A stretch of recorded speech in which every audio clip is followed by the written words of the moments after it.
with more or less common understanding around how to lead powerful campaigns at all levels. It is important to know how to lead powerful campaigns at all levels. Most of the times, and I know for those people who have been in the campaigns for quite some time, we've run campaigns and those campaigns came back to our face. They fell flat. They did not realize the results that we were looking for. This is a session that should begin to address that. We've been able to run campaigns, but in the process, we also experienced backlash. This is a session that should deal with this. We've been able to run the campaigns, and then down the line, we were asked, what exactly are you saying? What exactly are you saying? What are you pursuing? What is the change you want to see? This is a session that should enable you to address those fundamental issues. So I'm guided that I've been given technology. So I never knew that I have technology with me. Now I'm aware that I have technology with me. I thought it's controlled from there. So I have the remote and I can actually move a few of the slides. So basically this is what I was saying, that is it moving? Oh yeah, I was moving at the back, towards the back. My apology. So in terms of what this session will be, is that I've split particularly my part into 4 parts. The first part will be dealing with overview of advocacy, just leveling our knowledge and our understanding around the issues. The second part will delve deeper into planning for campaign action. And then once we are done with part 2, we'll take a break, and then it will come in and deal with deeper issues on communication and messaging, having developed the overall campaign frame. And then down the line again, I'll come back again and delve deeper into how we can enhance our policy literacy. And then finally, I will deal with advocacy in difficult circumstances. Part 1. If at all we manage to meet online, we'll deal with advocacy in difficult circumstances, part 2 and part 3, because they cannot fit within the timeline. For now, we deal with part 1, where we want to be sure that as you undertake your campaign actions, you are sufficiently safe. So that is how fundamentally the session is structured.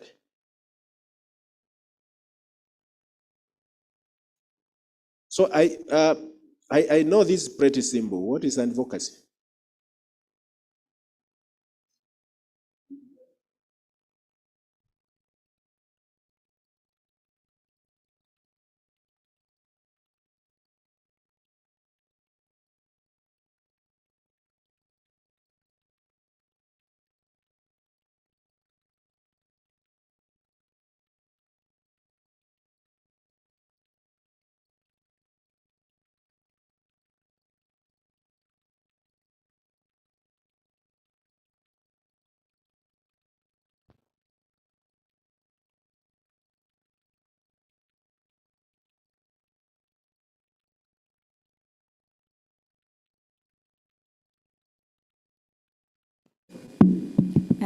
I'm Melissa. Advocacy is creating awareness, letting people know of, I will take an example of climate change, that there is climate change and what is it all about. Thank you. Thank you. Thank you. Good morning. My name is Kondwan Mwisa. Advocacy is a process of pushing for an agenda by influencing systems, processes, and structures so that you get a buy-in on that agenda. Thank you. 2 at the back.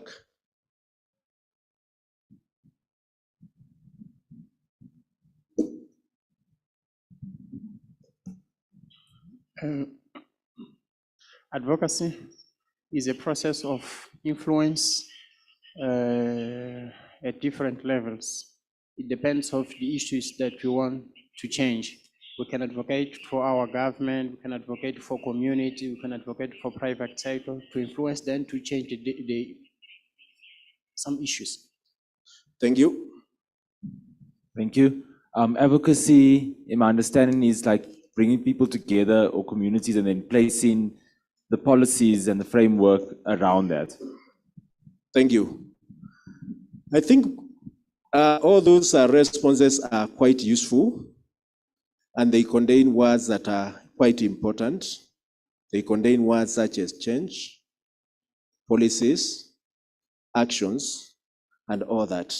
But this is how you can define it in a simple way, that advocacy is a set of targeted actions directed towards or directed at decision makers in support for a specific policy issue.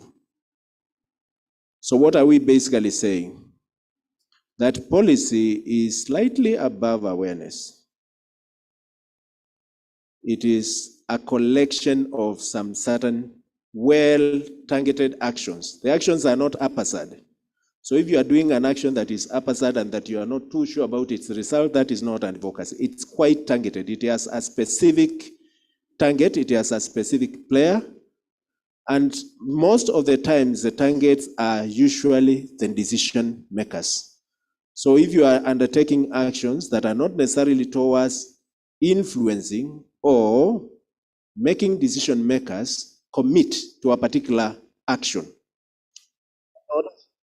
qualify that as advocacy. And more importantly, is meant to drive a particular policy change or policy transformation. So that is what we call advocacy. And the reason is why it is targeted is because we know where the decision should be made, and we expect those who are supposed to make the decisions to make those decisions at the right time. But equally, those who are supposed to make decisions might not necessarily be in the spirit or making decisions that are favorable or that we expect them to take. And that is why it becomes quite a targeted action, focusing on this particular category of player for purposes of ensuring that they are able to take action. The action could be, one, enactment of a policy that is not there. Two, providing for implementation mechanism for a policy that has been in existence and is not being implemented. Three, allocation of financial resources towards actualization of a policy. Number four, the action could be even implementing a decision, a court decision, a ruling, a progressive ruling that secures some specific rights for specific communities. And it could even entail stopping an implementation of an action that has negative impacts on people. So those are the broad areas of actions that you'll see. But we are saying that when we talk about advocacy, treat it as both a science and an art. Because some people might begin wondering whether advocacy is a science or is an art. It's actually both. It is science because it is planned. It is systematic. If you are implementing things that are not planned and you call them advocacy, that is not advocacy. If it's not systematic, please know that there is no science there. It is quite systematic in terms of processes that you are pursuing towards making the decision maker commit to particular action. Okay?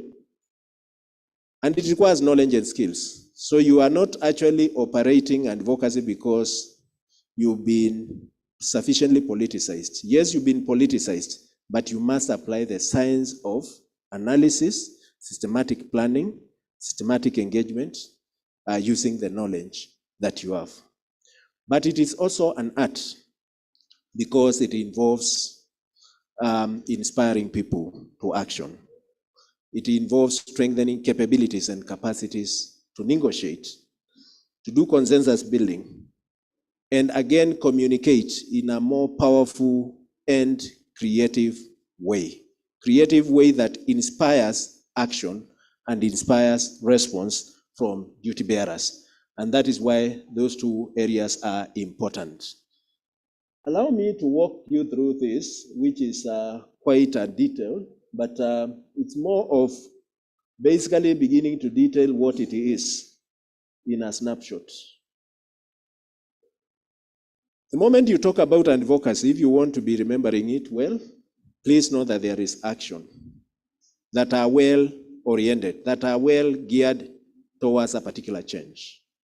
So you cannot talk about advocacy without actions that are well geared, well oriented towards specific and particular changes.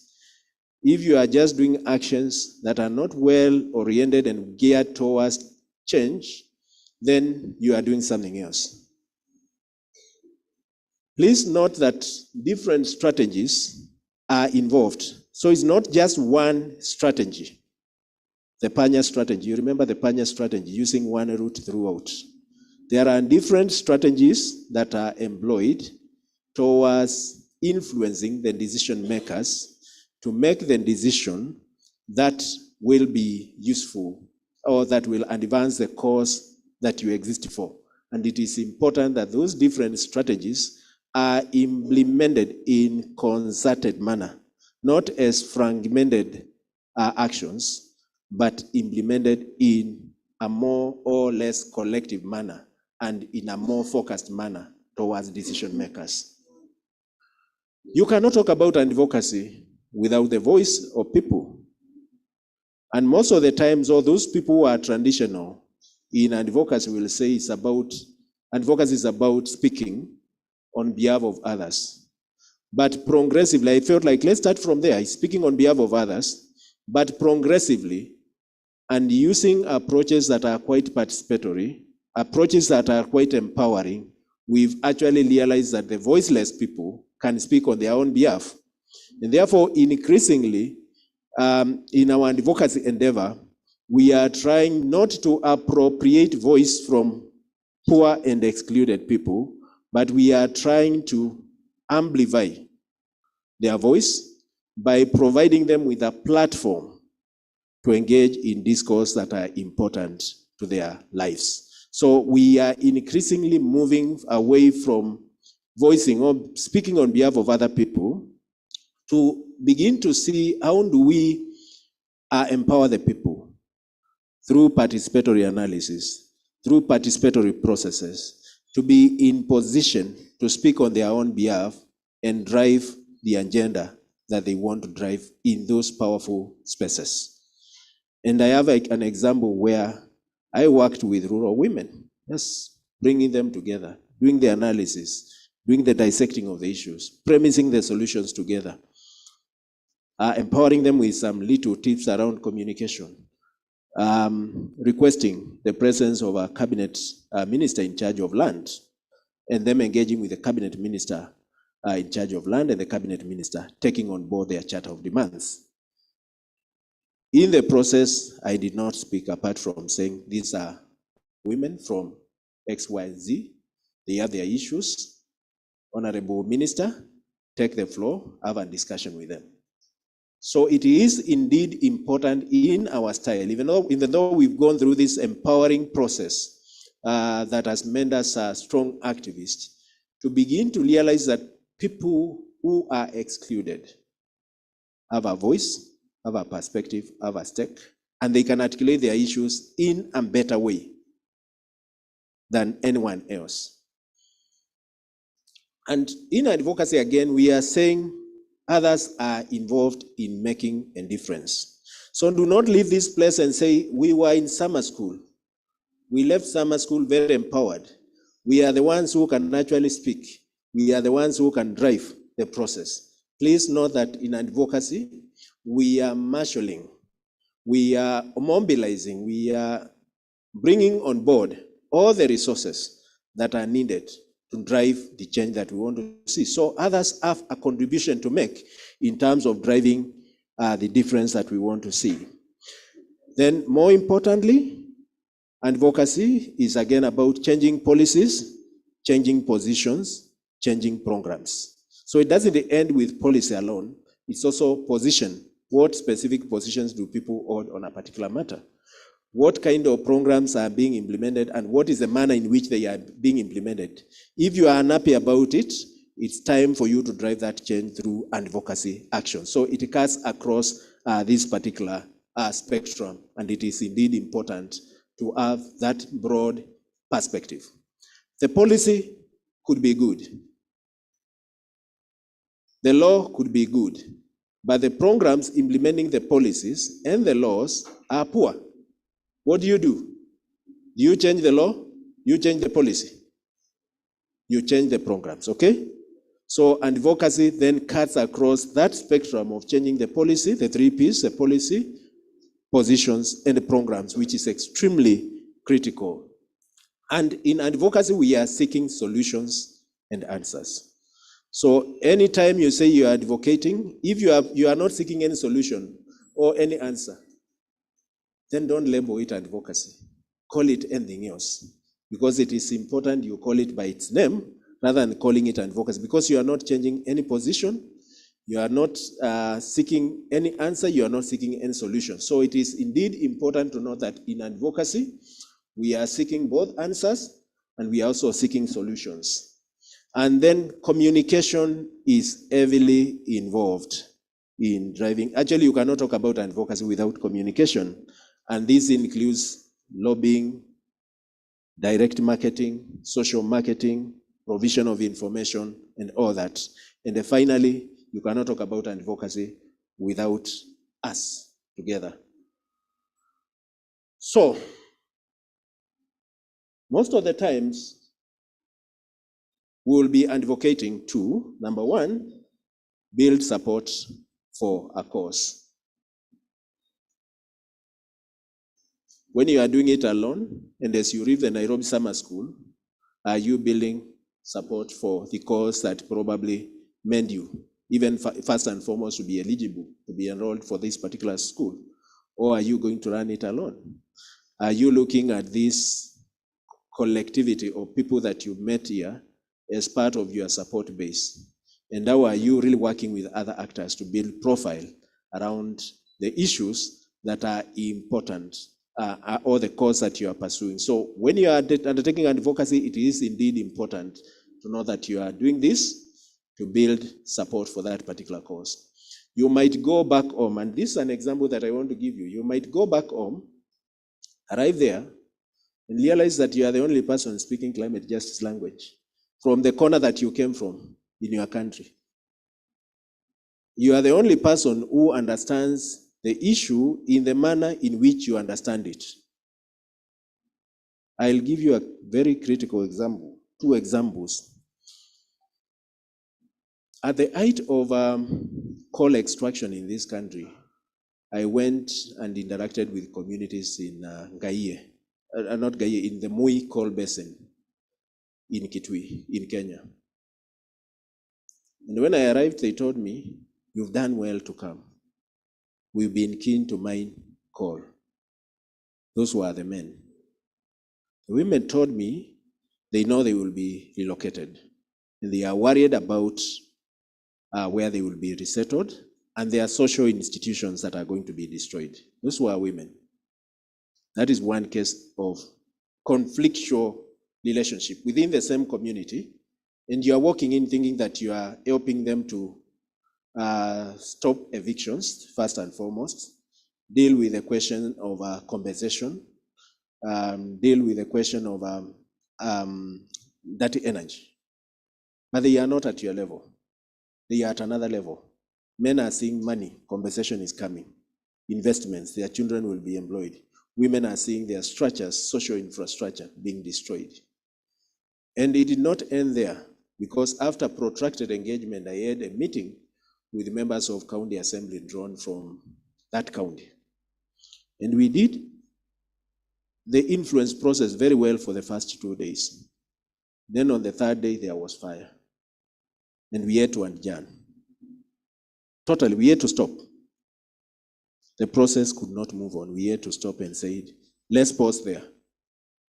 Because on the 3rd day, the members of county assembly told me that we now thought on the 3rd day, having built this broad background around the African mining vision, what it envisages, the mining policy in Kenya and all that. You are taking us to the next level of now mining our coal to be rich. But I told them, no, I've not come because of that. I've come to say that coal must remain on the ground. So there was a stalemate for almost 30 minutes, and we adjourned for 30 minutes to do consultations. And then came back and continued. And by the time we were finishing, out of the 87 or so members of county assembly, only 10 still believed that we should proceed. So building that support for a particular cause is extremely important, and working with others, encouraging them to support. Building the supporter base is extremely important. If you've been advocating around the issues and I cannot see progressive growth in your supporter base, then there is a problem. You need to close shop. You are not doing justice to that particular cause. The base should be incrementally building and growing in ripple. And then we do it, or we advocate to influence reform of policies and legislations that, of course, cause injustices. And the big picture is that we do advocacy to create differences in people's life.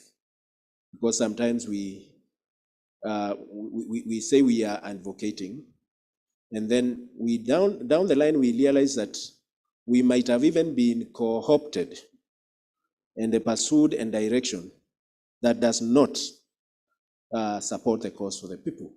So it is indeed important to be consistently loyal to the cause for the poor people.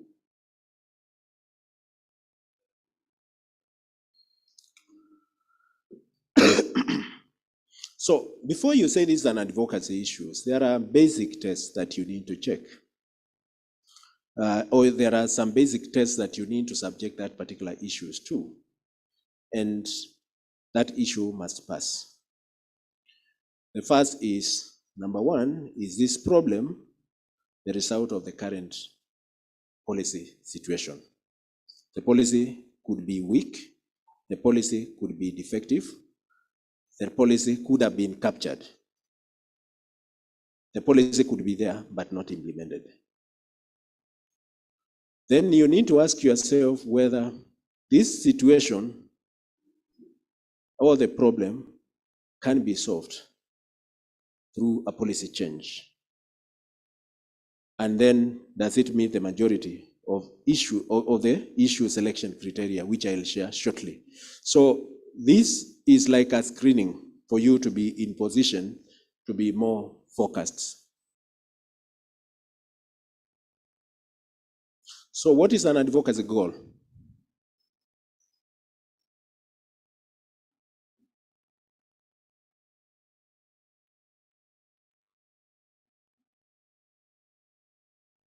An advocacy goal being long-term results, 3 to 5 years, that the advocacy actor is seeking. And it is important to emphasize that it takes into account how policy environment will be changed as a result of your advocacy efforts.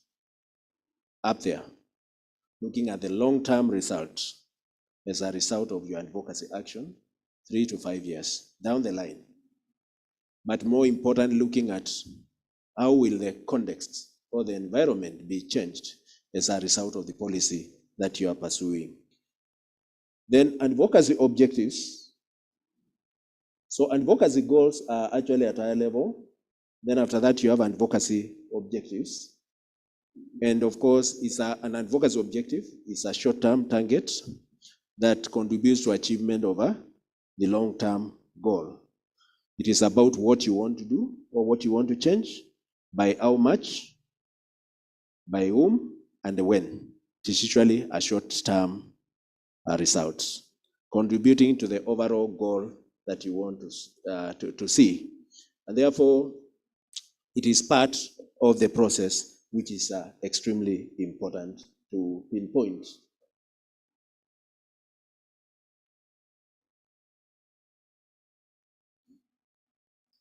Remember, we've kept talking about this. So this is not new. And it does not change when it comes to framing of advocacy objectives. We are saying, number one, they should be specific, they should be measurable, they should be achievable, they should be realistic, and they should be time-bound. I want to underline achievable. I know in many occasions, activists are over-ambitious and are over-zealous about the change that they want to cause. They are just focusing on the change. We want this to be changed. But sometimes they fail to look at whether the change that they want to pursue is indeed achievable. And I'll come to that later as I start dealing with other issues related to force field analysis down the line. But it is important, if you are formulating an advocacy objective, you ensure it's smart, not just premising objectives without necessarily having a reflection on that. And therefore, as you formulate an objective, it is useful to take into account some certain elements which are very critical, that every policy as an actor or decision maker, you must be clear about who is the actor or who is the decision maker. What is the kind of policy action that you are looking for, or what kind of decision do you want taken? And more importantly, what is the degree of change that you expect? And very importantly, again, the timeline within which that change should occur. So these are important elements that must be inbuilt within an advocacy objective. So you cannot just formulate an advocacy objective without clarity on who is the policy actor, who will make the decision ultimately, and what kind of decision do you expect them to take, and the degree of change. To what extent do you want them to move from their current position to the ideal or desired level, and the timeline within which this change must take place. So it is important you take that into account. There is a criteria that again guides us in selecting advocacy objectives. It is an easy read. Is it easy to understand? Is the objective easy to understand? Do not write objectives that are complicated. Right from the onset, you will be alienating yourself from the people that need to be part of that objective. So write it in an easy to understand language, in a manner that your grandmother can understand. For those who have grandmothers who are alive, they should be in position to understand. Don't make it complex. I know you will be coming from summer school and you need to demonstrate that you've come from summer school. But it is important because in advocacy, you are carrying everyone along. The moment you put jargons, you are really alienating yourself from people that you need to carry along in the process. And it is important to emphasize. Secondly, you need to look at whether the objective as stated is achievable. Even with opposition, I'll still come back to that. Is it an achievable thing, or do you need to slightly change something? Because remember, the people that you are mobilizing towards this particular cause are also intellectuals. They are also thinking. They are also looking at what you are proposing, and they can see if they want to invest energy in it. If it's not realistic, do you need to invest energy in a cause that is not realistic? Have you ever walked to somebody, you are pursuing something, there is some support that you are seeking from them, you speak to them, and in the first 2 minutes, you realize that they are not with you. They've drifted, they are doing their own other things, because probably what you presented is not achievable, and therefore you are left alone. Check whether quantitative and qualitative data does exist to show how the objective will improve the situation. If there is data, it's useful to make reference to it. If there is no data, again, it's important to look at what other qualitative elements do you bring on board. Will the objective gain the support of many people? Remember, you are driving a political process. If today you walked and met your MP, Member of Parliament, alone, he will dismiss you. If you walked alone and met your Member of Parliament, he will dismiss you. He or she will dismiss you automatically. But if you mobilize his constituent and told him, Mheshimiwa, your people want to meet you, he will come. Even if he was in London, he will come. And I'll give you a story. There is a time I was running a campaign that was focusing on setting aside money at national level for supporting girl child access to education in pastoralist regions. And whom did I target to drive the agenda? I had two people. One was the honorable member who was also the representative of Kenyan Parliament within the Pan-African Parliament, and an educationist. Number two was by that time the late MP for Ijara constituency. He was a Minister of Defense. And I brought them on board and we prosecuted our agenda. And I can tell you we finished it, and the next budget began to have allocations meant to support boarding facilities for girls and boys in pastoral areas. It is a matter of how you prosecute your case. It is important to be clear about what you were doing. By that time, Aju was actually outside the country when we were planning to hold the activity. He had been sent on assignment, but he had to cancel the assignment from the president, and he supported me with a military chopper to transport the dignitaries from Nairobi to the local area where we were doing the campaign.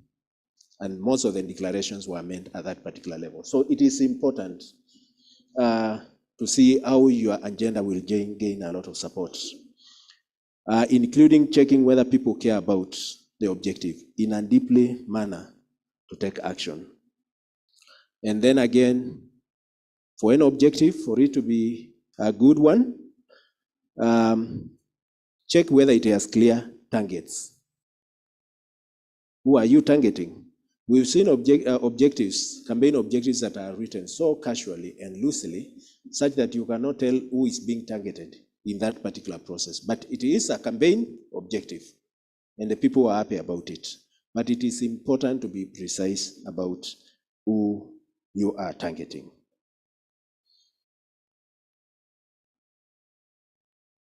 That slide looks familiar.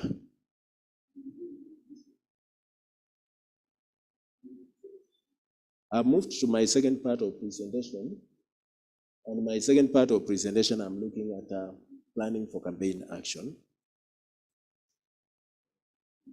And we gave an assignment. That slide sounds familiar. How many groups have done the assignment? Group 1, have you done the assignment? Group 2, have you done assignment? Group 3, have you done the assignment? Sorry? Group 2 has done the assignment. Group 3? Group 4? Group 1 has done the assignment. So we want to hear feedback on the assignment, but we will be focusing purely at the Pan-African level. What are the 3 critical issues that you identified related to climate justice, and what are the solutions? Don't deal with question 3, but we'll come to it. Henry will come to it later, but pack it. Let's hear responses on question 1 and then question 3 as abstracted from the homework. So which group is that? Group 3, Group 4. Yeah, counting the figures from there is a challenge. Huh? Please proceed, take the floor. Let's hear from you on question 1 and the question 3.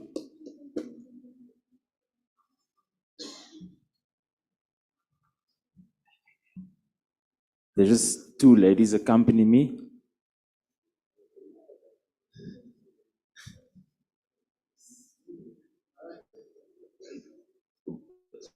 Can you use the PowerPoint, or we're just going to mention the 3 points? Are you going to join us?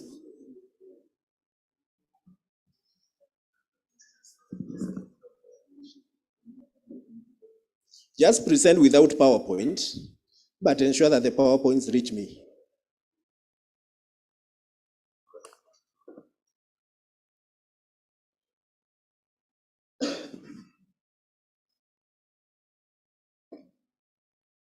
I just want to actually get the slides. I don't want to speak out of what we discussed.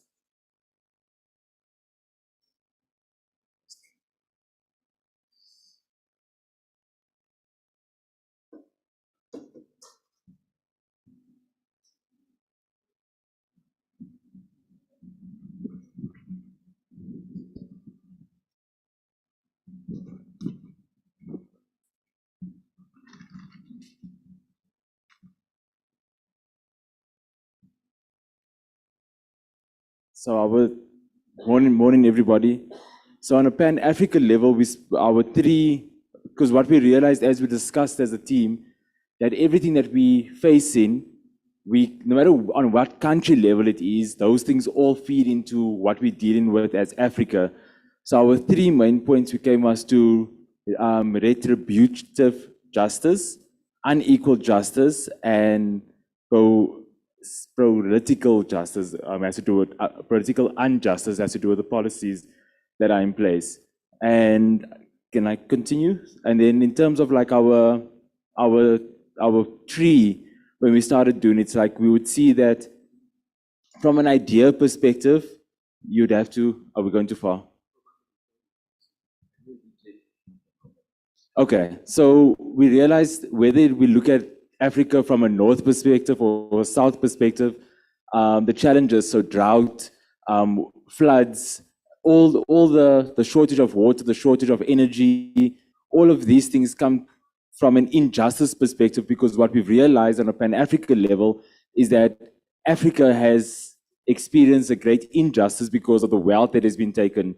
Then also in terms of how the wealth has been distributed throughout Africa, we've come to see that there's an unfair distribution of wealth. So that comes to the unequal justice. That speaks into that there's always been an injustice done. So we need equal wealth to go throughout Africa in terms of justice. And then the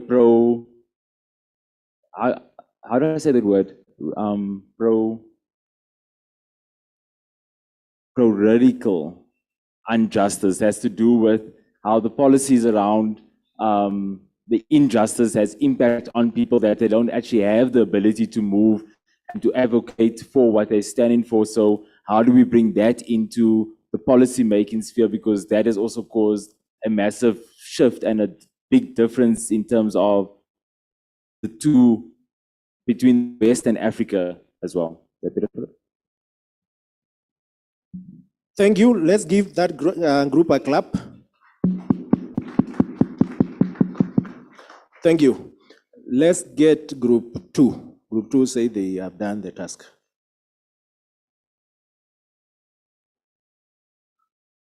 Group 3, just in case group 2 is sluggish.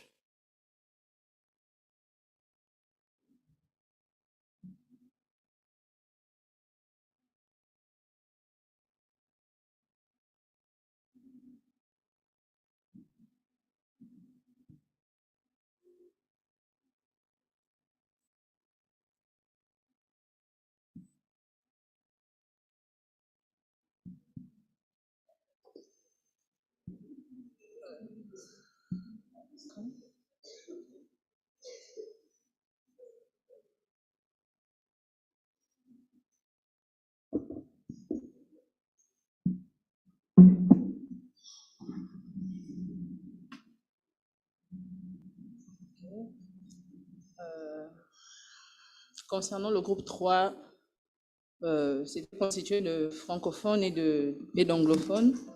Et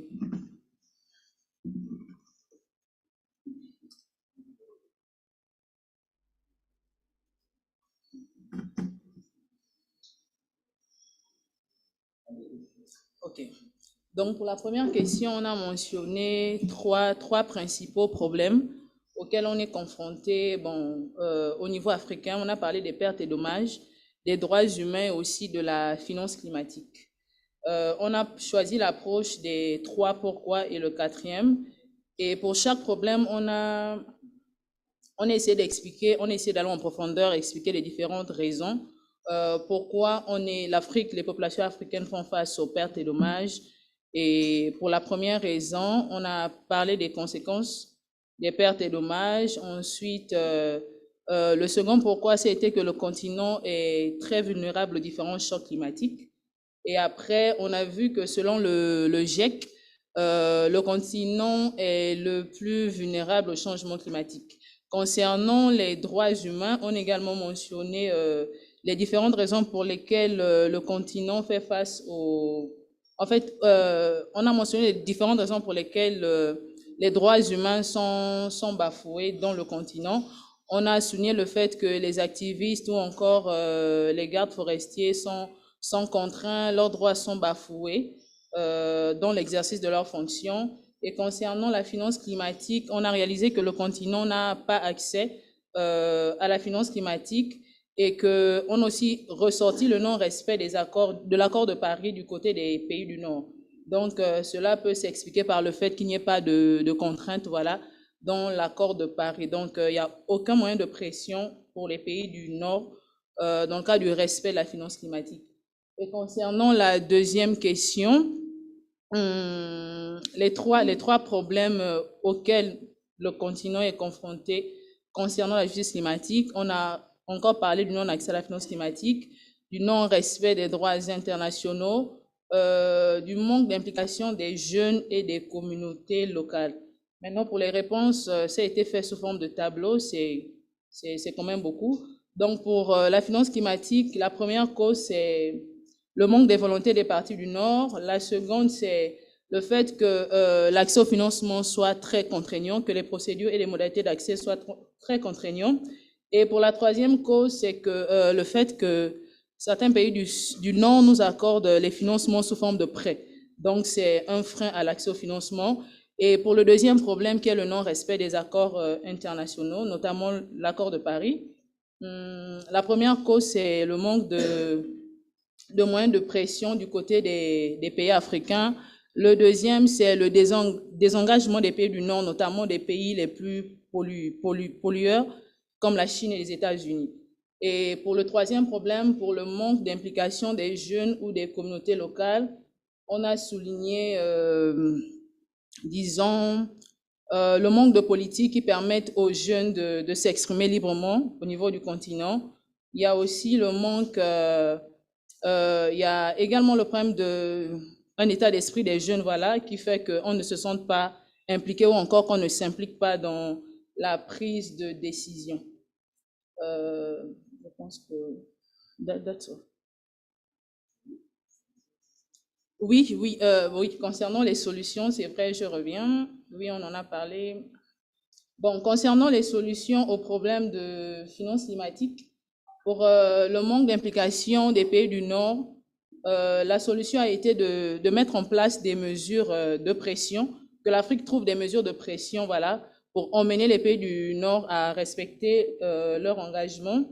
Et concernant le fait que les modalités ou les procédures d'accès au financement soient très complexes, on a pensé à rectifier on a pensé à rectifier les procédures et les modalités d'accès au financement afin de favoriser l'accès au financement pour les pays africains. Et concernant le fait que les pays du Nord nous accordent des financements sous forme de prêts, on se dit que de leur côté, ils devraient considérer cela comme des coûts de réparation ou de compensation, que ce ne soit plus considéré comme des prêts. Et concernant le non-respect des accords internationaux, on a parlé d'encourager les pays du Nord à respecter les accords. à mettre en place encore des moyens de pression, voilà, pour leur emmener à respecter ces accords-là. Concernant le désengagement des pays du Nord, on a parlé de... pour réparer le désengagement, en fait, pour y remédier, il faut qu'il y ait plus de participation des pays du Sud pendant les négociations, qu'il y ait plus de jeunes, qu'il y ait plus de communautés locales pour davantage de pression, pour mettre la pression pendant les plaidoyers. Et concernant le manque d'implication de jeunes, on a parlé de créer des plateformes des jeunes où les jeunes pourront librement s'exprimer et également mettre en place des politiques publiques, voilà, sur les droits des jeunes où leurs actions pourront être mises en place. Et aussi de revoir un peu le côté éducation pour mettre en place dans l'éducation, faire déjà entrer la notion de changement climatique afin qu'on soit plus apte à agir face à l'action climatique ou la crise climatique. D'accord. Merci. Let's give them a clap. Is group 3 ready? That was 3. Group 2. Group 5. Can I get group 5? And then I forgo the rest of the other groups, huh? Group 5 only.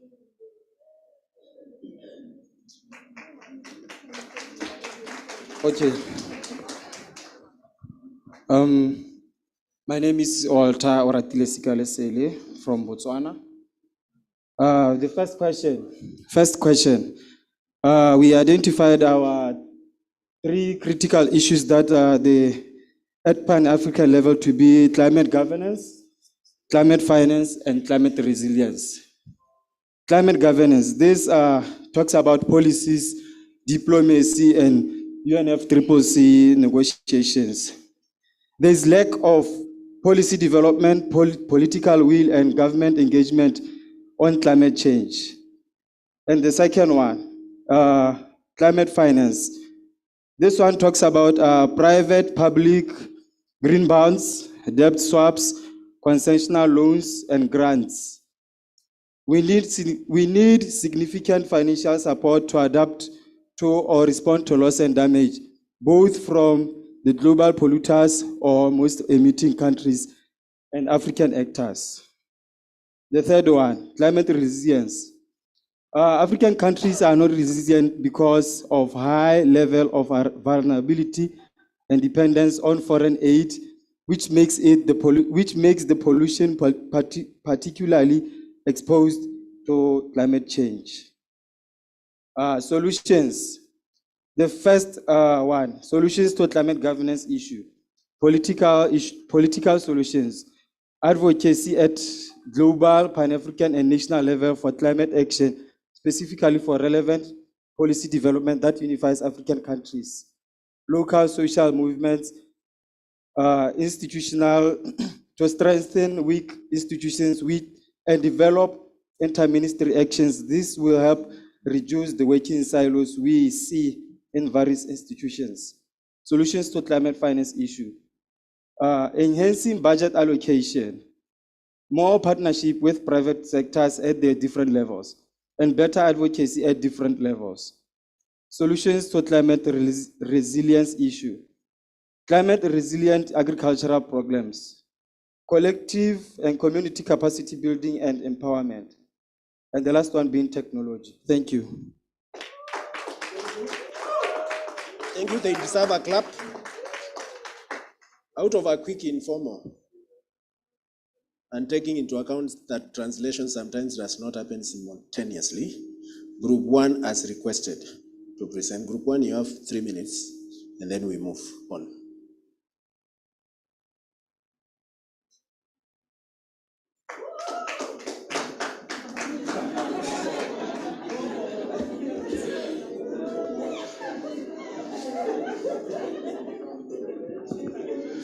Thank you for this chance. So Group 1, we looked at the approach of climate justice from the definition and also the guidance of the principles of climate justice. So I just highlight them and give us a solution. One, we saw climate justice links human rights and development to achieve a human-centered approach that safeguards human rights and of the most vulnerable and sharing the burdens and benefits of climate change and its resolution equitably and fairly.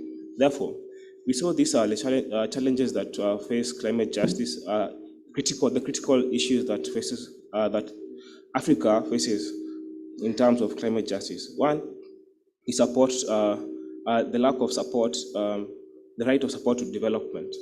So we saw that at first, climate change it provides the world, especially Africa, the opportunity.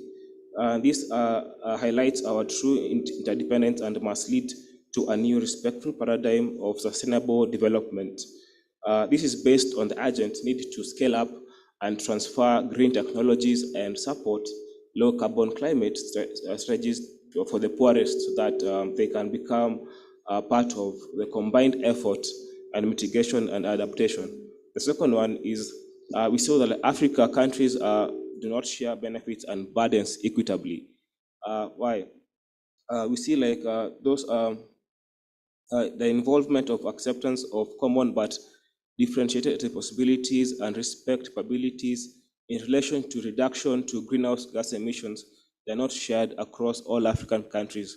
We can see some of their policies and the divide between the Northeast and maybe the South, they're not linked. And therefore, we do not share these benefits that we have and the burden that Pan-African countries have. The thirdly is, or the solution, we should involve everyone, especially people in low-income countries must have access to opportunities and to adapt to the impacts of climate change and embrace low-carbon development to avoid future environmental damage. That issue is other critical issues.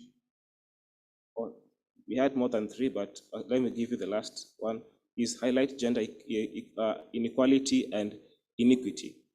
As we saw during the last week presentations, that women voices are not heard and are not involved in climate justice and decision making. Therefore, women voices must be heard. This is a solution. Women voices must be heard and their priorities supported as part of climate justice. This is in many countries in Africa and cultures. Women should be at the forefront of living with the reality of the injustices caused by climate change. They should critically be aware of the importance of, they should be made aware of the importance of climate justice in contributing to the right to development being recognized and play the vital role as agents of change within their communities. Thank you. Thank you so much, Group 1. There is one notorious group that did not do the homework. We are noting for purposes of certification. How did you find the experience generally? Was it sweet? Was it difficult? Was it easy?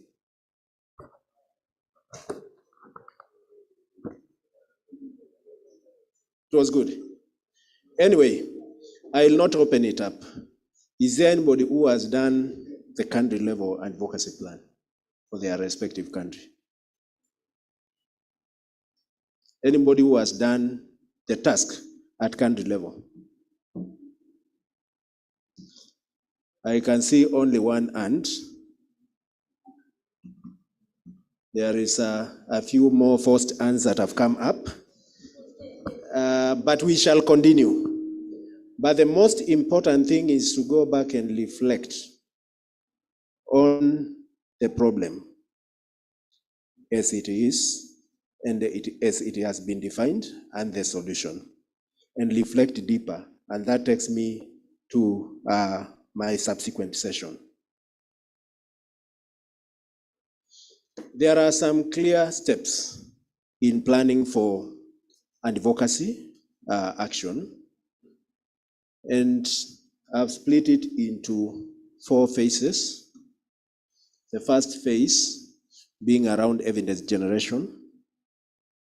The second phase being around developing the design of the influence plan. And the third phase being execution. And the fourth phase being evaluation. So those phases are extremely important as you plan your campaign action. The task that I gave you revolved around phase. The task I gave you revolved around which phase? Hello? Is it too cold? So in a chorus way, where was it? Phase 1? Absolutely. In phase 1, where we are generating evidence, we are identifying the issue. Remember, if you wrongly identify the issue, you will end up with wrong premises on the solution, and you will end up wasting your energy and taking actions that are irrelevant. So in identification of the issues, it is important to delve deeper for facts, evidence, and to be able to see how the issue itself is presenting alongside other issue. You might find yourself addressing an issue which is a peripheral issue, whereas you could have addressed the most central issue out of that particular focus. In that phase, it is important to do policy analysis in a deep way on the issues. I don't know how many groups did policy analysis, or you went and talked. That talk must have been complemented by deep policy analysis. I could hear semblance of that in some groups. In other groups, it went flat. So it is important indeed you undertake a deep policy analysis. When we say deep policy analysis, it means you are undertaking an analysis of policies at the local level, including traditional policies. There are traditional policies, rules, regulations at that level.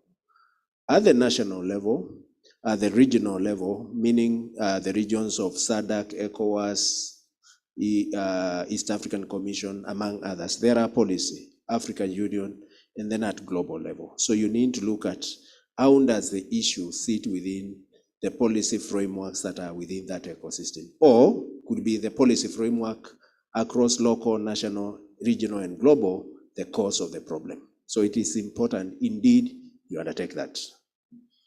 And then within that particular analysis, you generate solutions. So identify solutions and ensure that the solutions are tangible.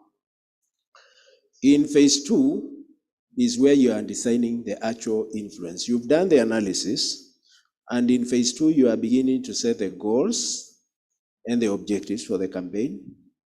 You are developing what we call critical pathways.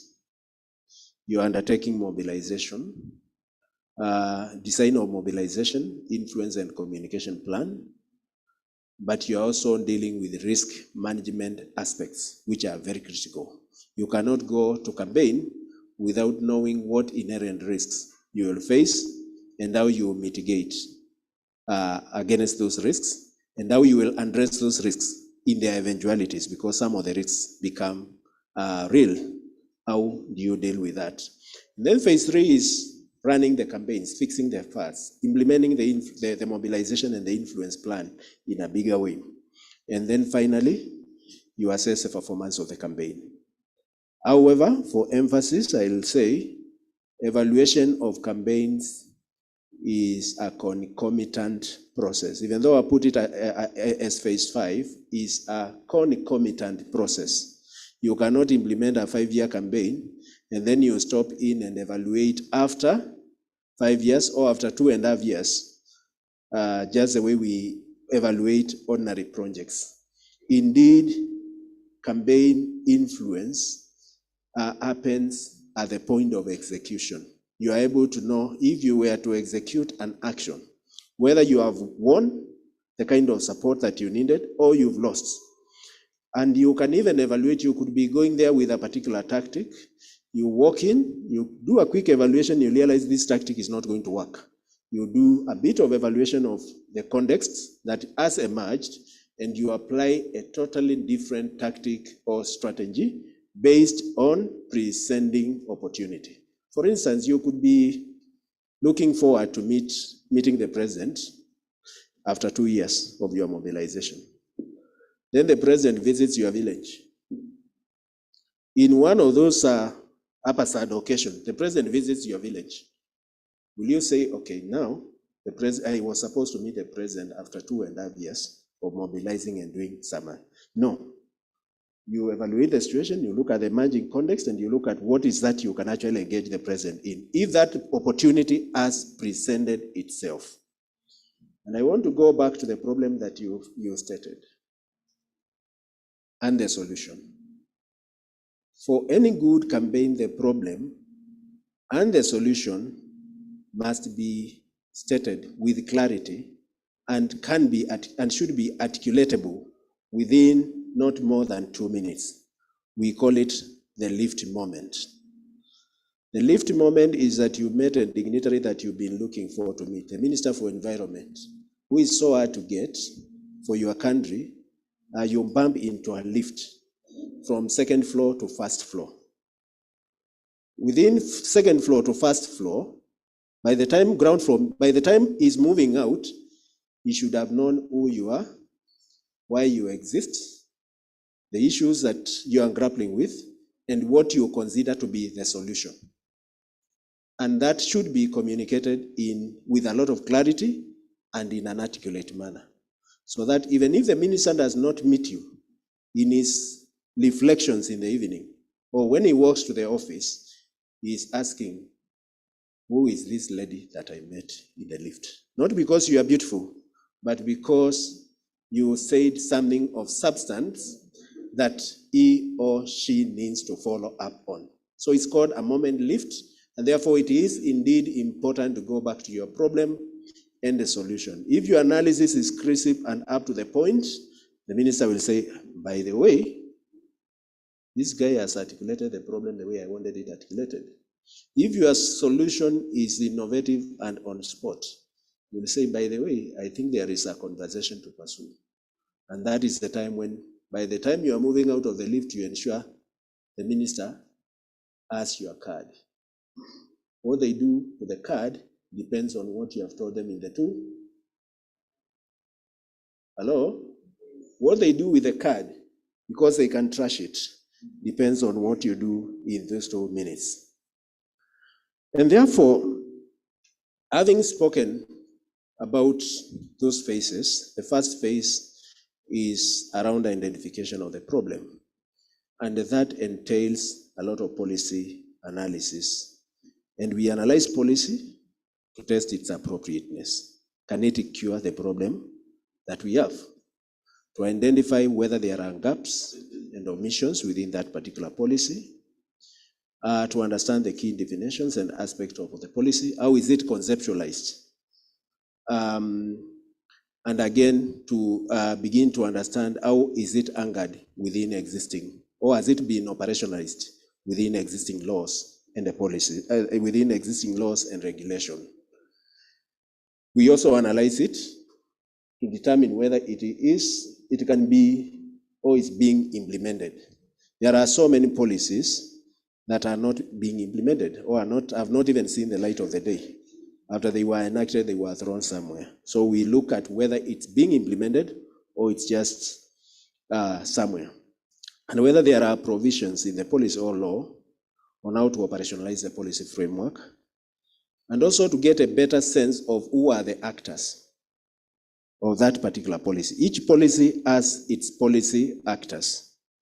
The essence of analyzing is again to be able to engage with these actors who are very important.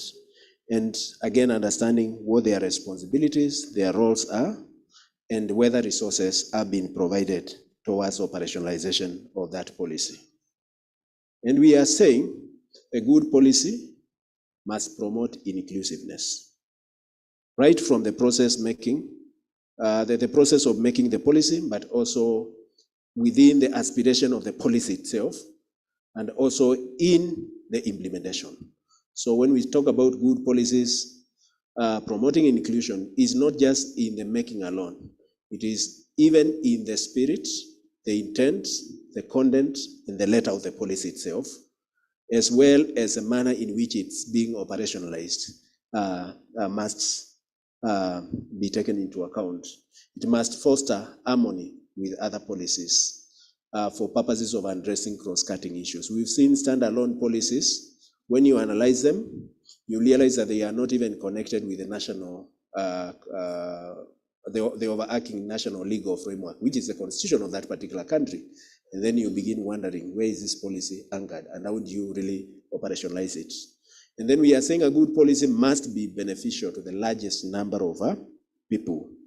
And therefore, it should not marginalize or polarize sections of the society. It is important as you decide, you review the policy, you look at whether it is actually marginalizing sections of the population, and also look at whom is it meant to benefit. Remember, there are policy actors. Not all policy actors are visible. Hello? Not all policy actors are visible. Indeed, in the process of policy formulation, we have actors who wield power and are invisible. We have those that are quite visible. And we also have other actors who are totally hidden from the scene. So it is important as you analyze to begin to see how are the interests of these actors, especially the invisible and hidden, galvanized within the policy itself. Because that would give you an indication of whose interests are being promoted within that particular policy framework and whose interests are being oppressed. And in many cases, it is the interests of the majority that are being placed at the altar to advance the interests of the few who are powerful. And then again, a good policy must, of course, have adequate resources for its operationalization, and it must be implemented with least number of constraints, and it must recognize social norms and values. The role of culture, religion, customs must be embedded within it. I know when you came, there was an uproar around a reproductive health policy that was also being launched in this country, which did not take into account the context. It took one moral fabric and left other moral fabrics out of the equation. And then it must have mechanisms for evaluation and updating, which is important. But equally, as you analyze, you'll see bad policies. Because policies are documents that negotiate and galvanize interests from across section of people. You'll come across bad policies. And bad policies occur as a result of government failure. We've, of course, been talking about state retreat. And the conversation around state retreat has been now on for almost 10 years. The state moving away from its core responsibility, and therefore ceding ground to market forces. And the market forces, again, optimizing returns on investment at the expense of people. Those are quite fundamental causes of policy, bad policies, and therefore policy failure. But then there are also socio-cultural contradictions in countries that have varied cultures. You'll find those contradictions again manifesting within the policy framework and the policy outputs. And then there is general sabotage by oppressing force. You can do a good policy, but then we insert one clause that makes it toxic. You've been pushing for a good policy. Yes, they provided for that policy, but they inserted one clause that makes that policy very toxic or even unimplementable. And it remains there. It's as a result of those actions. And then, of course, we have the political trade-off. Now, allow me to move deeper into the analysis. When you are analyzing a particular policy, you need to gather all the documents and related documents around that policy area. It could be the national law. What does the national law provide? What are the supportive policies? What are the interrelated policies? For example, if you are looking at a policy around water, it will have catchment area issues. If you are looking at policy around climate change, it will cut across other sectors. So it's not just one standalone policy. There are other related policies as well as acts. But do not lose sight of international conventions, protocols, and the treaties, because you could find some of those within that. Then you move down to find out when the policy was made and by who.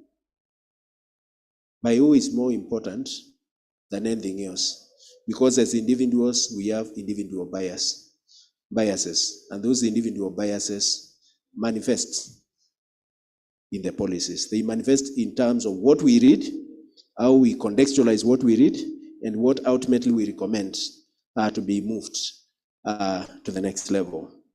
Look at the stakeholders who are involved. Who are they? Please note that there are hidden actors. Do not just go for those that are visible, but also determine where is this policy coming from. What is the motivation? Is it motivated by the Constitution? Is it motivated by national development plans? Is it motivated by international protocols? Or is it motivated by an uprising, movement building from below?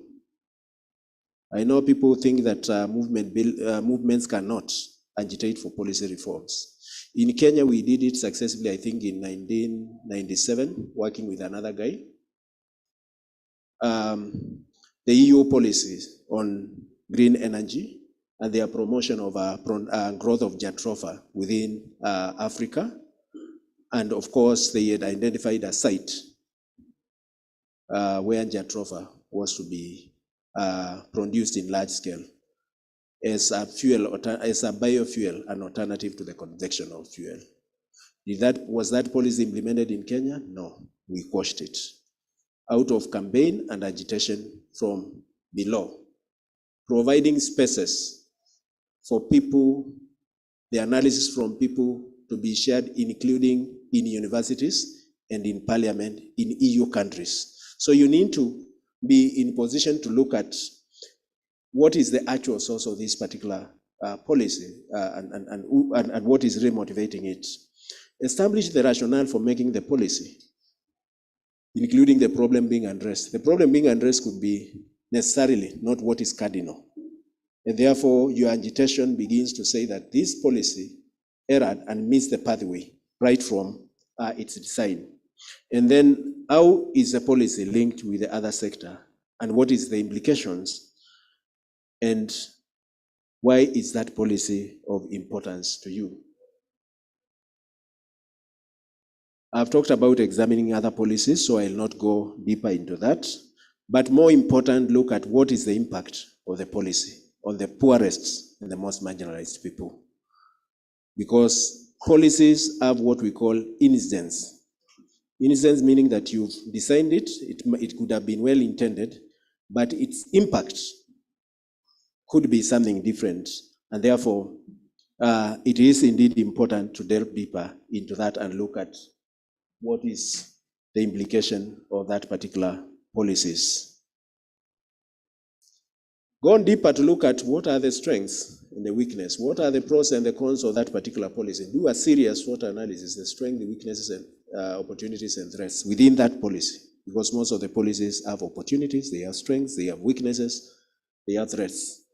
What we usually sometimes call the political economy analysis. Ensure that you do it and look at who is benefiting from the current policy and who are losing out. And I think the conversations right from day one, they has actually been anchored on the global policy instrument on climate change. And we know who is losing and who is gaining out of those policy instruments. So it is indeed important to get into that. But more usefully, what is the ideological underpinning of that particular policies? Policies are formulated with ideologies. They are not just formulated without some certain background ideologies, and it is important to bring these ideologies to bear. As you do the analysis of these policies, then you begin to see again the policy stakeholders. The policy stakeholders will be split in a number of directions. Some would be key decision makers. And therefore, they start to become primary targets for your engagement in the campaigning process. Others are power to bring the change that you are looking for. Again, part of the primary targets that we are looking for. Others can influence from behind, not necessarily from the front. Therefore, they become part of our secondary targets because they are important players in terms of bringing the change. But from the rear, they are not bringing the change from the front.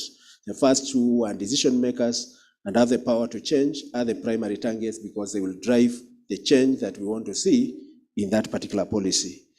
The others, those who have influence, again, is from below.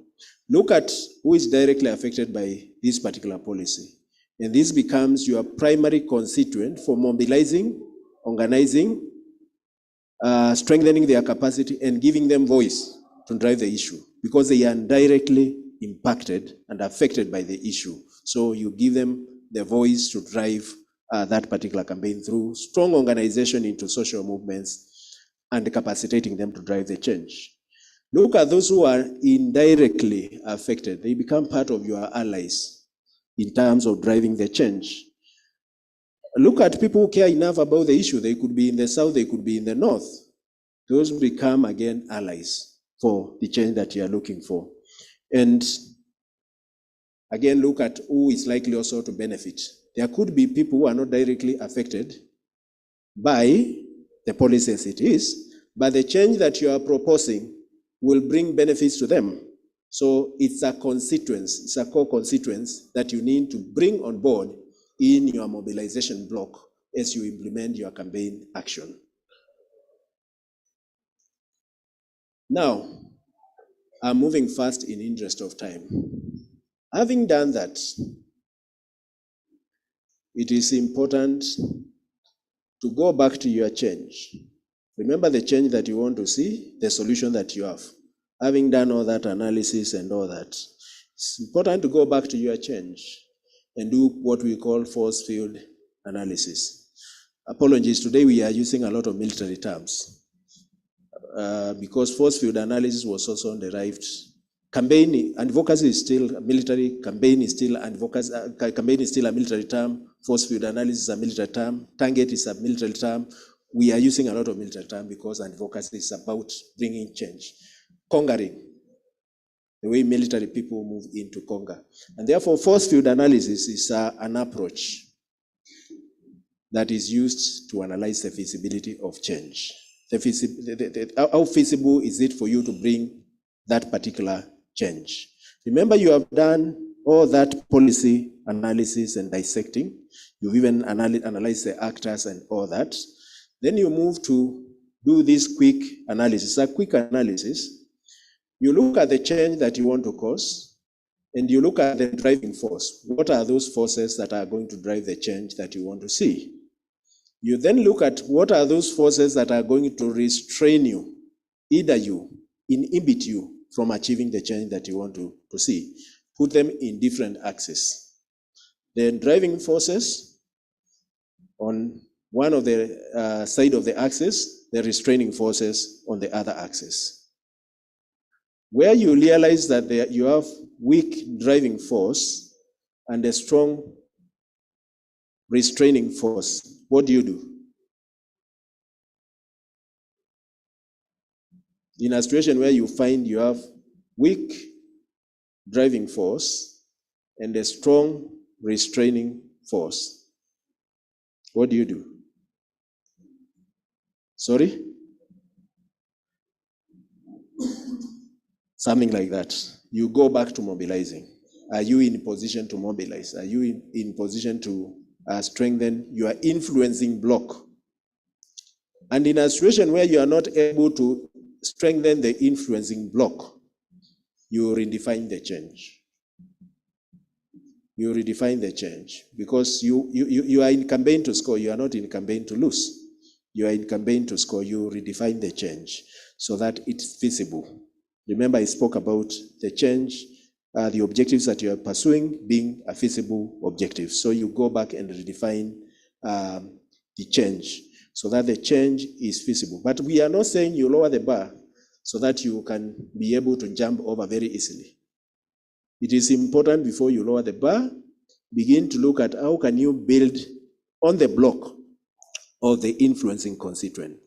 You look back at how best can you tweak in some certain strategies that you had proposed to drive the action, so that those strategies are powerful, sufficiently powerful to enable you drive the change that you want to see.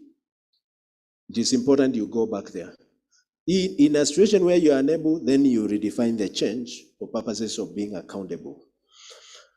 Where you find you have strong driving force and a moderate restraining force, what do? You work to continue to weaken the restraining force. Because the restraining forces are moderate, you strengthen measures of mobilizing measures of building the blocks of influence so that you are able to drive an other walkover around that campaign. Because you already have strong driving force and you have moderate restraining force. Where you have again moderate and driving force and a weak restraining force, that is a quick walkover. You need to quickly cover that in ground, crystallize the results, and move to the next level. That is how the force field analysis is used. It is used basically to either re-evaluate your change objective or the solution that you want to see, or secondly, you use the force field analysis to improve on our concerted mobilization, organizing, and piecing of the influence blocks together. And again, we also use this to begin to see where are we going to have quick wins, what we call the low-hanging fruits. In advocacy, low-hanging fruits are extremely important because as you harvest that fruit, you go back and do what? Celebrate. The celebration is an energizing moment. Just look at the political campaigns, the way they are done. The moment you have people in different factions and you are able to bring one person to your camp, what happens next day? Massive celebration. That massive celebration energizes the movement and it enables the movement to move to the next level, which is extremely important. Moderator, I don't know. We still have time. Okay. I'm being guided that we are stable in terms of time. I'm moving slowly because it's important. Remember, we've done the ACT analysis. Once you've done the ACT analysis, it's important to address the question of power. In campaigns, what we are trying to do is to build blocks of power that will enable us drive the change that we want to see. We are building those blocks. And it is important to look at what forms of power different actors are holding. Whether they are supporting the campaign or they are against our advocacy action. It is indeed important to know what kind of power are they holding and what kind of power do we also need in our own block to move to the next level. Of course, we have reverent power, which has to do with associations and affiliations, groups, organization, movements that you are affiliated to and you associate with, that subscribe to your ideals, that believe in you, that are part of your membership.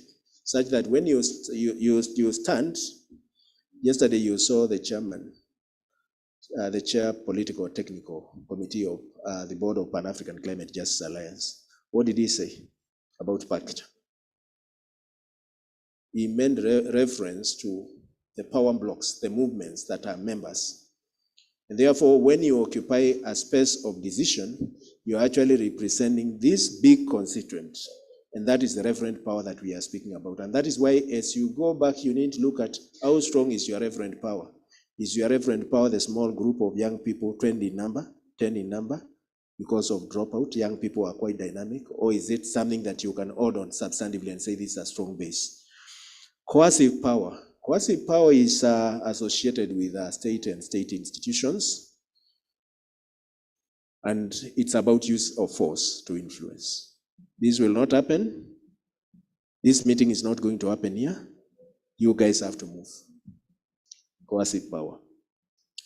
And in many cases, especially when violating rights and perpetuating climate injustices, this power is used quite often to secure land, natural resources, and the rights to extractionist companies to enjoy those rights. Then there is the expert power, which relates to special knowledge, skills that people possess, people and institutions possess. So you may want to associate with a particular institution because it brings you the expertise, the analysis, the evidence that you need to drive the processes. And then there is reward power, which could be material, emotional, spiritual, rewards, which are quite critical. And then there is legitimate power. Legitimacy has everything to do with being an authority in a particular area. And it is important to tap again on that power, which is important. And then there is the power around information. When you are holding information that is not necessarily in the books, that is not in public knowledge, but you're already holding it, and people are coming to you because you are holding that particular information. And then, of course, there is a traditional power that has to do with the institutions and charismatic power. It is important to take note of that. Now, having looked at the issue, the solution, the actors, then you go to what we call critical pathways. Critical pathways are just logical sequence of how changes that are intended in a campaign will occur. And this is where I read reports, this is where I listen to people and I dismiss them immediately. There is a guy I met and he talked about how he ran a powerful campaign and the president left office in a country in Africa, which I will not mention for security reasons. And then I asked him, what did you do? How did the changes that we are pursuing contribute to that ultimate change of the president leaving office? And he could not give me logical sequence of things. So critical pathway is a logical sequence of how changes, small intermediate changes that are contributing to the overall change will occur for the ultimate change to be visible and to be apparent. And it is important in all processes to be conscious about this. And therefore it displays relationships that do exist among different levels of changes, lower level building incrementally to higher level changes. And it is a process that also enables us to be more concrete in mapping out the actors. Remember, we mapped out the actors in a more generic way.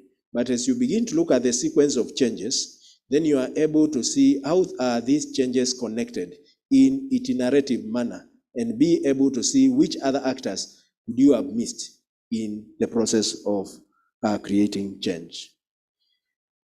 The critical pathways give us an option so that if one pathway towards the change that we are pursuing is blocked, we are able to go for an alternative route. For instance, at the extreme, I'm not too sure, at the extreme, this extreme left for you, mine is extreme right. If you are pursuing the right to just clean and a safe environment for community that is affected by probably coal mining, I picked this as an example. There are changes that must occur before you can see this change. Probably, I'm saying probably, courts will rule in favor of communities. Alternatively, governments, agencies will implement stringent environmental protection measures, or coal companies will be unable to finance its operation as a result of withdrawal funding, or governments will enact and implement and call energy policies.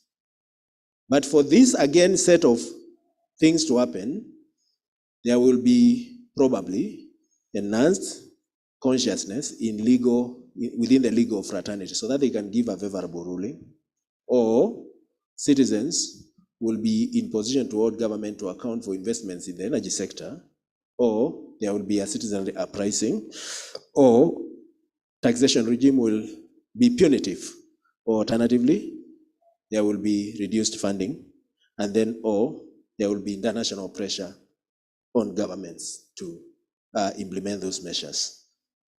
What is important is to note that is your extreme right, the actions. That is where most of your campaign programming will happen, and a bit of it will stretch into the middle role. Hello? Hello? That is where your campaign programming, the extreme right, where you have a number of actions, that is where your programming campaign programming will be happening, and the stretching to the middle role, so that ultimately you see the right being enjoyed. That right is not going to be enjoyed because you are saying the right has to be enjoyed, but there must be concerted actions on the extreme right role, which are low-level changes that you can actually pursue and implement within the process. So allow me to skip a few slides because I've spoken about a few things, but this will be available.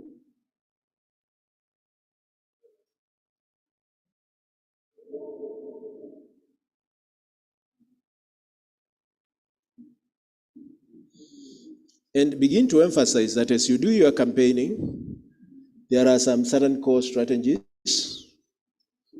related to organizing, movement building, strategies related to political education for purposes of raising consciousness, strategies related to evidencing.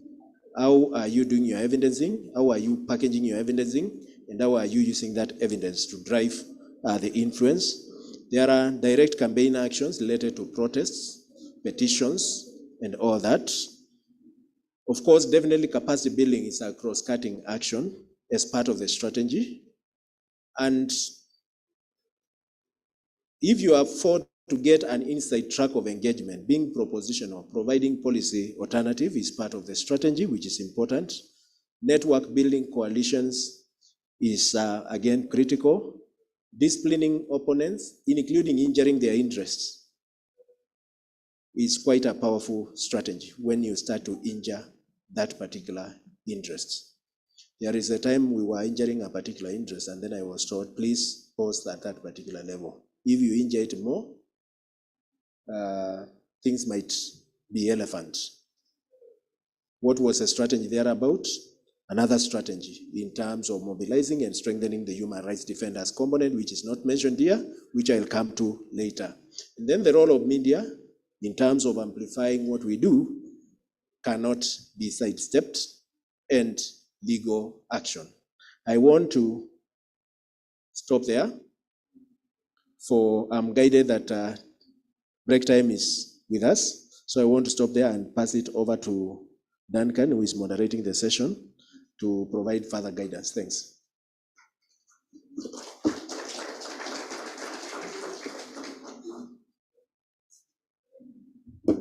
Thank you, Mr. Philip, for that wonderful presentation. I know when we talk about policies are very detailed, and those who talk about policies, they'll never have an end. But anyway, thank you for that.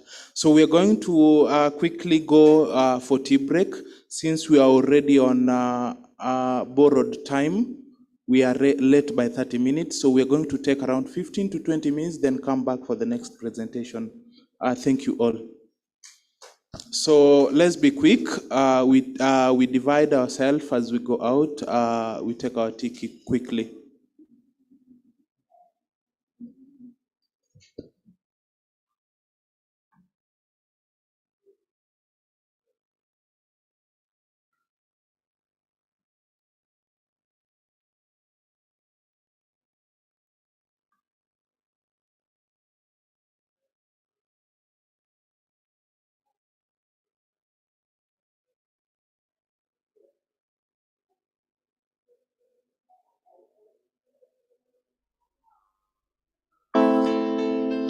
Adonis Linus, Pan-African Climate Justice Alliance.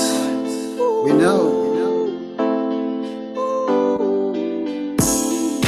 Bagja, we are here now, resolving climate crisis. We wake up every morning, facing climate changes. Here we get that it is too hot. Let's hook up everybody.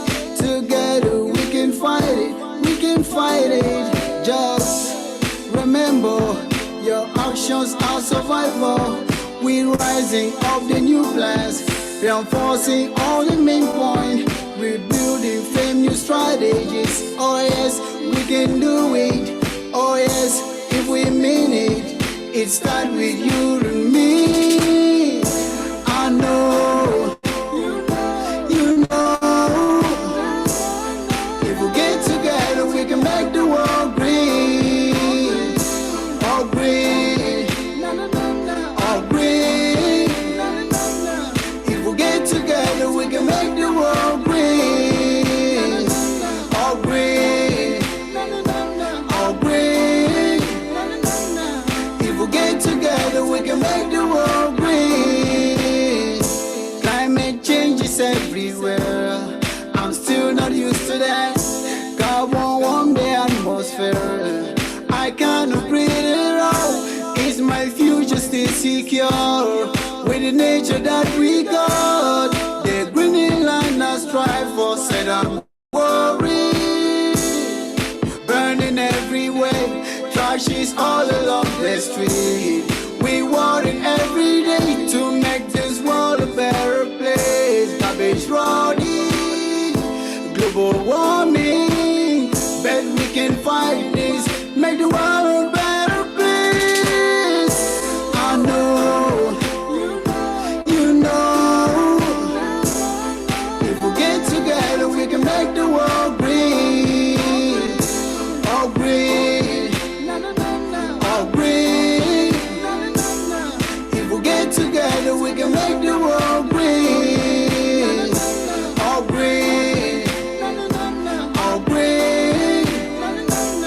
If we get together we can make the world green. It's the Green World War. We are fighting for the plants, we are fighting for the trees and the air that we breathe. Climate change is a global problem. Fighting for ourselves is the best resolution. We can only win if we get our hands together. We are good fighters, no matter how the weather. Stop burning bushes, stop falling trees. Plant more greening, no more dumping along riverbanks. Come on, people, you know we can do this. It's BDCP with biodiversity. We conserve the energy, togetherness is family. Tell me how you want it. Fresh lands, fresh light, cool time, green side. This is what we do. Solar energy, wind energy, geothermal energy, ecosystem services, etc. I know, you know. If we get together, we can make the world green. All green, all green. If we get together, we can make the world green. All green, all green. If we get together, we can make the world green. Together we can change the world. Just you and I, just you and I. Together we can make the world a better place. Just you and I, just you and I. Together we can change the world. Just you and I, just you and I. Together we can make the world a better place. Exchange, I'm sure, Boston.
Okay.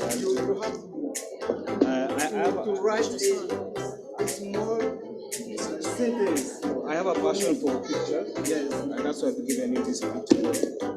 It's kind of I don't let it go back. I have an about to go. Giving you this one right now. You're left-handed, yes.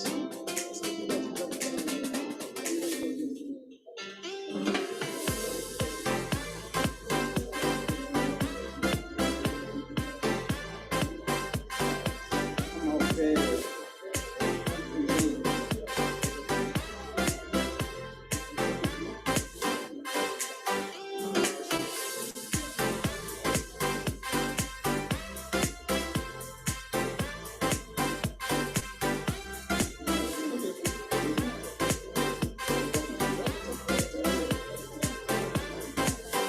Endeavors and language. Nini? ENDE.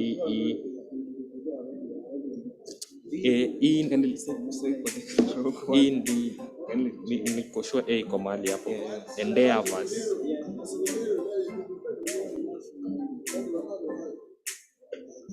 Oh, yeah.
Hi.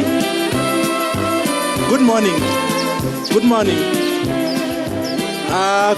Quickly, I want to invite a few members here for an energizer. Okay. Take the stage, please.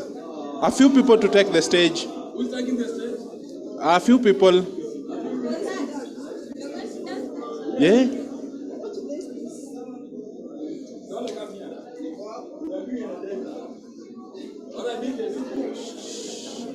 Excuse DJ.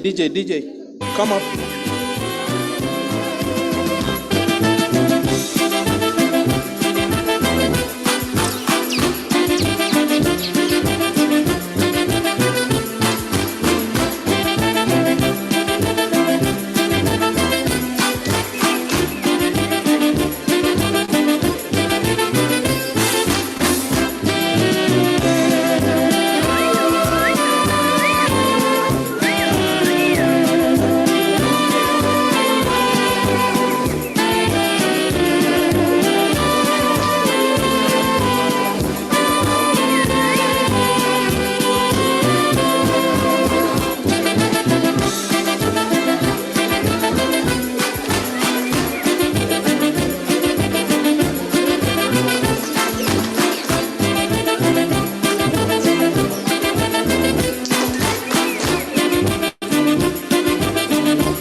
Thank you for that wonderful presentation. I want to settle down. I want to hope that the online team are here with us, and the team that is joining us remotely are equally following what is happening here. We want to settle back for the next session quickly. This will be a very interesting session that is coming up, a continuation of this morning's session. Hi. Kindly get back to your seats.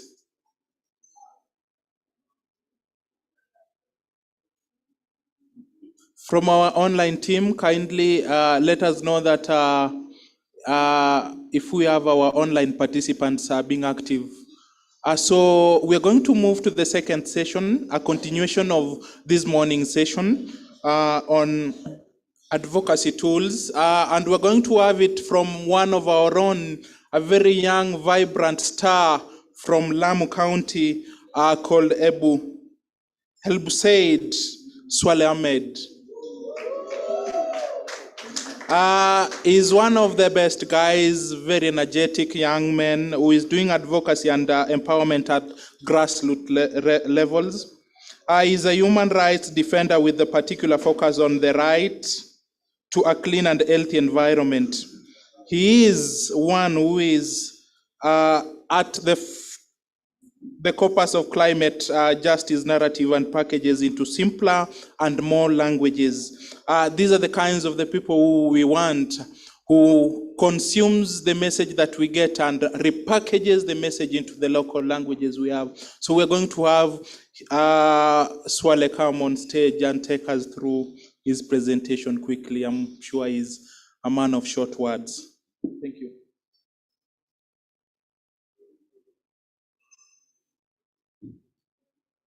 Good morning. Yes, as introduced, Helbusaid Swale from Lamu County. Anyone needs someone for bridal negotiations can always get Duncan. He did me some justice. So anyway, about the coal plant. As you see, you know what's funny? It's funny. We're in the 21st century. Kenya is generating more electricity than we are consuming. The local production or generation of electricity as per 2020 was 93% renewable. As per when this was done as 2019, we were at 25% renewable electricity generation. So it's just funny that the government will even think of a coal plant to generate 1,050 electricities when we have over 650 megawatts in excess. It's a funny thing. And to top it, we are in the 21st century, when all we're talking about is climate change, climate justice, net zero, 1.5, renewable energy, and then here comes someone in the 21st century wanting to establish a coal plant. So Kenya, recently, this is as per 2020, as you see, we don't even rely on fossil fuels as much anymore. A bigger percentage is from geothermal, hydro, wind. Thermal only accounts about 7%.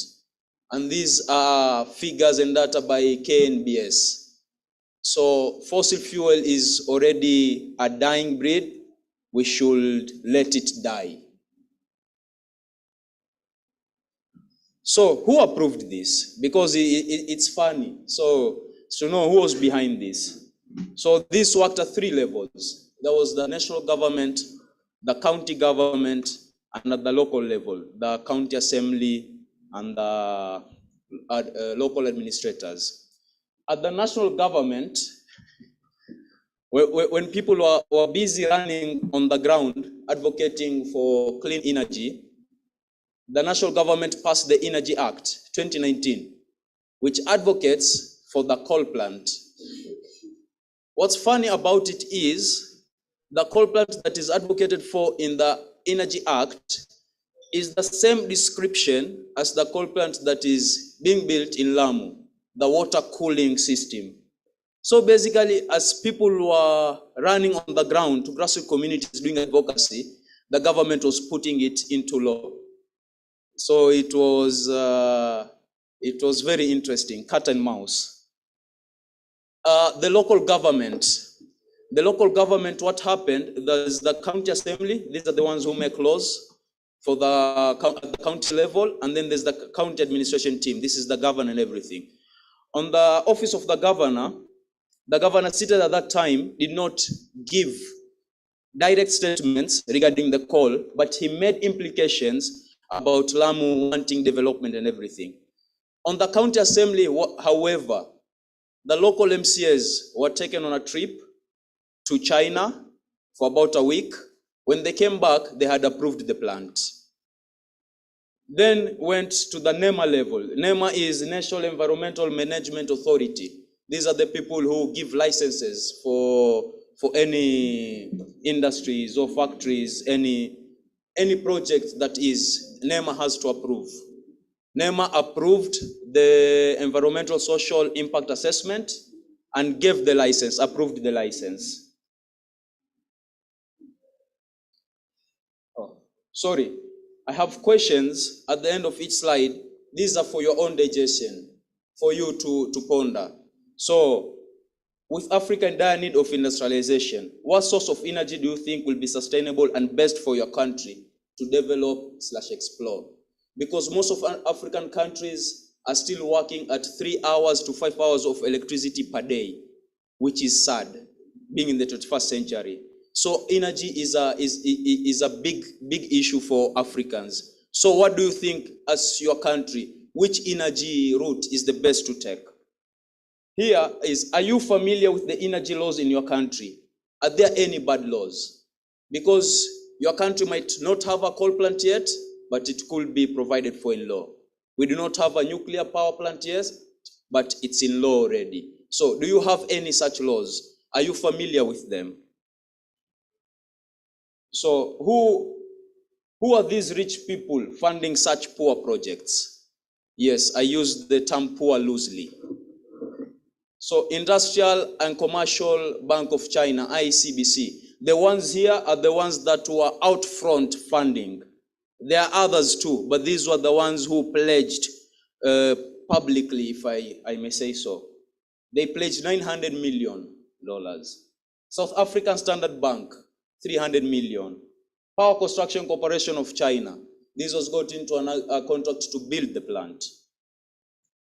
General Electric, it was planning to invest a fifth of the project's equity. So a question to you guys. We talk about finance and funds and the lack of it. Won't have these pledges and the industry play a huge economic change to the people of Lamu if and when approved? Because these are the funds we usually talk about. Now they came, the funds, just not to do what we want to do for other projects. If these were implemented, would they be beneficial? Wouldn't they be beneficial? This for you to ponder. So what happened? After the license was granted, a group of individuals, environmentalists, with the help of others, came together and lodged a petition to revoke the license issued by NEMA. They took Amu Power and NEMA to the National Environmental Tribunal, the NET, and it was a process of about 3 to 4 years, the coal plant. There were protests and demonstrations. I had pictures, but because of my technological incapacities and challenges, I couldn't display them. So there were protests and demonstrations in Nairobi, in South Africa, in Lamu, in various places. There was letters to banks and financial institutions. This was in an attempt to boycott the financing, to stop the financing. Though even talks about AFDB, African Development Bank, funding this, and many other institutions. And every individual institution got such a letter. In fact, there's a member here, Mr. Alphonse told me about how one time they took a letter to Turkey to submit to Chinese delegates, a letter from Sevlamu, but they still did not receive the letter. So there was what happened at the petition case. The NET, it gave the judgment. It revoked the license. Why did it revoke the license? It said that public participation had been insufficient. For some of you that have gone through this ruling, there's some very interesting words that Balala used. He said, public participation is the air, is the oxygen that gives light to an environmental impact assessment. So this is how big public participation is to any project. And one of the reasons it was revoked, it was because public participation was insufficient. Another reason they stated that the environmental social impact assessment did not fully capture the degradation or the effects that the people of Lamu and the environment and the ecological system stood to suffer from the coal plant. It did not fully detail everything. So the plant will need a new ESIA. The Kenya government called off the project. But now, this is just a battle won. The war is still on because it's still in law. The only reason the license was revoked because of public participation. So if public participation was done in by the book, then the project would be a good to go, would be viable. So it's still an ongoing process. So do you think, this is a question for you, do you think the bottom-up approach will make it hard for the commencement of any kind of projects? And with Europe threatening to fire up abandoned coal plants, do we as Africans maybe need to explore our resources? This is as recently as Russia threatening to cut off supply of gas to European countries, and they threatened to fire up old coal power plants. This is just happening, it's ongoing. So if Europe's immediate attention or immediate response to lack of energy or to lack of maybe gas is to go back to fossil fuels, is to fire up coal plants, don't you think as Africans we need to unpack this just transition saga and maybe see how we can explore our resources? Who are our heroes? There are many people who are in this fight, in this movement, in this case, who are associated in one way or another. These are not all of them. They are just but half. These are the ones I could list from the top of my head.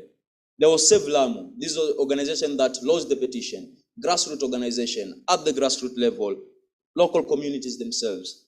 There was the decolonized movement that rallied and mobilized people from Lamu, people from Mui Basin, where they planned to mine the coal, and all stakeholders in the pursuit of clean energy. Greenpeace Africa, in charge for demonstrations and mobilizing. PACJA advocacy levels, giving us the voice. I am here today in front of you telling you about the coal plant is self-explanatory, really. 350, Katiba Institute, these are the lawyers that made that good petition. And so on and so on and so on. So are you a member of any networks? Which do you think is more effective? Working as an individual or working as a collective, as a team? So what did they have to overcome? What did we have to overcome? There was government sabotage. This is where you would see you're going for advocacy levels at the grassroots communities, then the government tells you stuff like you do not have a permit, you're not allowed to move at this hour, you'll have to sleep here today, people cannot convene because of so on and so many reasons. We even had cases of a few officers being apprehended but never charged really. So the government was really behind the coal plant. Gifts, as I told you, some members of the county assembly were taken to China on a trip. When they came back, they had approved the license. One time we did demonstrations along the China embassy. They requested a meeting, the Chinese embassy, with a few members of PACJA, a few members of Decolonize. They went to that meeting. There was General Electrics and other stakeholders. Basically what they told them, we'll take you to China for a week, even a month, fully funded and everything. But when you come back, you have to approve this thing. So these are some of the things that the people had to overcome. Because someone at the grassroots level trying to make a living and you put a cake in front of them, it's very hard to say no to. There's unhealthy competition. Unhealthy competition, this you will see where organizations would fight for this space only in an unhealthy manner. because you'd find in demonstration someone telling you, do not use this placard, use this placard. What are these people doing here? So this is a big problem, was and is still a big problem. We need that synergy. We do not want, there's no monopoly in this space. There's no monopoly that one organization is dealing with call, so no any other organization or individual is allowed to speak or talk about call. There's outdated community narratives and cultures. The first champions that came about to fight the call were mostly ladies, women. But being who they are and the patriarchal society or community that is my background, that I come from, it was very hard for them to raise their voices or be vocal enough to be taken seriously. There's propaganda, insults, and labels. We were known as anti-development. That was the first issue that was given to us. In fact, for the first year, the advocacy was very hard because the community members, the moment you reach there, they see you as anti-development. These are the people that do not want job opportunities to come our way, that do not want compensations to come our way, that do not want money to come our way. So this was a challenge. What are some of the challenges you face in your pursuit of climate justice, and how do you overcome them? So this is the second last slide. What do we want?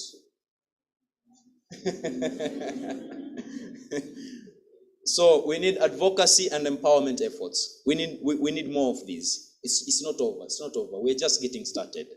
We need partnerships. I was talking about unhealthy competitions. So here, we need to come together. We need to bring our resources together, our manpower, our technicalities, everything together so that, because we all want the same result, same goal. Petitions. There are various petitions. The one I'm advocating for is a constitutional petition to deem the clause that stipulates or advocates for the coal plant illegal based on a human right-based approach. Because human rights provide for us the right to a clean and healthy environment, a right to good health, and many other rights. The coal plant threatens just that, threatens the core and fundamentals of human rights and freedoms. So to cancel the clause, absolutely, to go away with coal in our country. We need good policies and political leaders. We need policies that are tailor-made for our needs and issues. We need policies that address the local man at his level and at his challenges. We need policies that are our own, that we come up our own, we write our own, we design our own, not copy-paste or stuff. And political leaders, okay, we cannot choose our leaders, but we can train them. We can do a lot of capacity building for them, bring them on the same stages, same platforms we are, so that they understand better, they get a bigger picture. Inclusion is just, we need a seat on the table. We need to know what's going on as the grassroots communities. We need to know these policies. We need to know about the reports. We need to know about the agreements and the treaties that are reached to every day. We need to know about all these and unpacked at a community level, at a simple level for consumption for every Tom, Dick, and Harry. So if you are to have it your way today, what would it look like? This is something for you to digest. If today you are to give in your way in the climate justice discourse narrative, how will the world look like? What will you be changing? So the last slide has a question that needs an answer right now. Needs an answer now. When do we want it? Okay. I think maybe if I have 2 more minutes, Mr. Henry, I would like to read something and then bid you farewell.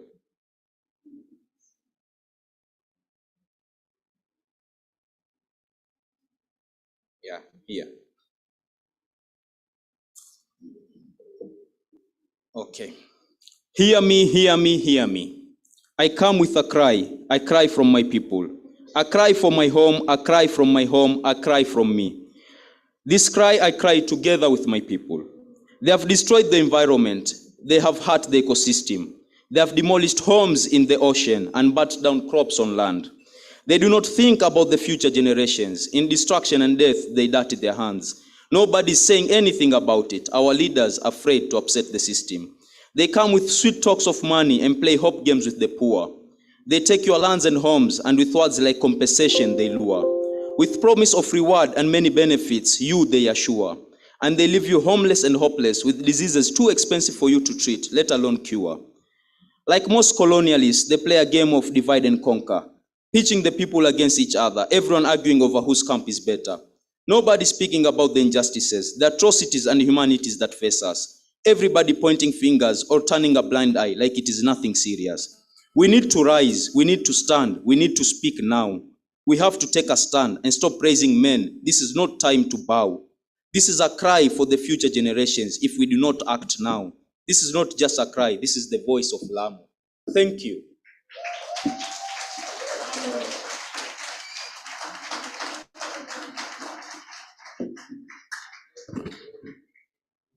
Congratulations, our brother, for that good presentation. Maybe before he leaves, I want to open a platform a little bit. We get some concerns. Today is a very special day. The language is advocacy. We're being told, how do we do this thing? You know, Swale is a lawyer. At the interest of the public demand and the public interest of the common and the commonalities of those people who are affected, he is speaking to us. So I'm sure this is a very good lesson for those who are here. All of us, I know we are climate justice activists, and we are being prepared to be advocates of the message of climate to our countries. So in a few minutes before we get another presentation, I want to open the platform for a few concerns and a few questions or a few suggestions for ourselves. I don't know, is there anything from online? Maybe we could start there before we get to ourselves here. Okay, I'm told nothing. I want to give a platform to 2 or 3 people to make comments or have questions for this presentation. Okay, 1, 2. We have only 2? Okay, let's get support. The support team, the 2 hands from the other end.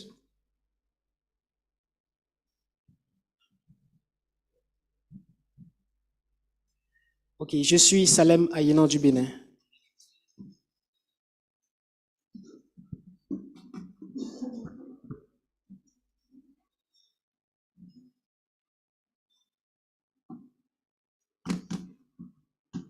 Ok, ma question concerne la présentation de ce matin.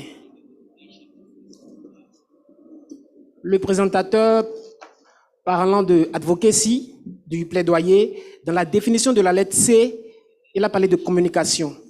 Et donc, parlant de communication, il a mentionné le lobbying. Donc, j'aimerais savoir, est-ce qu'il y a un lien entre le lobbying et le plaidoyer? Est-ce que nous, jeunes, pendant le processus de plaidoyer, nous pouvons appliquer les méthodes de lobbying? Merci. Okay, thank you for that question. The other hand is there. I want to believe that Simpilo is also online to make a comment. Shortly after that, we are going to give Simpilo from online. So continue. Okay, thank you very much. My name is Mohamed Almas. Actually, I come from Kilifi County. It is neighboring Lamu County. And first of all, I'd like to congratulate my colleagues for the fight they've been putting up there, because actually the coal power plant would also affect us in Kilifi County.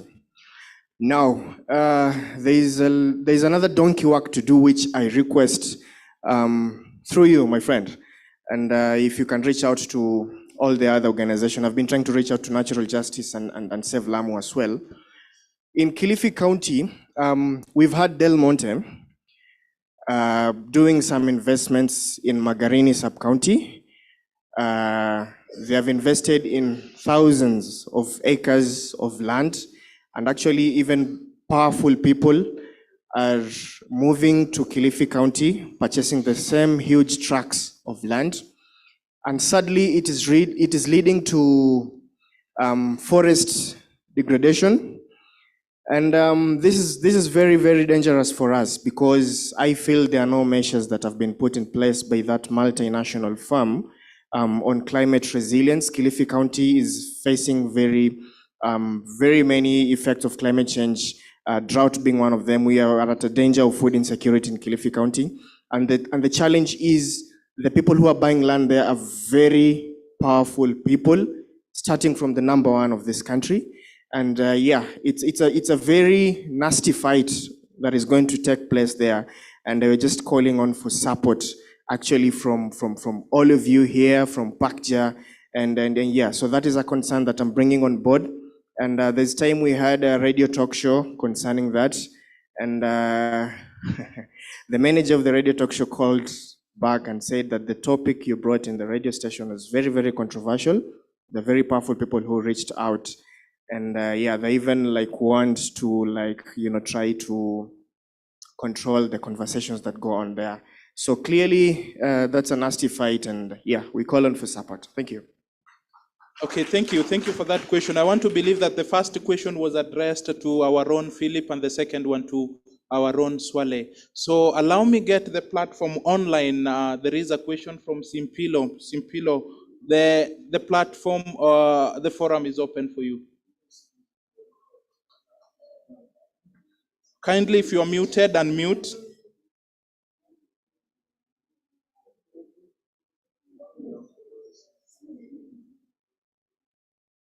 Maybe as Simpilo is preparing to say something, I'm told there is a comment online. We give whoever was raised that comment to have the platform to share with us.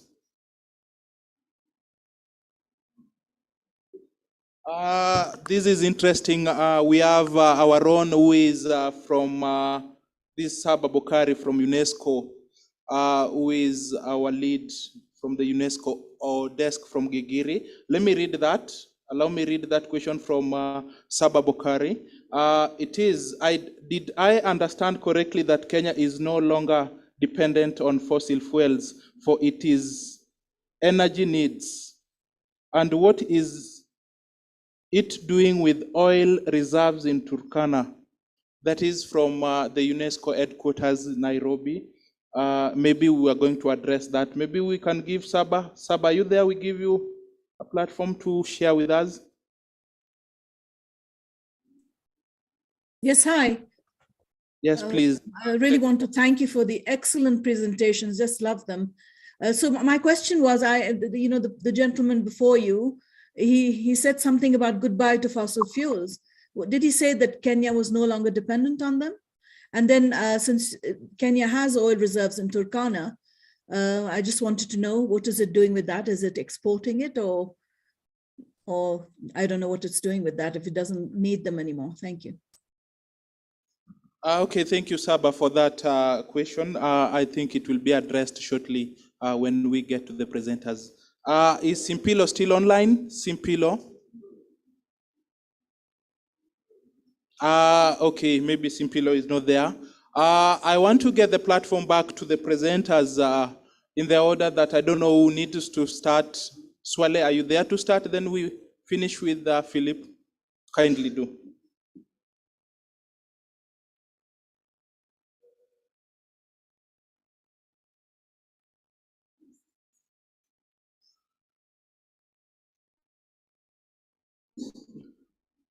Yeah, the first one was from my brother in Kilifi, Almasi. So it was not a question per se, but more of a request for support. So maybe I'll let you on some information. Pakja is in the process of forming a coast regional platform. So yours will be one of the many issues that can be addressed, because there are many issues in Coast Province. Lamu alone, Kilifi has the salt, has what you're talking about, Del Monte has the sisal plantations, Mombasa has garbage sites, dumping sites. So the coastal province is a nightmare, and it's there's something in the pipeline. So Be patient. Probably this month, in 2 months' time, we'll be talking about your issue on an official basis, on an official manner. The second was about Kenyan energy. Okay, what I stated or what I implied was, with Kenya having over 40% of its energy from geothermal, and thermal about 7 to 11%. And by 2020, the local generation of electricity was 90% renewable. So what I implied was Kenya has no need, it doesn't need fossil fuels because it is working well without, and most of our electricity, most of the energy generated is not fossil fuel based. That is what I implied. Yes, thank you. Okay, thank you. As Philip comes, I don't know if Simpilo is able to raise his question. Maybe he can raise as is being addressed with other questions. Yeah, I think mine is simple. I think it's the question was trying to establish what is and where is the space of lobbying within the advocacy spectrum. And I must say yes, that lobbying is one of the approach, and it's more targeted to very powerful people. It is a bilateral, more or less like bilateral conversation, sometimes behind the scenes, but it has lobbying has different interpretation and the connotations. If you use it within the US context, it means bribing. In other contexts, it could mean other things. That is why we are also cautious. And then looking at our advocacy work, the way we are pursuing it, then you begin to see the limitation in terms of, first and foremost, being able to access those highly connected, highly influential people that we need to engage with. And number two, the ability to take on board our proposition. So it has its own limitations. And that is why within the strategic, the mix of strategies, we are clear about the approaches and the strategies that work best. Just quickly touching on Kilifi, it's a complex area. Complex area because there has been massive land rush, land and natural resource rush, land acquisition. And that is layering on, again, a lot of destruction of indigenous forests for purposes of fueling salt mines, which is again worsening the environment in that particular area. And it's a region that will definitely require special consideration. Noting that again, the ocean along that stretch of Kilifi County hosts mangrove forests, and the mangrove forests have special role in terms of sinking carbon, but also absorbing a number of absorbing impacts related to storm waves from the ocean. So it's important we look at it, as well as being very super breeding grounds for a number of organisms. Thanks.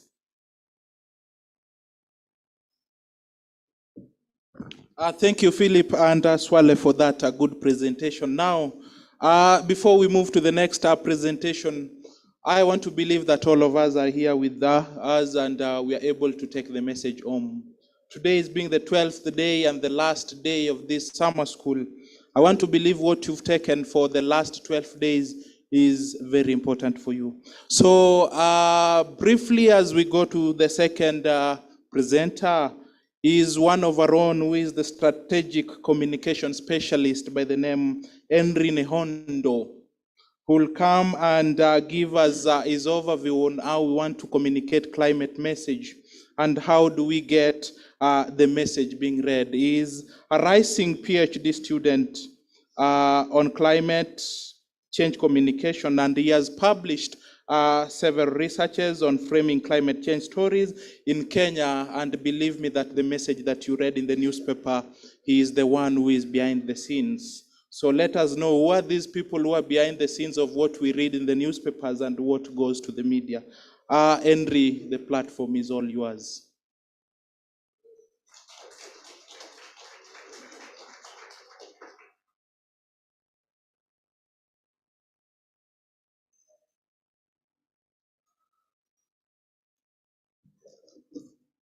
Good morning, guys.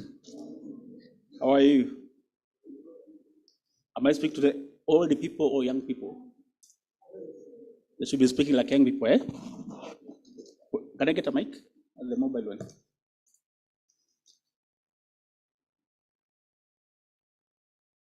Yes, thank you so much. It's my pleasure. Thank you, Philip, for giving me the opportunity, and colleagues for listening to us. And this is being a special way. Special day. I believe that you have learned so much, and you are so full of ideas right now. I'm sure that people are very eager to go back home to begin implementing what they have learned from this place. How many are very eager? Very few are very eager to go and begin implementing what they've learned. Yeah? So the idea begins from when you reach home on Monday or Tuesday, go to the government office with your idea and have it registered.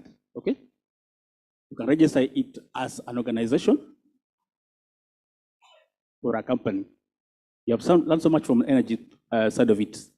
You know, you have read formed ideas that I'm going to register a company on energy. Okay? Or a CSO. So that I can take on the advocacy things we'll be learning here today. And I hope that beginning from next week or next month, we'll be seeing a lot of things from this team. We shall be seeing your websites. We shall be seeing your, you'll be sharing with us lots of things that you plan to do. Okay? Now, just picking up from where Philip and Swale started off, let me take you through now. When you decide to form, it's an organization or your CSO, and you want to begin moving, let me say that whatever you'll be doing, if you do not communicate it, it not be counted as having been done, okay? You might be doing too much or so much on the ground, but unless until it is communicated, say communication. Unless and until it's communicated, your work is zero. Nobody does know what you're doing, okay? And we'll end up rotting in your small locality when we are global citizens. Yeah? You're what? Global citizen. Say I'm a global citizen. Yeah, you've been empowered to be a global citizen, to go and take on the world, take on Africa, show Africa that you have sons and daughters who can change it, okay? Great. Now, hello, let's move on with our presentation. Great. So we're talking about communication, and when I talk about communication, you know, basically, I'm just taking you through the very basic things. It's what you can see there, okay? Either verbal or written. When I'm speaking, I'm using verbal. When I send an email, I'm using what? Written. Is that clear? Next.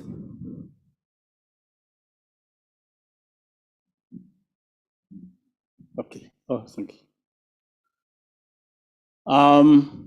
It can be also internal or external. Now, I'm assuming that you're going to form an organization. In your organization, you must have this. Also, let me say that communication is part of advocacy, okay? It's a tool of advocacy. The bigger thing is what? Advocacy. Now, under advocacy, you have communication, you have campaigns, you have many other things, okay? Lobbying, government relations, okay?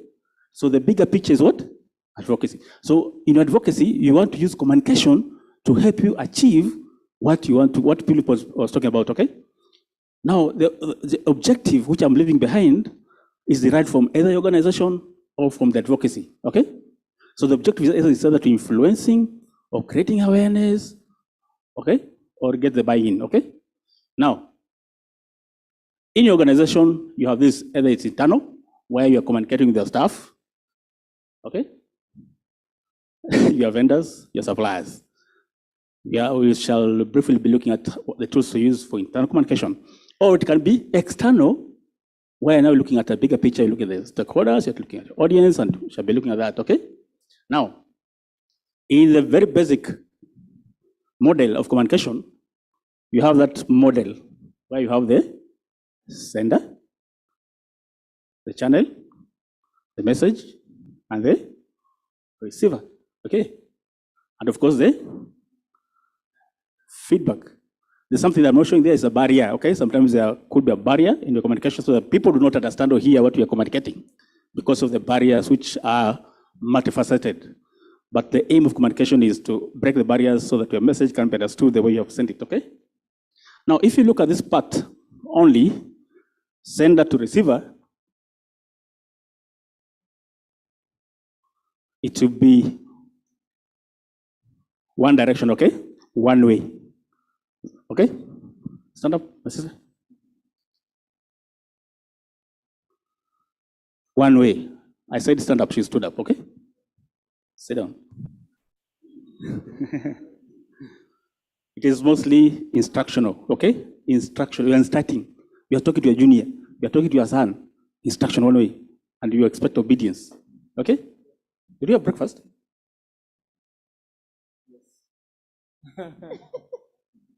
She said, non-verbally, of course, whether you're speaking or not speaking, you're communicating, okay? So she didn't say, but she said, meaning she didn't have breakfast, she's fasting. But because she responded, it is two-way communication. I got a feedback. Are you getting it? You see that one? Yes, I sent a message, she had the message, she internalized it, interpreted it in the way I wanted it to interpret, and she gave what? A feedback. Now in communication, whether you are speaking or not speaking, you are still communicating.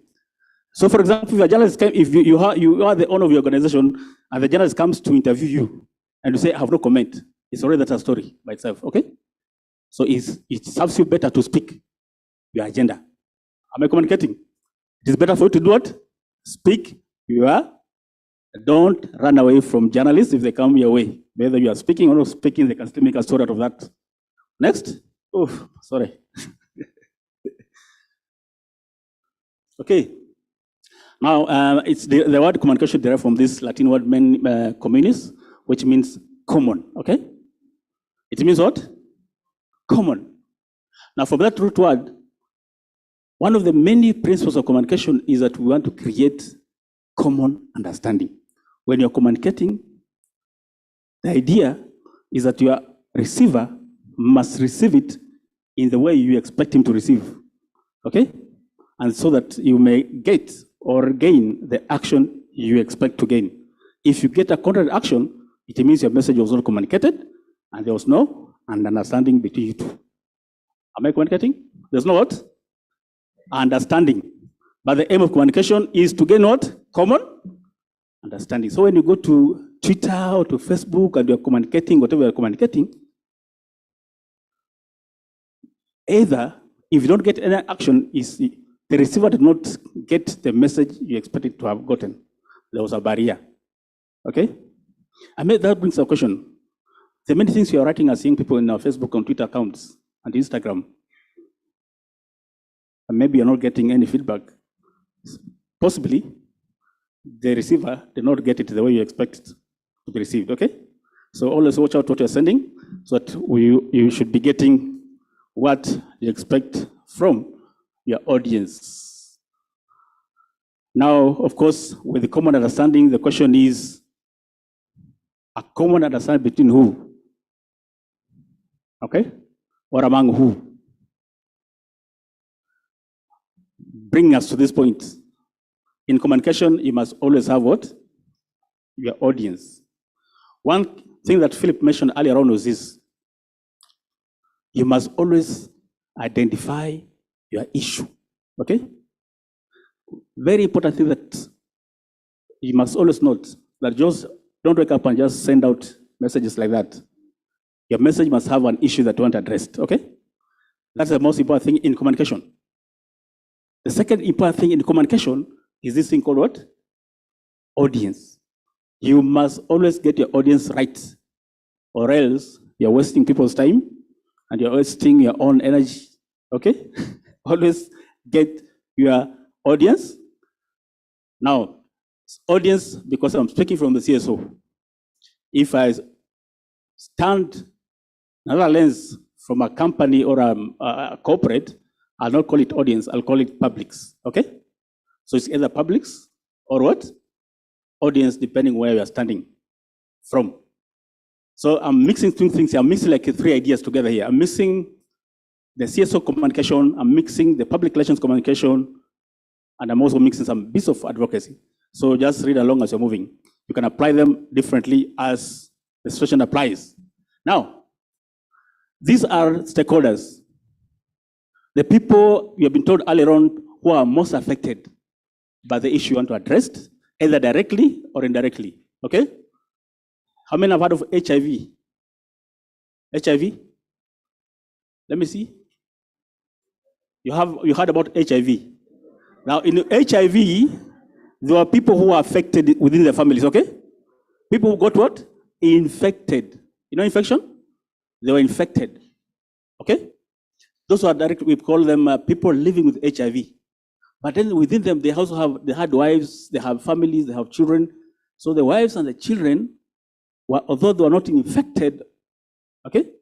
But they're also affected by the fact that there's HIV within the family. So in that context, all of them are stakeholders. Okay, when you're addressing that issue of HIV in that community or that family, you regard all of them as what? Stakeholders, people who are directly affected. But also, people who are directly affected in HIV scenario is people living with HIV. But then the other people who are affected indirectly by that situation in the family, okay? And they are called what? Indirect stakeholders, okay? Then the audience can either be, in terms of, you look at them in terms of internal communication, you look at the audience in terms of external communication, and this depends on whether it's a company or a CSO. As I've said, that it can be either a company or CSO. If there's company, then it's a public relations. If you're talking about, it's public. If you're talking about CSO, you're talking about the audience, okay? Now, from the advocate and campaigns lens, this will be people who can either address it directly. People can be, you have been told about allies and the opponents, okay? Then you also have to consider people with the people about power dynamics that you've been told earlier on, okay? And take care of the competing interests. Always take care of what? Competing interests among your audience. Okay. Now, in terms of internal or external communications, then you have to consider this as your audience. For example, it's internal. You are looking at your board, you're looking at your staff, you're looking at your suppliers, okay? People who are within the organization setup. And then in terms of external, you're looking at stakeholders, you're looking at the government, you're looking at, so that when anything you're designing, any message you're designing, always have these people in the back of your mind. Before I share this on my Twitter, whom am I targeting, okay? Now, I'm not doing so much on social media, but in your messaging and you're sending out, I want somebody to tell me, wherever you are just standing, but tell me, how do you bring your government in your messaging? Or how do you ensure that your message reaches the government? Just shout your hands up, shout it out. You tag them, okay? By tagging is that you are targeting that man, that woman, okay, in the government. Okay. This can further be divided into, they can be domestic or international. And I'm sure that because the people who are sitting here this morning are people who aspire to be international, okay? You're based in whichever country, but your target is what? International. Like, for example, like Pakia. Pakia is based here, but the audience is international, okay? And therefore, in our tagging, we don't just tag the Kenya government where we are best, but you tag the COP, you tag the UMCC, you tag World Bank, because the audience is what? Both domestic and international. Is that okay? Are we together? Okay. Now, from early theories of the public relations, we were told that you can grow your public or your audience, you can grow them, okay? You go in a situation like a professor told us the other day when we went to that field trip. He noticed that the farmer was throwing dung somewhere down the valley, okay? She's a public who is not aware of the value of the dung. or how the best way of using that dung. So she's aware, she's not aware. So you can move from your publics which are not aware to bring them here to active publics who are both aware and also organized to address the issue. You can grow them. You apply strategies that will grow your publics, your audience, your stakeholders, okay? By taking different strategies at different times, okay? Now, I'm saying that identifying your target is the most important thing in your communication strategy. Otherwise, you'll be sending your message to the wrong audience, using wrong means, also losing money in the process and losing time, okay? Ending up being a frustrated individual or a frustrated organization. The most important thing is getting your audience, okay? Let me ask a question. In terms of, recalling what Philip showed us in the morning, recalling the matters of climate justice, okay, that Africa is clamoring for. Who is our primary audience? Just shoot up your answer. You were told by Eugene that day that your audience, your primary audience should be the one who has the capacity to address the issue. Okay? So, matter of climate justice, who are our primary audience? Yeah? Is this a class? Are people asleep? Eh? People are asleep here. I think they went out for disco night yesterday night. Yes, sir. Tell me. Tell us, just shout it out.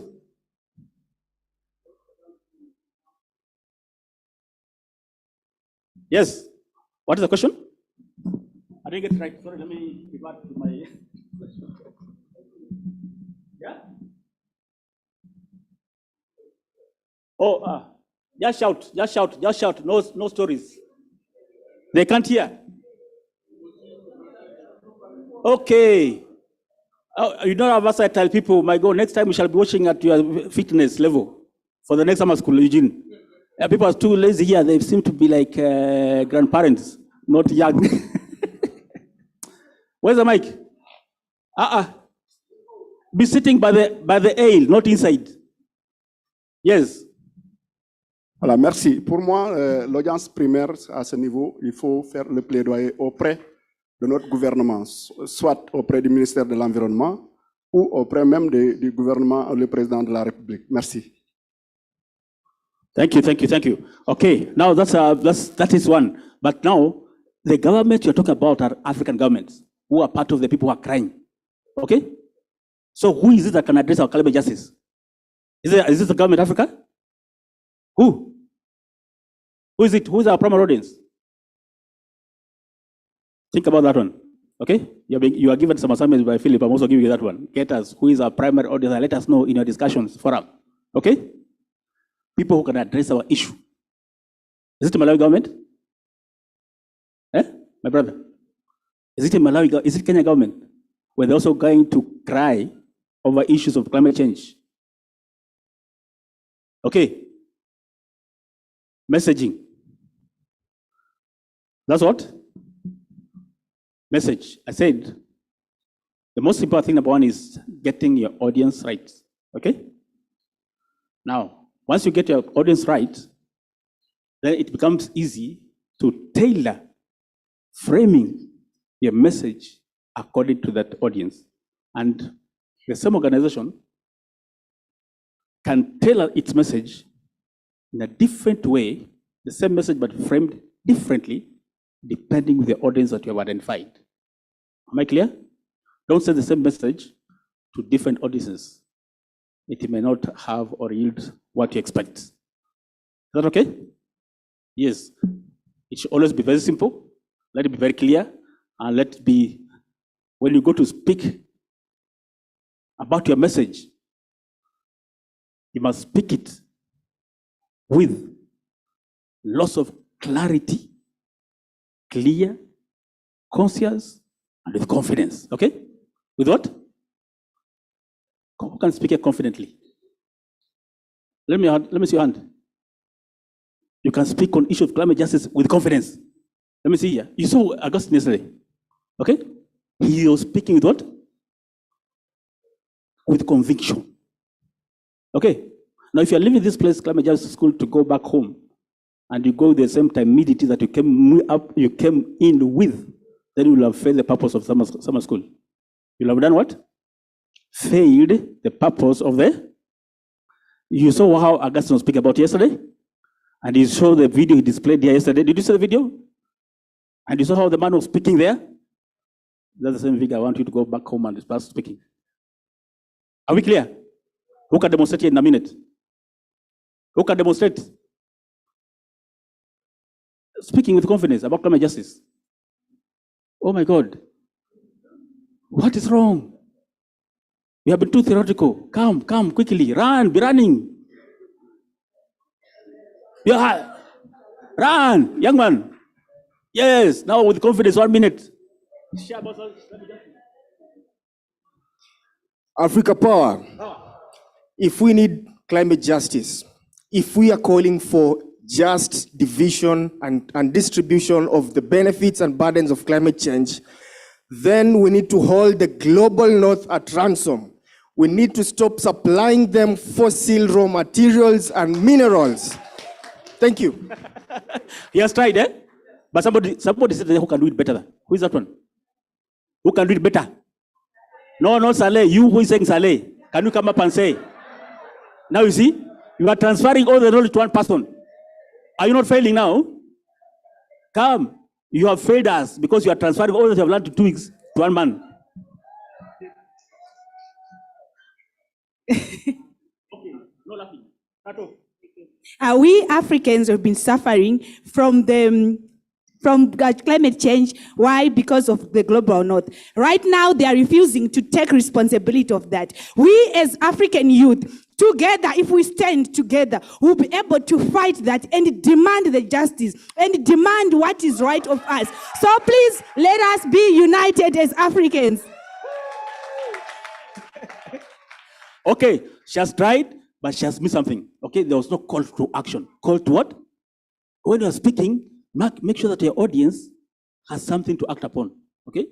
You say, give us climate justice, give us money. Okay? Shut down your call. You know him, he led some advocacy, some campaign. Okay? Where he said, let oil what? Stay on the ground. Okay?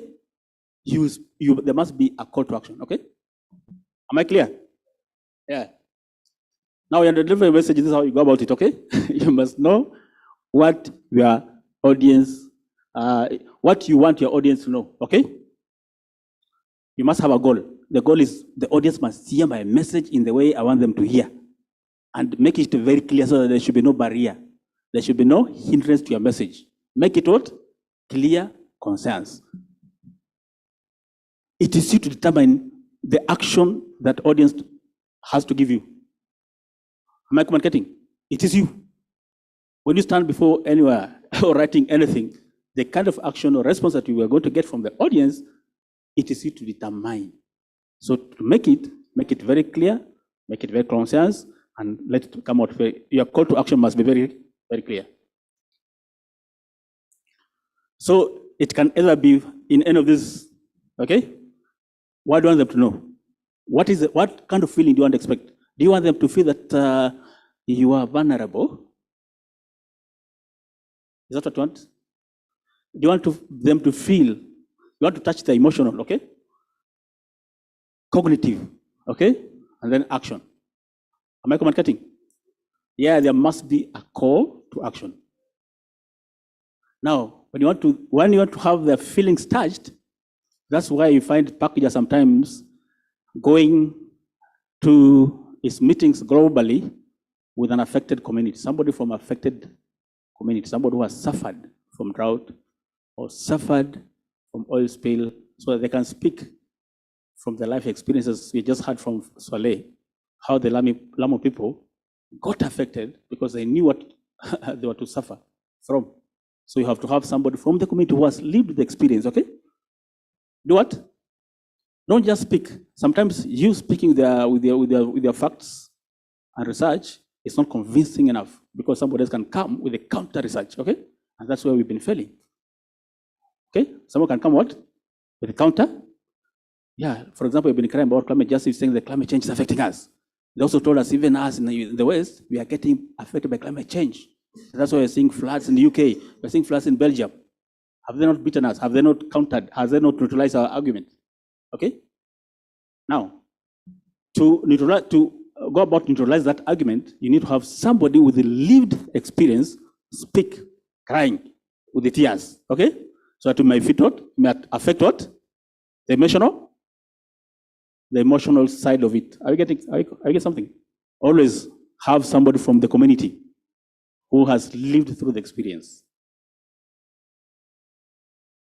Now, an activation point occurs when the right people at the right time are persuaded to take an action. Is that clear?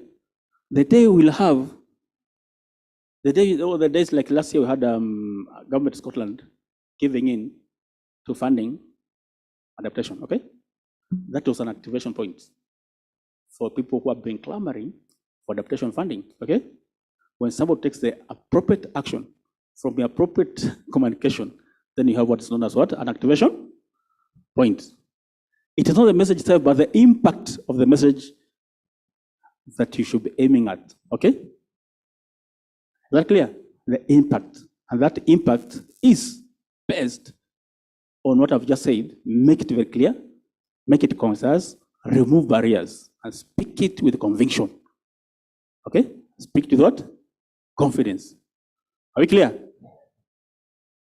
Now, number 3 about that in communication is just, I'm giving a very basic side of communication strategy that should guide you. Now you're having the next thing is about channels, okay? You have identified the audience. You have your message. Now, how do you go about reaching to these various audiences? You know, to use the same channel to reach out to all the people that you want to reach. You must decide, this person loves reading newspaper, therefore I'll reach him through newspaper. This one loves checking Twitter, therefore I'll reach him through Twitter. Okay? You must always map out your audience, their preferences, and the way you can reach out to them. All right? Is that clear? Yeah, some you have to organize events to reach them. Some you have to use publications, policy briefs, you have to use newsletters, you have to use newspapers, you have to use local networks. You go to somebody who knows somebody, okay, to reach the person you want to reach out to. You can use media relations, you can use advertising, okay? All those kind of what? Channels of communication. Now, a use of many channels is better than one, okay?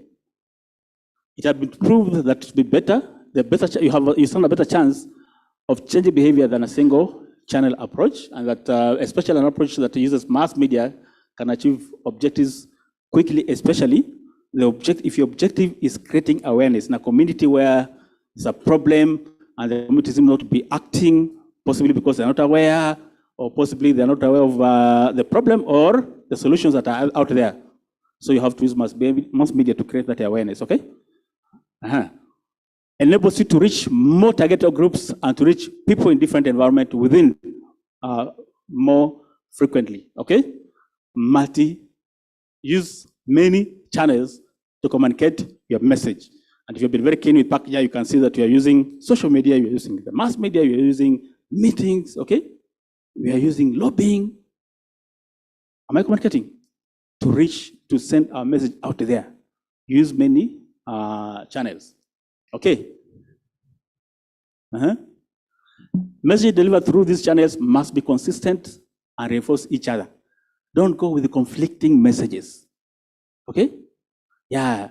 This arm of Packaging has gone to meet the co-presidency with this issue. Packaging is about we don't want fossil fuel.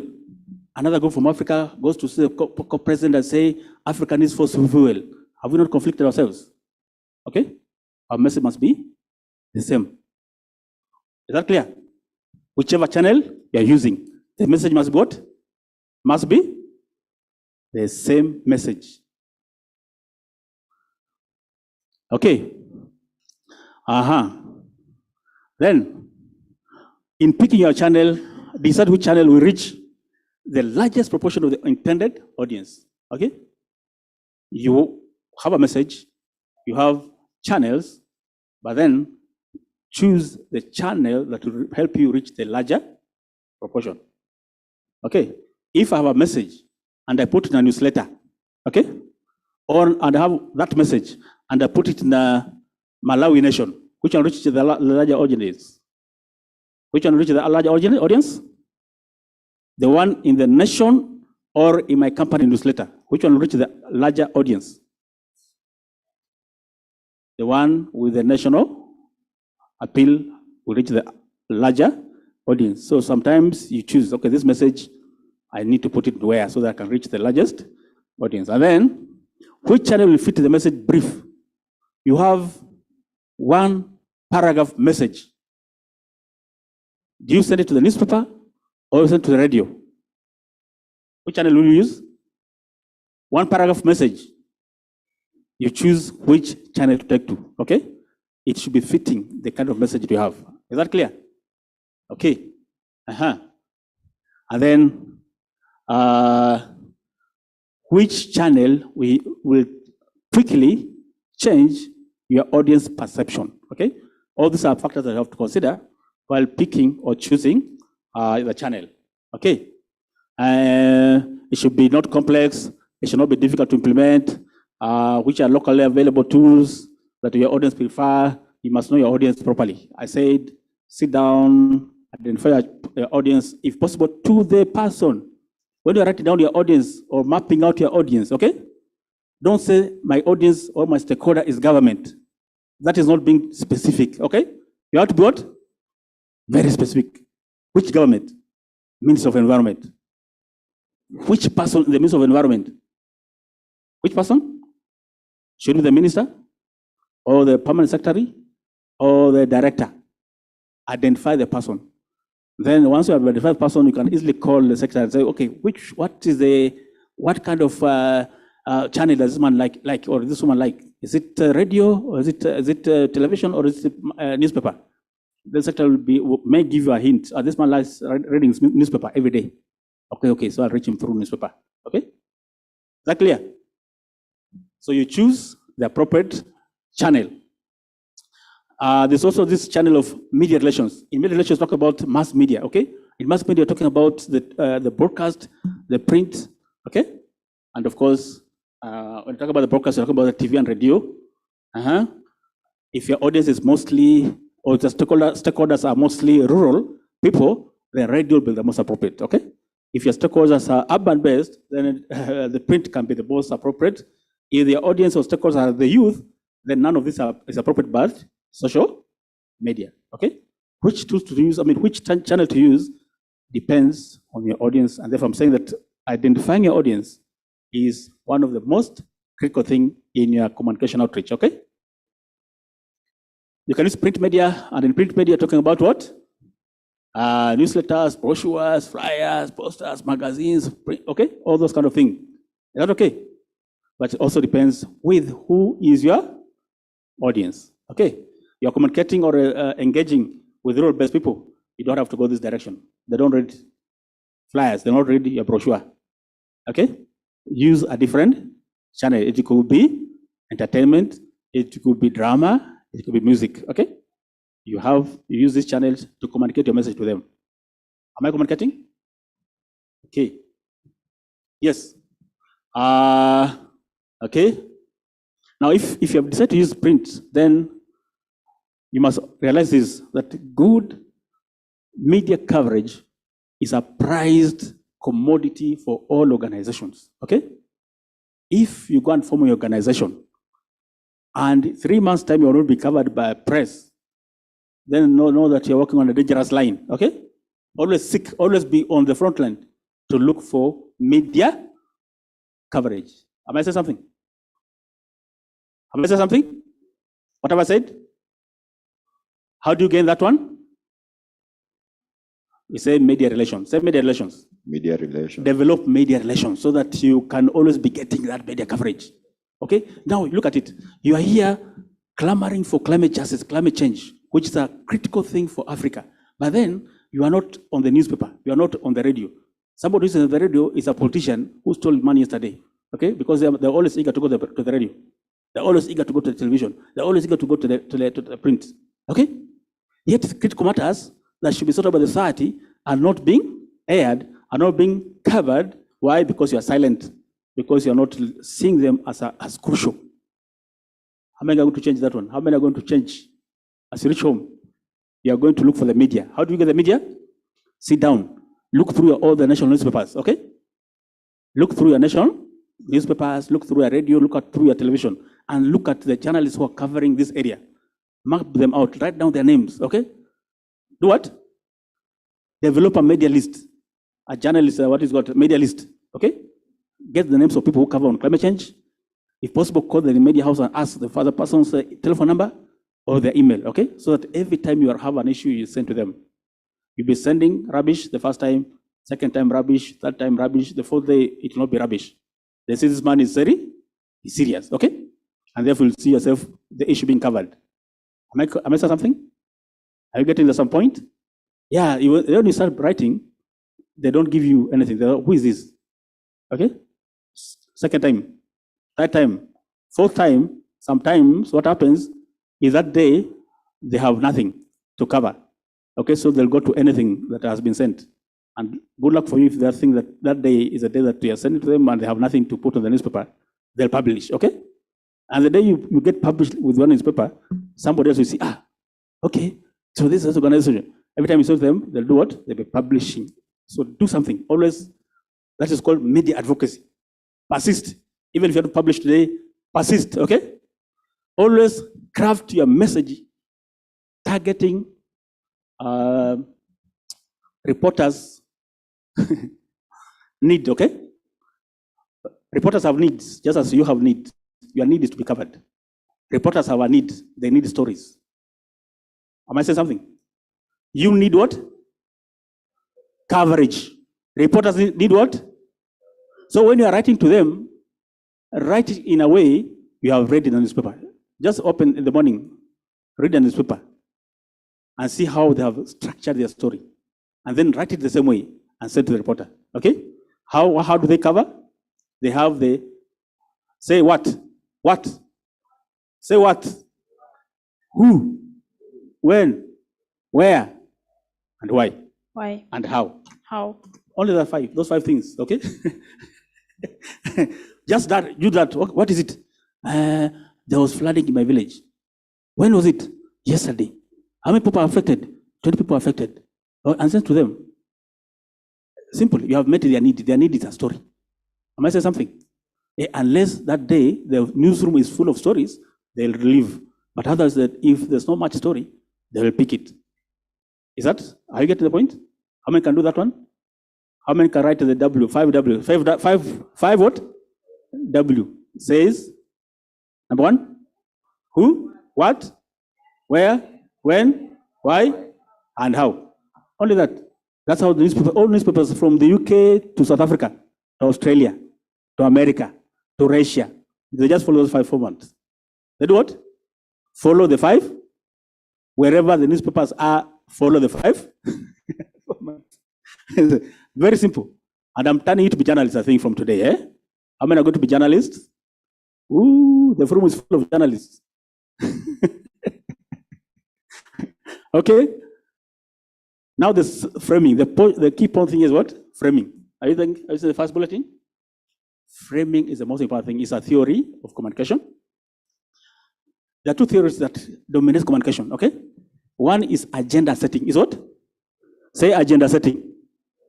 In agenda setting is that the mass media sets the agenda of the day. When you wake up in the morning and tune on your television or radio or read a newspaper, what the newspaper is telling you is these are the key issues that are affecting society, okay? That are what? Are reported for society. That is, they have boxed your mind into that, what you have read, into what you have listened to, into what you have listened to, okay? That is, they have set your agenda for the day. When you meet your friends, you'll be discussing around what you have read in the newspaper or television or radio station. Is that clear? So, if you aim to have or to set the agenda for society, ensure that you get media coverage so that when people wake up in the morning, they should see your issue in the newspaper so that it becomes part of the agenda for the society. Is that clear? Okay. Now, the second theory that also dominates the media is what is called the framing theory. What's called? The framing. There are 3 or 4, but let me say the 3. So the framing is not just setting the agenda, but how do you want people to look at it, to look at the issue? Okay? Are you getting the picture? Now, let me give you an example. Some years ago, I used to work for an organization that advocated for the rights of older people, okay? Older people. Now, if you frame older people as needy, as vulnerable, as useless and tired people in the society, you're not going to get any support. Because after people say, these are tired people, let them go and die. Okay? But if you want support in your programs and your activities around other people, we have to change the way you frame them, okay? We have to frame them as people who are valuable to the society, okay? Research has proved that the grandmothers, okay, are the most secure members of family for orphaned children, okay? So grandmothers are providing a service to the society, either they're raising up grandchildren. And therefore, we brought the value of grandparents to our donors, okay? And that helped us to be moving along. Are you clear? So the way you frame your issues, how do you want the world to know about Africa's and climate change? Be thinking about that, okay? Not just be posting things. Think, how do you want the West to know about Africa's and climate change? Frame it, frame it, frame it, frame it, okay? You can frame it in a way that it makes us be looked down upon badly, or as people that you can partner with. Is that clear? Okay. Train spokespeople in your organization, or you who will be going to form that organization. Train how to communicate and speak to the journalists. Okay. Learn how to speak. Somebody just demonstrated to us. You speak with confidence. You have facts in your fingertips. Okay. Facts. And know how to frame your message and speak it with clarity. Okay? Otherwise, you go to your organization, you coach your boss how to speak to the journalist in case he has that fear or he doesn't have the skill of communicating with the reporters. And therefore, you're not getting coverage. Why? Because somebody in the organization is not doing that, reaching out. But so train them on how to speak. Great. Always identify opportunities that make news.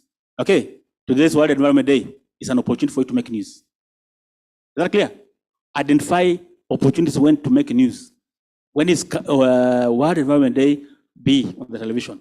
When it is flooding, be on the television. When it is dry season, be on the television. When people are dying of drought, be on the.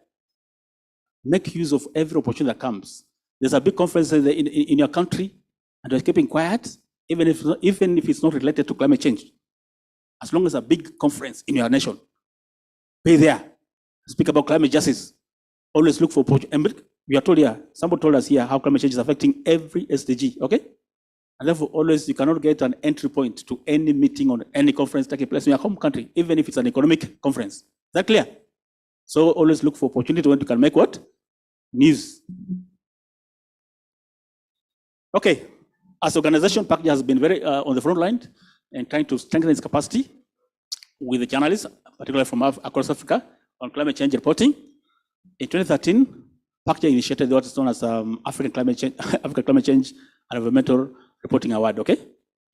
As a way of reaching out or bringing journalists closer to advocacy issues, okay? Now, just before we came, we had this year's event in Kigali alongside CHOGOM. You know CHOGOM? The Commonwealth of States. So we were awarding these reporters, okay? As a way of bringing journalists close. So within your organization, even the organization you're going to form, always look for a way of bringing journalists close to you. They are a tool. Say they are a tool. Journalists are what? Of advocacy. So if you really are sure that you are advocating for issues and you are keeping them very far from you, then you are not a very serious advocate person. Okay? If you are really serious, bring them what?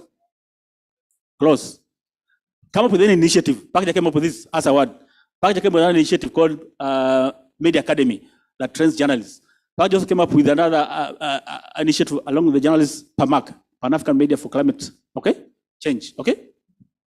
As a way of bringing them close to our issues so that when we need them at any given point of time, we know we are not going to knock into a strange house.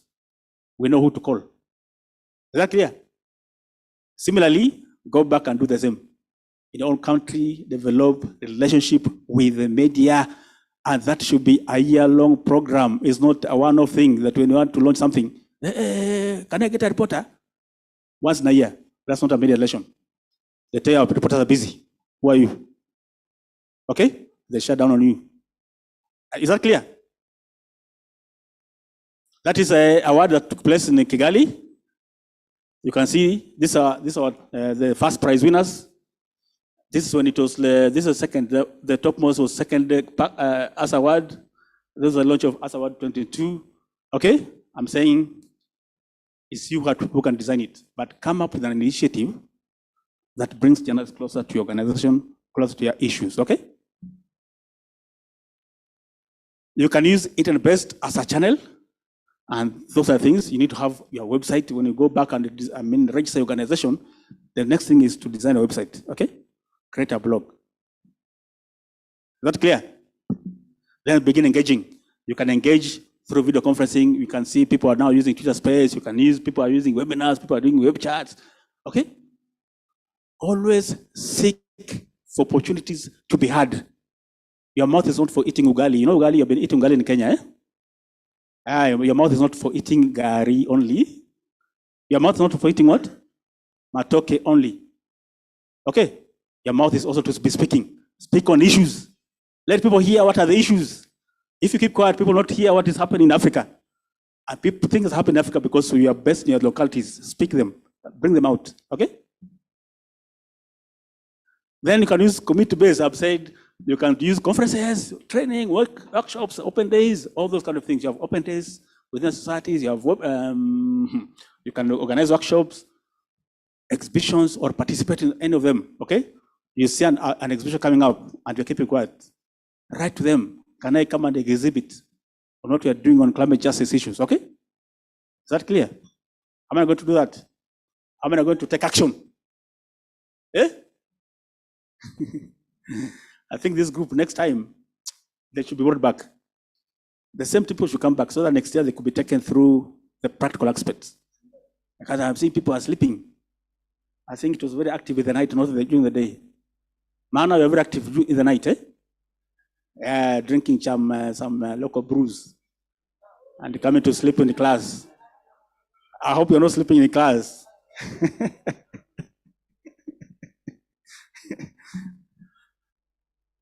You can use, how many know Canva? Canva.com, okay? Go to Canva.com and learn how to make simple posters, okay?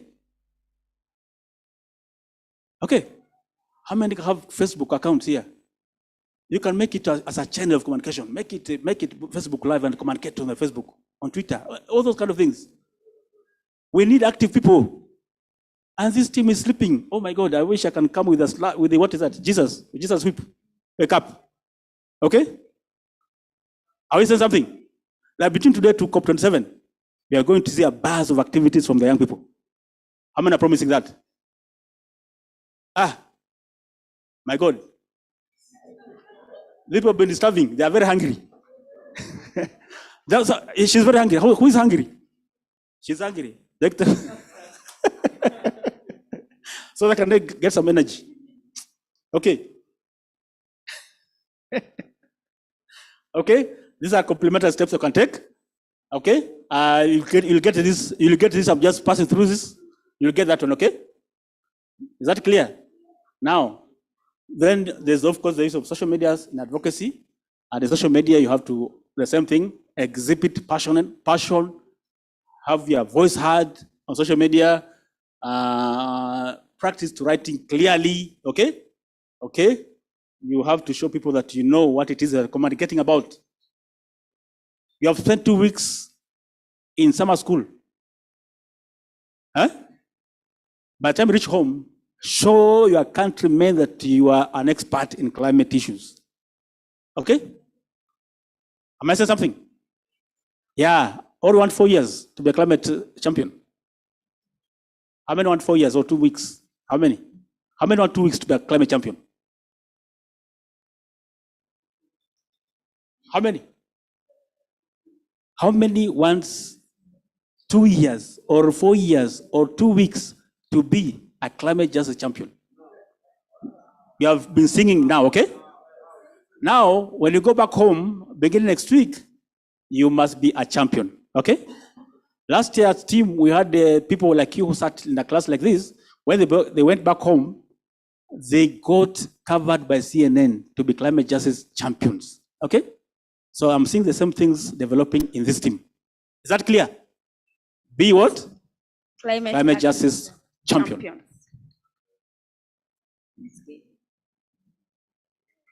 Now, in terms of social media, PACJA initiated this young digital activist during COVID time, so that we can keep conversations around climate justice on social media, because at that time, there was a lockdown. People are not interacting physically, but yet we wanted that communication to be going on. And using YDS, Young Digital Activists, the coverage continued online, okay? And then you have this summer school that brings together. Don't worry, they are going to do the interviews. Then you have this summer school. So this summer school is being the young people capacity, building their capacity to understand the issues, how to advocate on climate change, growing the next generation of climate activists. And then, of course, from the summer school, we have the South to South Youth Platform, okay? And then we need to leverage on social media to advance our cause. Now, which tool to use? Of course, determined by your target audience, the kind of communication you want to push out, the kind of resources you have, the skill base you have, your financial, and then the credibility of the tool or medium you want to use, and the existing media channels. In terms of targeting, you have said, depending with the target audience, okay? If the person you're targeting is an expert in the subject matter, okay, then use those tactics of reaching out to them. Policy briefs, research papers, working papers like that, okay? Now, if they are not experts, then use those ones. If they are general public, then you have to write in the newspapers, op-ed, opinion pieces, letters to newspapers. Then you have to use ads and t-shirts. I mean, using t-shirts and you print something so that even the common person can understand the message about climate justice. You can use oral as a tool, and then you organize conferences, workshops, okay? And then make presentations. Otherwise, if this is for experts, if they're not experts, general public, then you use the radio and TV and the public meeting and speeches to the public. Okay? You can also use audio visual, you shoot videos and be sharing meetings. Okay? You can use IC, and then you have the websites, you have the email campaigns, and what you can see there.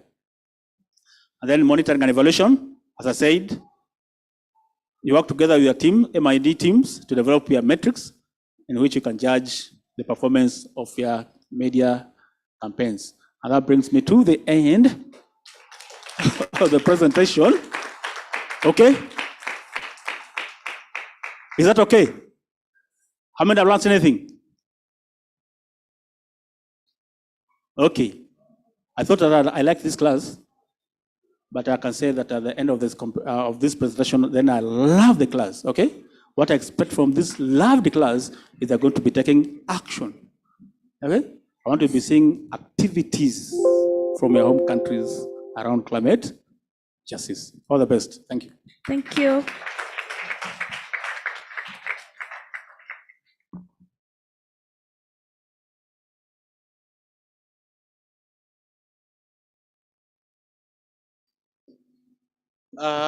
That's Henry Neondo. Thank you for that good presentation. I want to believe that now those who want to be climate communication activists can be able to do their messages well. Quickly, before we move to the next presentation, I want briefly to give a platform to the online. I want to believe that Simpilo is still there before we make the last remarks or we get some information from our own. Simpilo, are you there? We want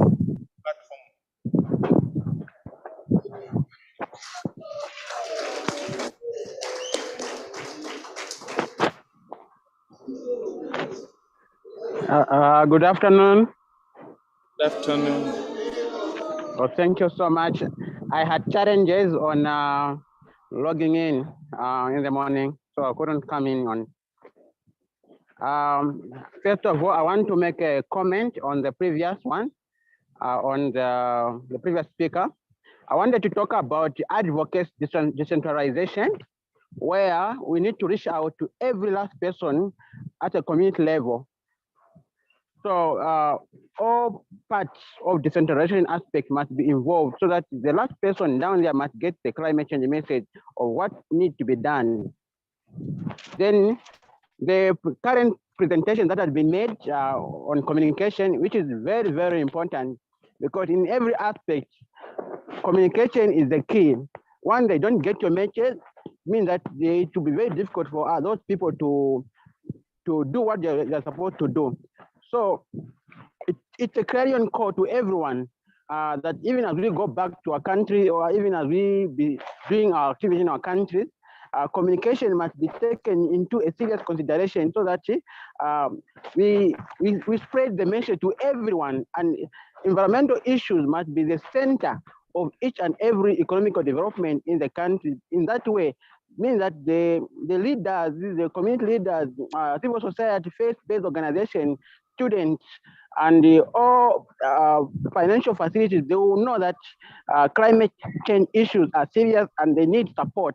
So as the environmental journalist, in short, means that you are carrying a bigger task now and spreading the message, and therefore we are going to have the climate justice in Africa at once. So at the end of the day, we need to get united so that we achieve our objective. When we are divided, then we are going to fall. Thank you. Okay, thank you, Simpilio, for that good remark. I want to believe, is there any other comment before we leave? Any comment from online? Any comment from online? I want to give an opportunity for only 2 people before we get the last presentation. Our sister from the other end, our brother. Thank you. We can start. The support team. I want to believe that our presenters are taking keen note. Bonjour à tous, je vais parler en français, alors je vous prie de mettre vos casques. Ça y est, c'est bon? It's okay? Alors, je m'appelle Okom Chimène, je suis experte en communication des organisations internationales et je voulais simplement féliciter mon confrère pour la présentation qu'il y a eu à faire. Par contre, je voulais revenir sur un petit principe.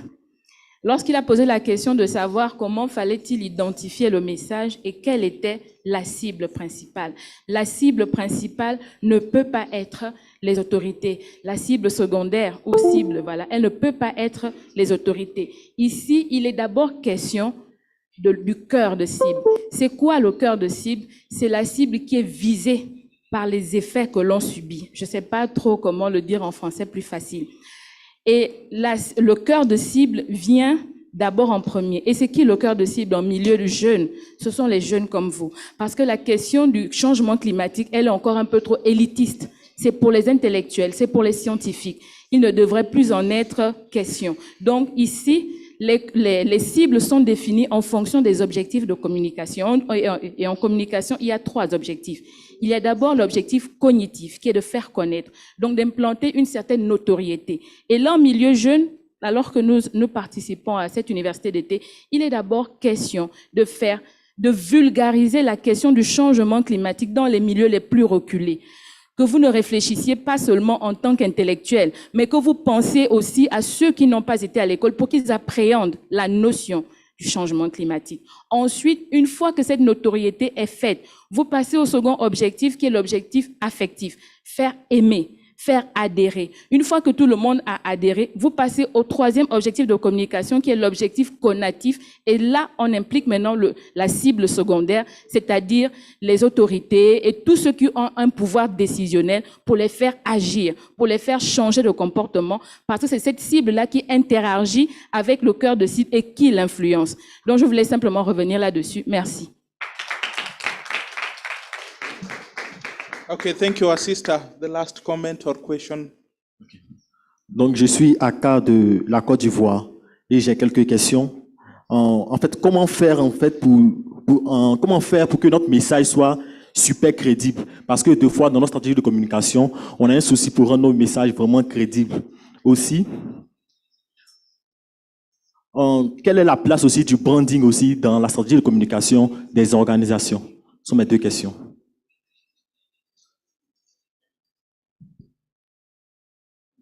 Okay, thank you. I want to believe that the questions are over. I want to borrow a very good concept that I was given by our brother Swale, that I believe I'm enough to get to the negotiation team of dowry payment. I want to negotiate good time with our good presenter, Philip, if we can only take another 30 minutes. At the interest of time management, we already got a loan of about 30 minutes. But I believe he's going to pay it with an interest of some few minutes. Thank you. Take the floor.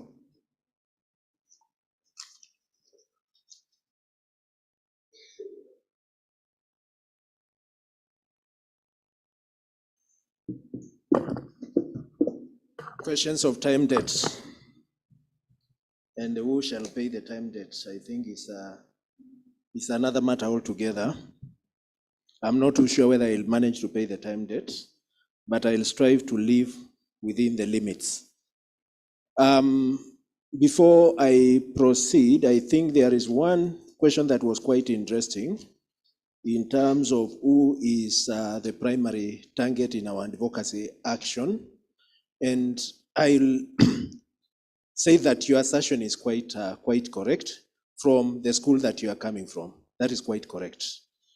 However, from an advocacy perspective, the whole realm of awareness creation, because you've spoken quite ably around the awareness creation, that is extremely important. It's a foundational pillar in terms of building the mobilization, the building blocks for the influence, and it is treated as such.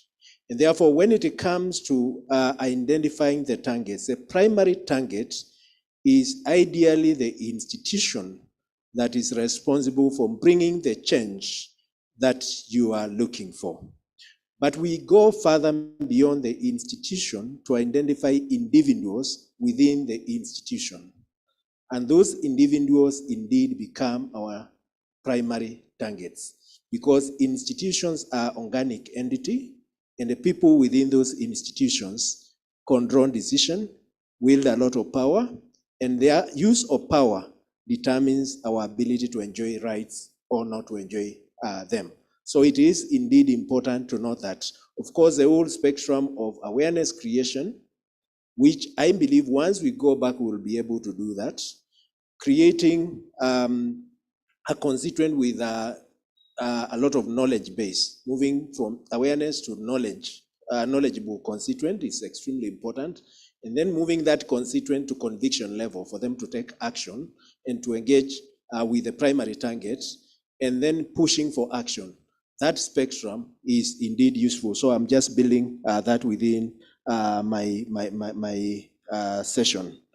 I think there was elements to do with credibility, in particular when it comes to messaging. Your message will be credible in as far as you've been able to do appropriate context analysis, appropriate policy analysis. In absence of that, your message might not be credible. We once did a campaign, it was called Great Trek. We were trekking for a road to be fixed. And after walking for that distance, we were told actually the campaign that you were running, the government secured funding long time ago, and the contractor will be on site. Then our message was totally in error right from the onset because we had not done appropriate research. So it's how you do research. There are questions to do with branding, but as I bring my next presentation, I'll address that. And now in terms of policy literacy, because after doing all the work that we are doing, it's important to see how are we going to collectively enhance our policy literacy. It is important. I know we've covered a lot around convention, protocols, treaties, and there is a lot of literacy around that. But it's important to be literate about parliamentary processes. Unless we are literate about parliamentary processes, we will lose it. We need also to be literate about how government works, because government is also structured as an entity. And I know my brother has also touched a bit on media literacy, so I'll just gloss over it. So those elements are extremely important, and I'll skip that. As you engage with Parliament, it is indeed important to understand parliamentary procedure and legal processes within the Parliament itself. How do they transact business? How is business structured? When we talk about Parliament, we are talking about Parliament at national level and lower level authorities or municipalities or local governments that again run these processes.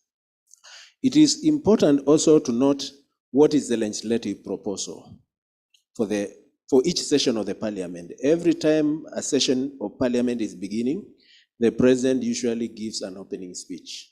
The opening speech becomes basis of legislative agenda within that particular season.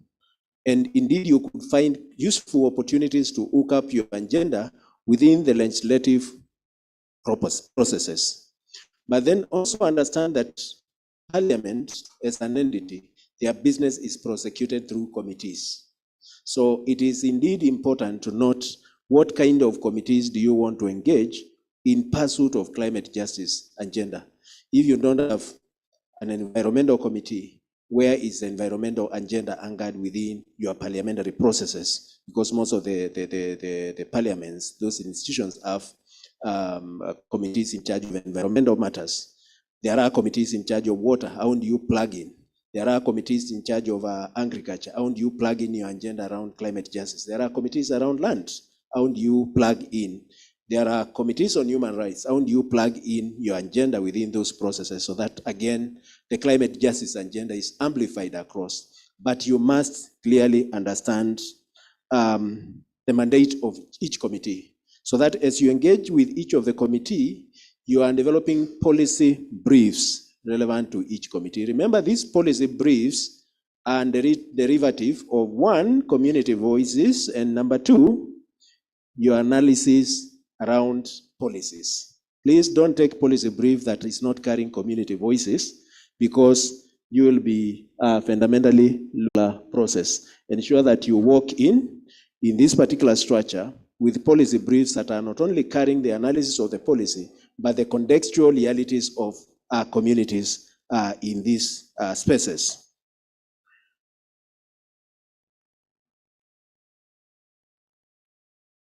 By show of hands, how many are having a relationship with committees of Parliament in their respective countries? 1, 2. Thank you.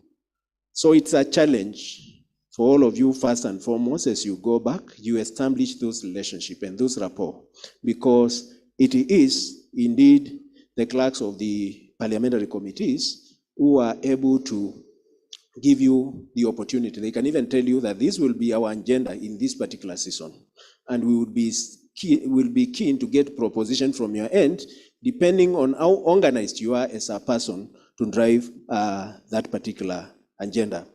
Please identify a niche. Parliament is big, and even the committee is big. What is your niche? What are you pushing for within that particular committee, so that you are coherent and you are able to delve to the right depth in terms of researching, in terms of organizing your evidence.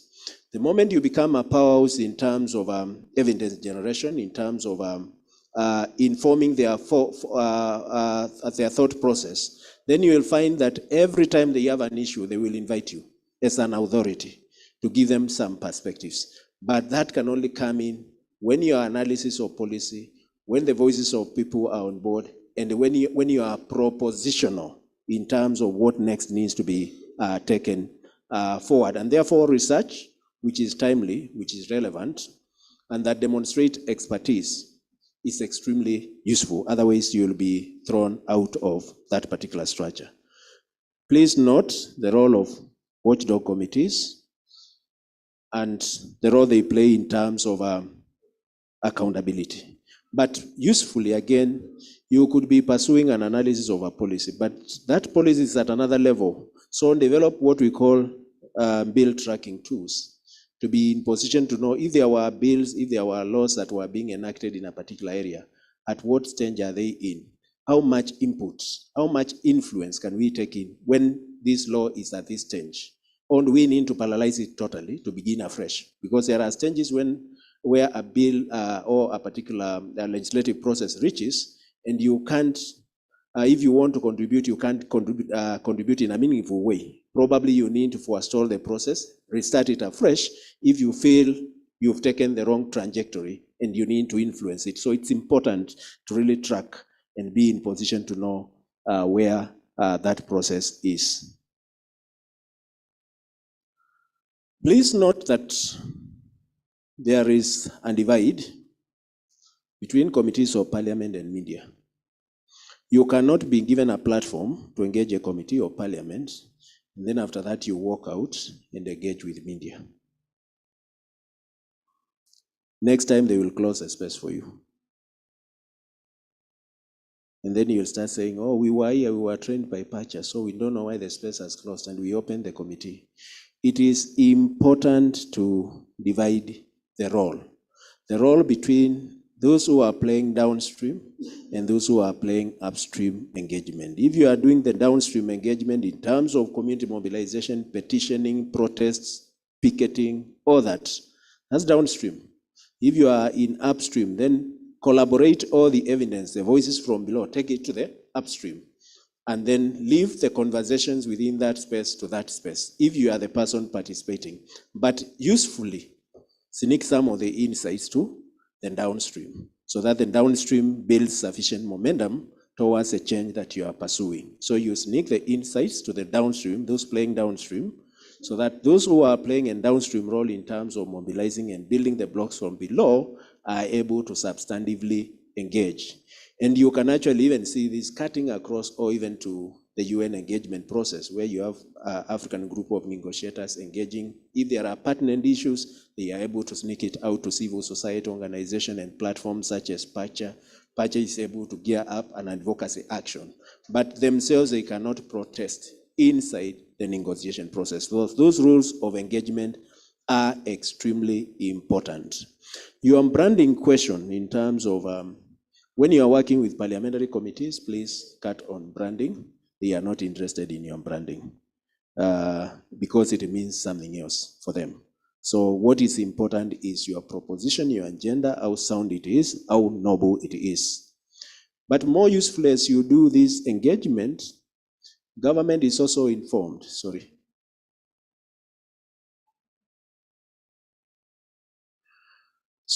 When you are engaging with parliamentary committees, they don't like a lot of NGO-ish type of branding. And it's because they are keen on the proposal that is at hand. And they would like to pick your text. If there is a good idea, they would like to pick the idea and build it without necessarily being seen to be leaning towards a particular direction. Remember, there is gatekeeping in the parliamentary committees. Those who are appointed, have you ever asked yourself, why are so and so not been appointed to this committee, yet it's an authority in this field? Because of gatekeeping. And that is why, again, when you present material that is not necessarily too branded, it is likely to find its way into the document as opposed to when it's branded and the gatekeepers can say, this came from this actor, we don't align too well with this particular actor, and therefore they would like to block it. That is the basis of that assertion. So really reduce, the cardinal rule is reduce on donor visibility in this particular engagement, and it's quite important. Then there are policy think tanks. In each country, I know there are policy research institutions and agencies. Work with them, conduct joint studies with them. The beauty about doing a study with a policy think tank is that it gains faster credence. And that faster credence means that the proposition that you may have influenced in the final output of that analysis will find its way into policy conversations, as opposed to when you are doing it. Because when you are doing it alone, sometimes they ask, were you competent enough to do this study? And if they don't ask whether you are competent, did this party analyze this dimension? Or do they have the competence? Who are the researchers? Policy think tanks, universities, and other credible research institutions are quite important, and therefore collaboration and partnerships are important, not only in undertaking the studies, but also influencing them with your study outcomes. If you've been doing a separate study, try to ensure that the study outcomes have also influenced these particular spaces. Each of the parliament has its own caucus. There are different caucuses for different purposes. Pastoralist groups, coastal parliamentarians, you will find caucus of women parliamentarians, young parliamentarians, parliamentarians who have a history of human rights engagement. You will find those caucuses.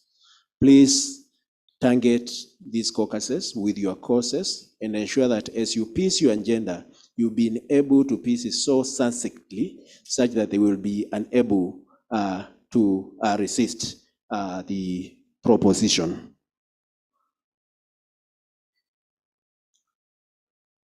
Remember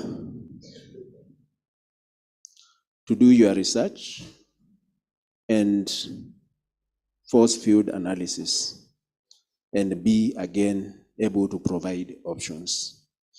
Don't just do your study and you are lamenting. What is the option?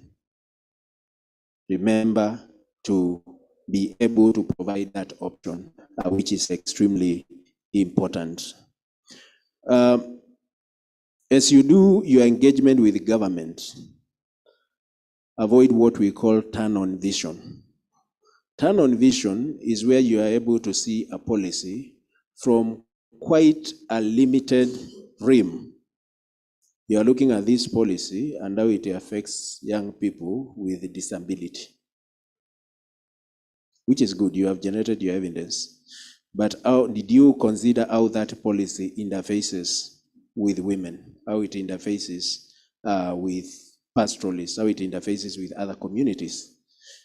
The danger in having very segregated view of looking at a policy is that other parties, or it can be claimed that other parties are presented proposals that are stronger than your proposal, and therefore sort of their interests are slightly above some certain interests that you are canvassing. So it is important to ensure that you avoid what we call turn-on vision, where you are able to see only one part of the whole game plan. Try to, yes, focus, have a deep dive, but also see the intersectionalities and how that policy impacts on other players. Be ready for trade-off. You will not get everything because policy documents, as stated earlier, canvas interests across. So at one point you will be required to trade off. Look at what can you trade off comfortably without going to streets. And if you are trading your art, go back to the streets. Do not trade your art. So it is indeed important to know what you are trading off and what you can. Document financial and the institutional implications. Some of the policies are non-monetary policies.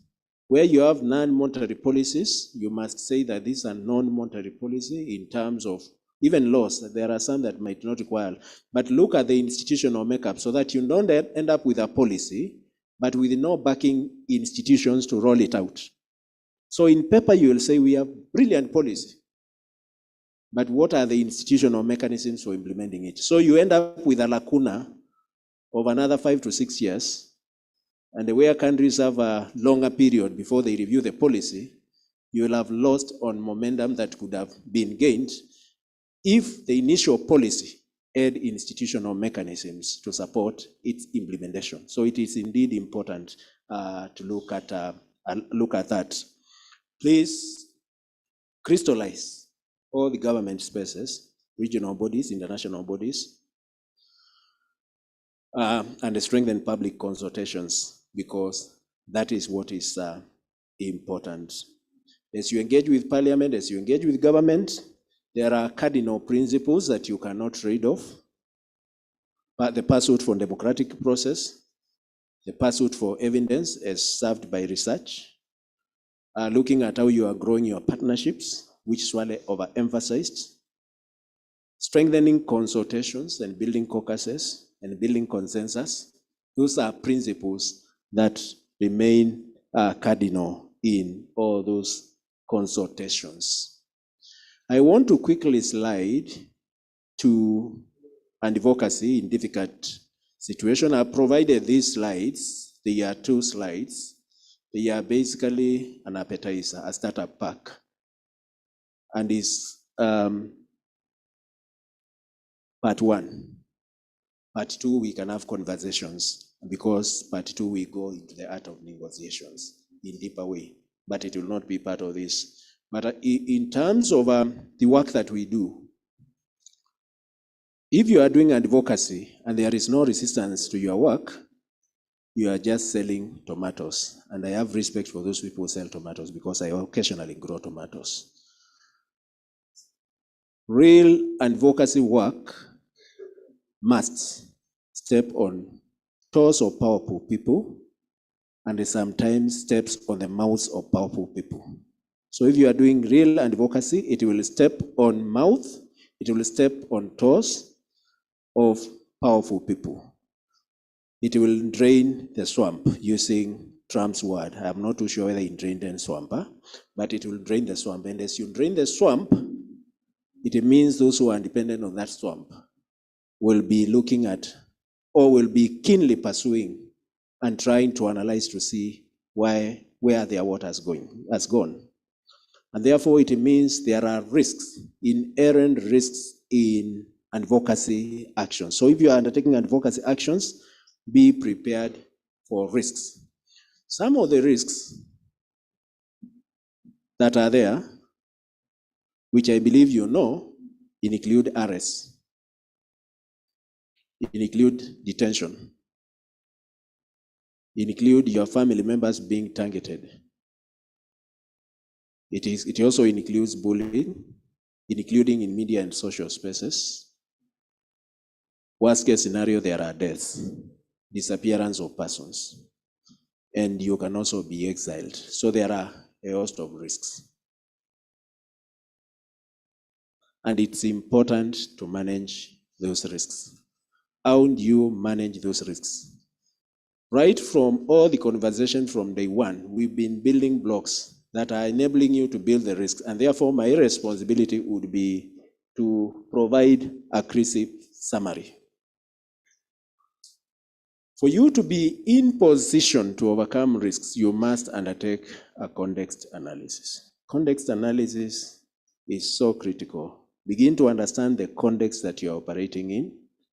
And in the context, you begin to understand who are the powerful players in that context, what is their interest, and how will your campaign injure their interests, and what are their potential reaction. In your context analysis, you begin to understand how are you really organized, and what would be the inner capacity that is available for reaction, just in case these actors to eat back. You begin to ask yourself, do you need to be visible? Do you need to operate as a registered entity? Do you need to operate as an amorphous entity? Do you need to operate as a social movement, acquiring a lot of formlessness? You begin out of the context analysis to understand how do you inbuild some of the peaceful and new methods of campaigning, which sometimes incorporate women leading the process. Because if it's young people leading the process, then government will use force again if it's a sensitive issue. How do you use other non-violent means of driving your advocacy agenda out of the context analysis? You must develop a comprehensive plan for addressing the risks and vulnerabilities and embed that plan within the community. And this is what we call community-based protection mechanism for protecting human rights defenders, where beyond just yourself, the drivership of the action is with the community, and you are able to mobilize and identify resources within the community who will play some other critical roles at the right time. Because within the community, there are resources. There are lawyers inside that community. There are people who work in government within that community. There are people in police. There are people in military. Any community has all those configuration of people. And therefore, how do you harness those resources to build your intelligence, which is very important, on potential reaction, even from government quarters, and also implement actions to avert crisis. That is extremely useful. You must go back again and look at your mobilization and what Henry has been talking about. How do you build popular support to your cause?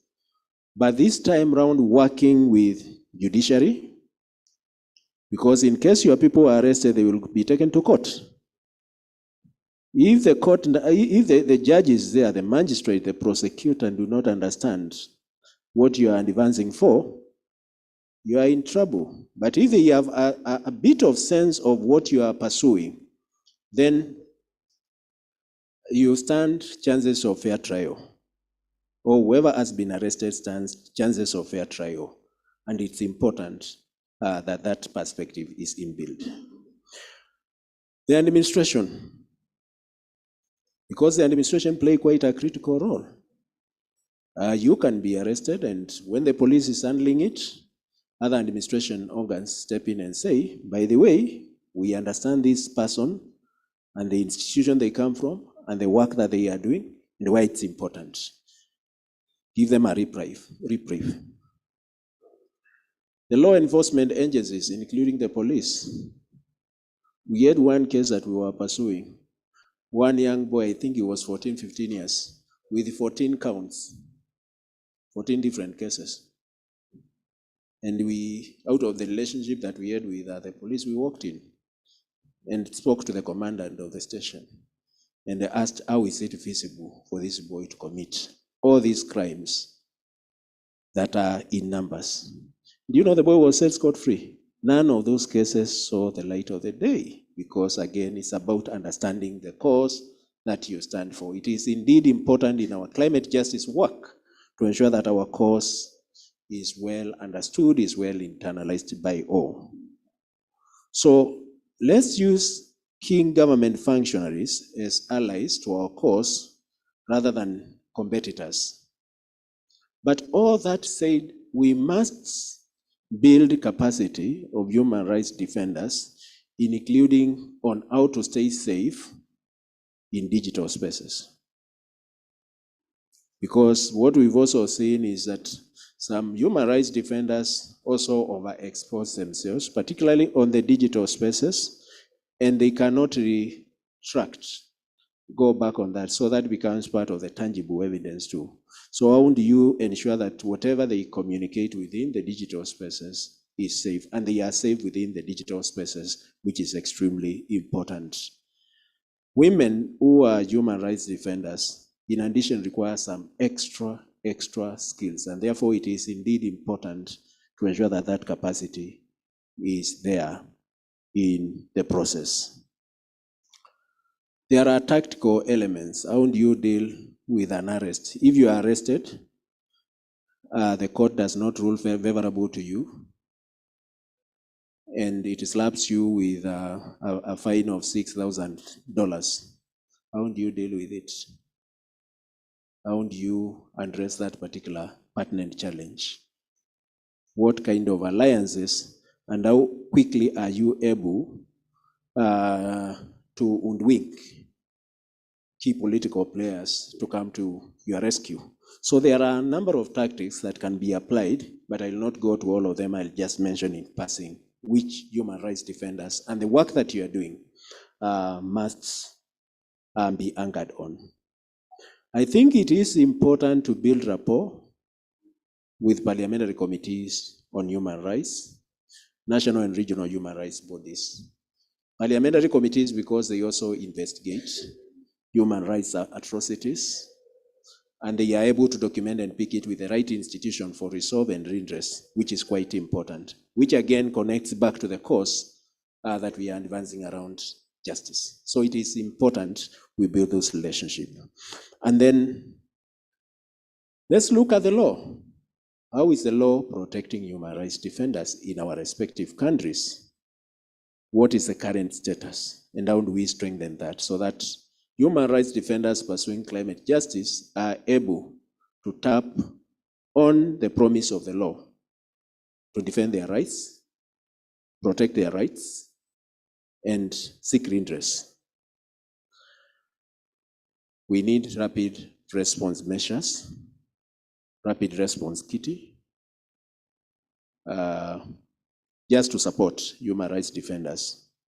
So it's important to set something small for a rainy day in case you need to support somebody to move out of that mess, including evacuation. There are embassies that are good in supporting the evacuation processes, which you also need to strike rapport with in your respective countries. Embassies and organizations which are good in this, which can also offer you that support.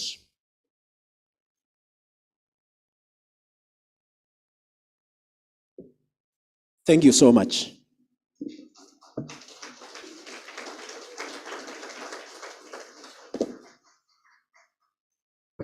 Thank you, Bwana Philip. That is a nice one. I think now the interest that was already paid for the 30 minutes you'd already lost. I don't know how he managed to pay it, but thank you.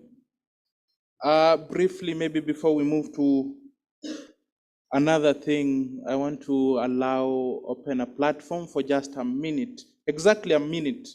I'm a trained soldier, so if we are told a minute, I take a minute. For any comment. Oh, I'm told Prof is here. Kindly give Prof a mic for comment.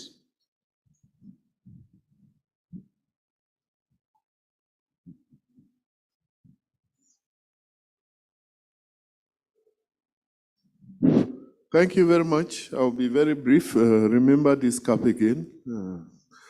When I wear it, I'm a notable, and my time is up when I've stopped talking. Okay. Anyway, please, what I just want to say is that some of us from French, especially from French-speaking African countries, it's so difficult to organize a demonstration, no matter what demonstration. And it can be very, very dangerous. Unfortunately, Eugene is not around and so on.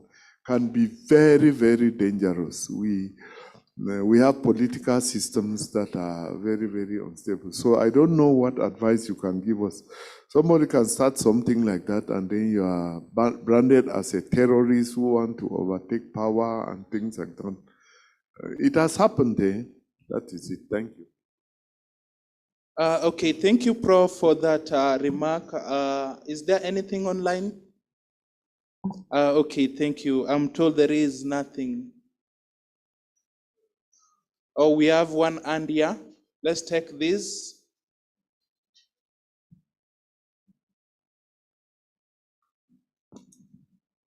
Thank you. I'd like to speak in Rwanda if there is a translator who can help. Is there one? Yeah. Murakoze cyane.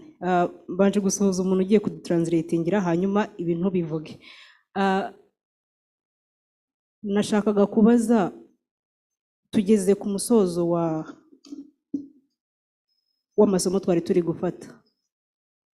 Ese ibyo tumaze igihe twiga ni byiza kandi byaradufashije turanashimira, ariko se ku mvugo zikoreshwa mu bijyanye n'ibidukikije ko hari abataragerayo neza, muteganya iki kugira ngo bazagere ku rwego rumwe n'abandi?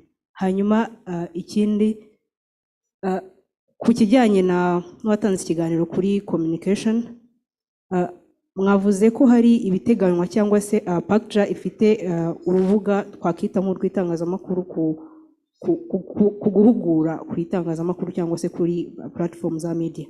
Ese ibyo byaratangiye cyangwa bizatangira? Muratekereza ko hatari imbaraga zikenewe kongerwamo kugira ngo ibijyanye n'izo mvugo muri communication zongerwemo ndetse natwe tugire uruhare nk'urubyiruko?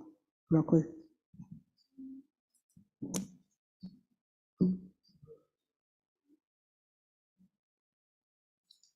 Okay, thank you. I want to believe that that was a question directed to PACJA, especially the advocacy and communication team.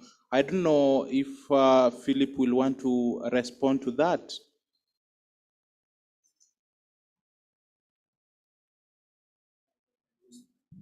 Let me use the mic from this location so that I allow you. Will you allow me to respond to your question in my mother tongue? Because I also need to check whether there is a translator who understands my mother tongue. Yeah, I'm trying to, of course, play safe, because probably in the process of translation, a few people might have been excluded. And it's important not to exclude. I know she is a lady who speaks in Queen's language and also French language very clearly. How to catch up? Let's start by how to catch up. I think PACJA is and has platforms in different countries, and there are communication focus in each of the country. Our duty is cut out to ensure that we are able to connect centrally across, because remember, the cause that you are pursuing in a particular country is of beneficial importance to what PACJA is also doing. And we want to be part of it in terms of building momentum. So the first is then to connect iteratively, and secondly, assess where the gaps are. And once we are able, or we are clear about the gaps, we work together to fill those gaps. And what is important is to notice that there are platforms that are there where consultation is happening. So it's just ensuring that your country is part of that particular platform, and it can provide you with those details. And we are creating out of this process an additional platform for social engagement, which again will ensure that we are able to fill in on some certain capacity gaps. Communication for advocacy is a sweet topic, very sweet topic, and it's a learning area, because Henry has taken you through the basics. Remember, as you start to formulate the messages, the message must target an actor, most of the times an individual, for them to provide stewardship within an institution to take action for change to occur. It is indeed important to see how are we crafting those messages, and that is a process of continuous learning that we will continue to invest energies, resources on, informed by your country issues and your country, the kind of solution that you are pursuing within your own country. So if you did not take my assignment seriously for last week, that assignment remains valid and relevant, because we are not going to build out of blues. We are going to invest energies where results are going to be apparent, And that relates to your priorities, issues as a country, and the solution that you are pursuing, working iteratively with you to support you improve on the advocacy frame that you are using and its rollout. On demos, Prof, that's a difficult one. But we also have some best practices around demos. One of the best practices is to register it with authority. Tomorrow, we shall actually demonstrate. We shall actually be striking. So what do we need? We need security as demonstrators. So you take the ball back to them, that we shall demonstrate because we have this cause, and you write officially to them, and you request security for you to enjoy your right to picket, your right to demonstrate. Where that right is not apparently provided within the law, then it becomes a policy issue. How do you provide for that right to picket within the policy legal environment? We've previously, when we had oppressive regimes, hired, sometimes I know when you are picketing, you need entertainment. So you creatively go to, most of the prisons and the police have bands. So creatively you hire the band. And as the band plays, you are demonstrating. You are advancing your cause, and you are not beaten. You go back home safe. I want to end it there. It's a difficult one. We need to keep reinventing strategies around it. Thanks. Okay, thank you, Philip. It is now 20 minutes past 1. We're going to have a quick lunch and then get back to our session at the afternoon. But before we get for our lunch, allow me put two announcements, important announcements. Number one, we're going to have the COVID test for those who are who need the COVID test for their travel at 3 p.m. So at 3 p.m. you'll check on the registration desk for the COVID test for those who need it. For those coming from other countries, that when you need to land back to your countries, you need a vaccination certificate. Equally, we are making arrangements for the same. So that's the first announcement. The second announcement is from our communication team. We are losing 8 ed sets. 8 of them, the headphones. Yeah, so I want to believe that they never wrongly got to your bags or pockets, but we are advised before we leave, if we don't produce the 8, then we are going to donate an equal number of all the participants who are here. So kindly, if you are among the 8 people who are making us bear the loss by each and every individual, kindly find it and get it back. We're climate activists, and we are transparent and accountable for the resources that we use. I want to believe the information is clear. Is it all right? We got it right. Kindly, Amanda.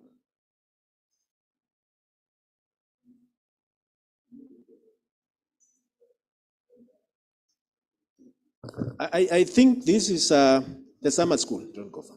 The summer school is a conference for young people.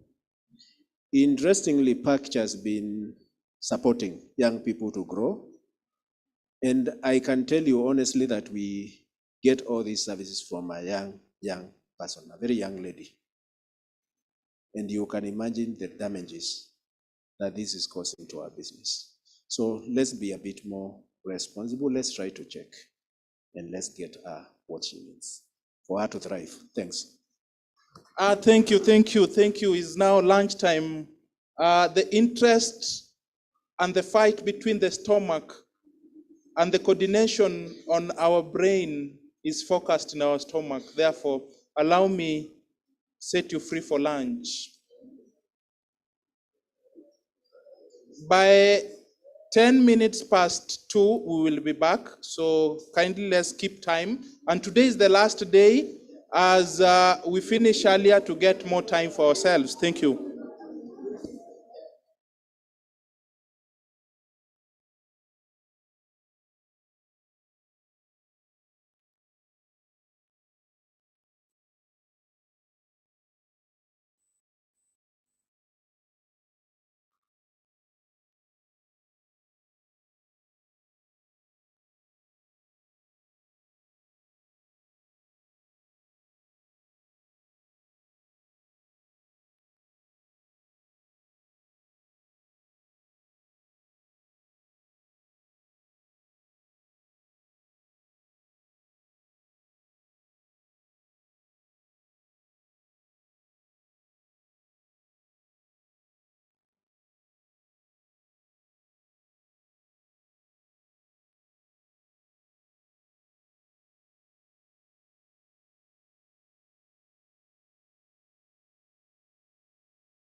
How are you?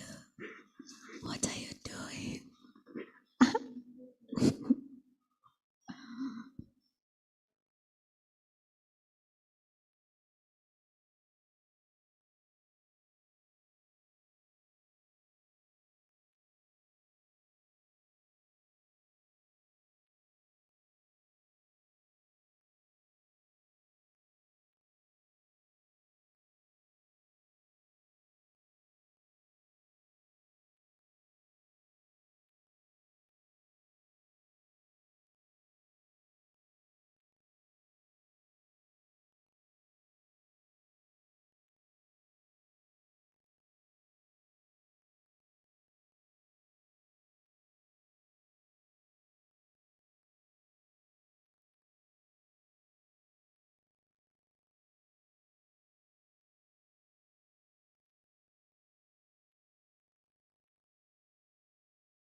So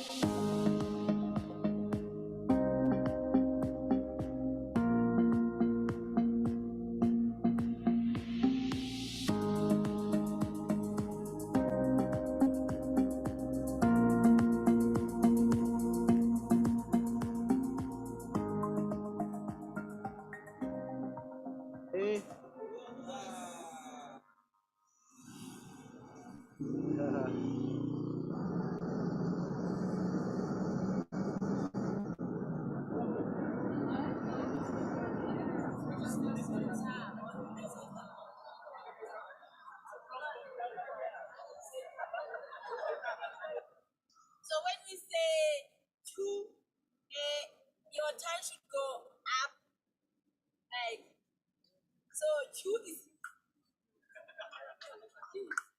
so KH is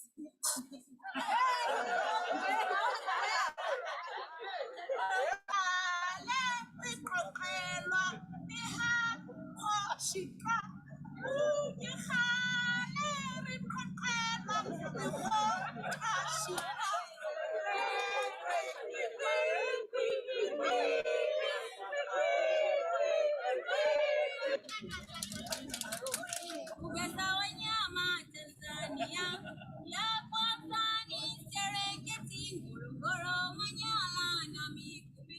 Oh Tanzania, oe oe, Serengeti, Manyara na Mikumi. Oh Tanzania, oe. It's really Gini bella makulate na tla ba he. O tla ba go tsena mo gati. Gati ba. Ya gati mo na gati. Disinista. O bulo tsinya ra go la go go tsoka ba le bella makulo sa tshwana. E lo letsa. Oh, pero o ni ne le wa o pero na ya gati. Oh.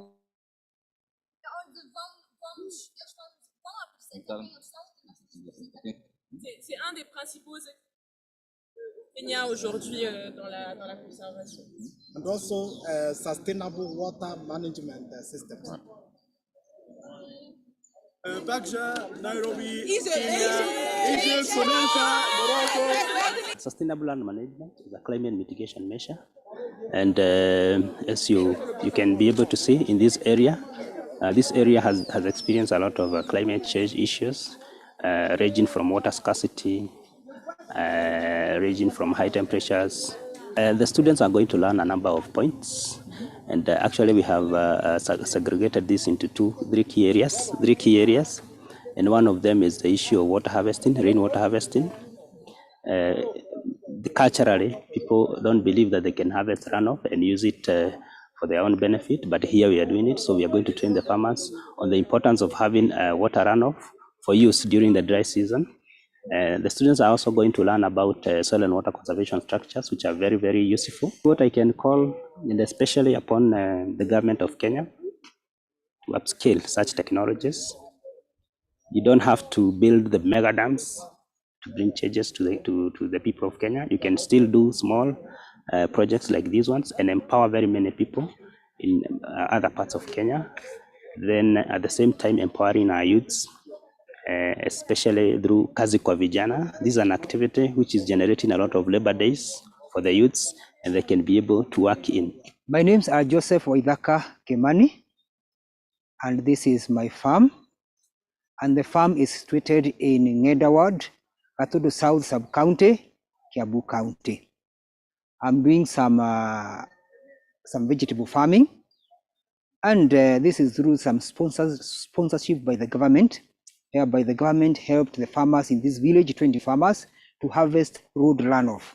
So here today, we have got some visitors. I can see some young men, and they have come to learn and to see whatever we are doing by harvesting the road runoff and the way we are using the road runoff. For the climate purposes, the government has introduced us to grow some trees and to do agroforestry. Number two.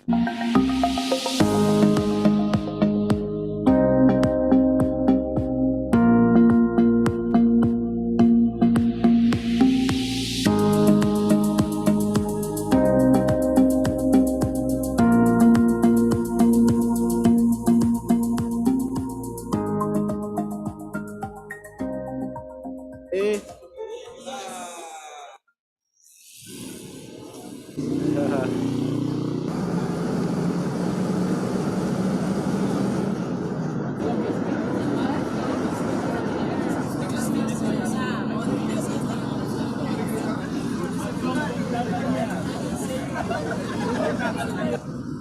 when we say Q, your turn should go up.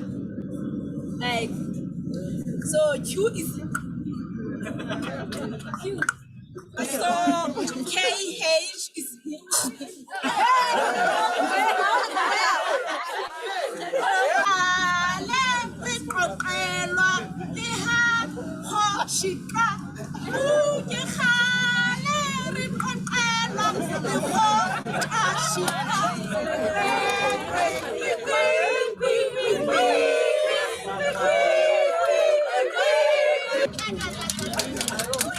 Uganda wanyama Tanzania ya kwanza ni Serengeti, Ngorongoro, Manyara na Mikumi. Oh Tanzania, oe oe. Serengeti, Ngorongoro, Manyara na Mikumi. Oh Tanzania, oe.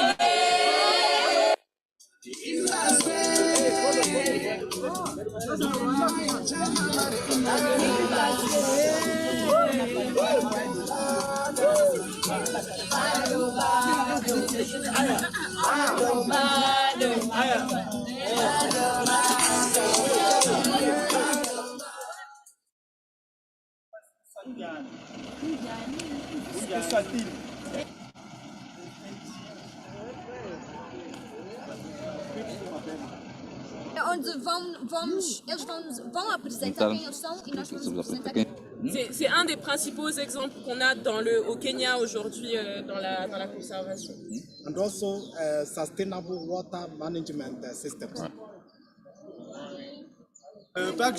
Nairobi, Kenya, Morocco.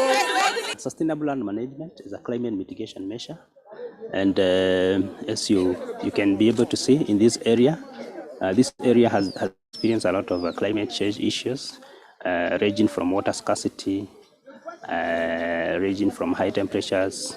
The students are going to learn a number of points, and actually we have segregated this into three key areas, and one of them is the issue of water harvesting, rainwater harvesting. Culturally, people don't believe that they can harvest runoff and use it for their own benefit, but here we are doing it. So we are going to train the farmers on the importance of having water runoff for use during the dry season. The students are also going to learn about soil and water conservation structures, which are very, very useful. What I can call, and especially upon the government of Kenya, to upscale such technologies. You don't have to build the mega dams to bring changes to the people of Kenya. You can still do small projects like these ones and empower very many people in other parts of Kenya. Then at the same time empowering our youths, especially through Kazi kwa Vijana. This is an activity which is generating a lot of labor days for the youths, and they can be able to work in. My names are Joseph Waithaka Kemani, and this is my farm. And the farm is situated in Ngeda Ward, Katudu South Sub-County, Kiambu County. I'm doing some vegetable farming, and this is through some sponsorship by the government, whereby the government helped the farmers in this village, 20 farmers, to harvest road runoff. So here today, we have got some visitors. I can see some young men, and they have come to learn and to see whatever we are doing by harvesting the road runoff and the way we are using the road runoff. For the climate purposes, the government has introduced us to Quickly, let us have that energizers. We want to start this afternoon session. Everyone except the first row. Everyone, let us be stand. Everyone, Prof, you are excluded. Okay. Okay. We want to start from the desk, the information desk. Kindly start.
Thank you. That was a wonderful. I want to believe that equally the online team are enjoying our energizers. So let's get settled for the afternoon session. Let's get settled for the afternoon session. Kindly, for those who are standing, William Ewoy and your team, kindly be seated. This afternoon, we're going to have a very interesting session that's going to be led by the youths from the different divides in Africa. So I want to believe that we're going to enjoy. We only have 2 hours for presentation, and then we say goodbye for summer school presentations. Only 2 hours. I want to believe that our presenters who are going to come here are going to strictly give us enough time to enjoy in this afternoon. So before we welcome our presenter, allow me put it clear as another announcement. This announcement that came from the other announcement from lunchtime. For those who will be required to have your COVID test, kindly meet the registration desk at 3 p.m.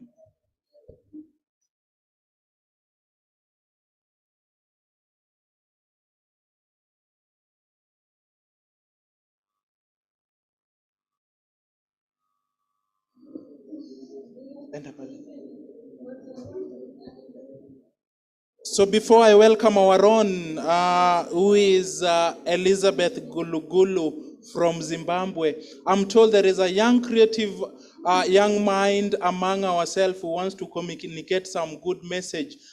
Maybe let's have his portraits up.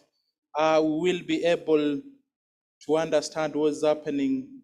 Ewoy and the team, kindly, in a minute's time,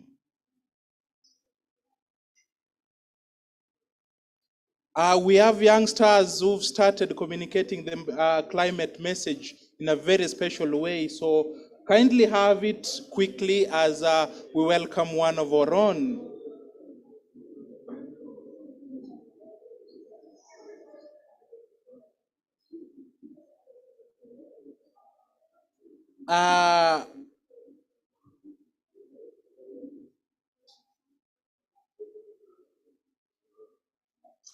You can see that?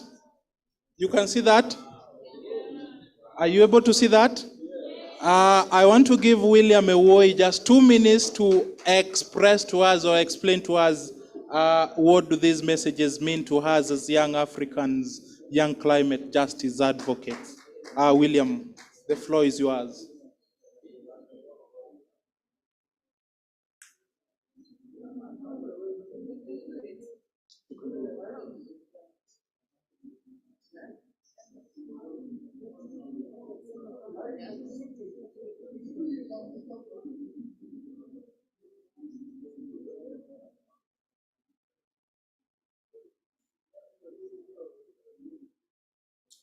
Okay, just a minute. We are going to have Emma describe to us just in a very short while before we welcome our speaker of the day.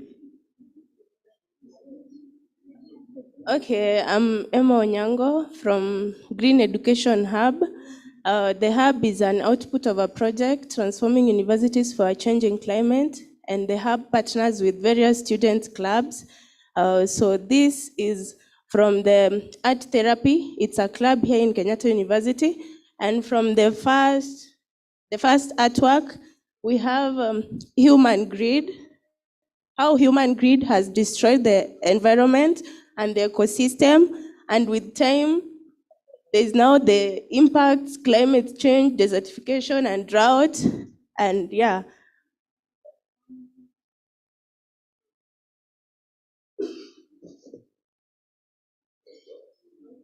Thank you. So this one is the human greed, the effect of human actions on environment. That's now the effect.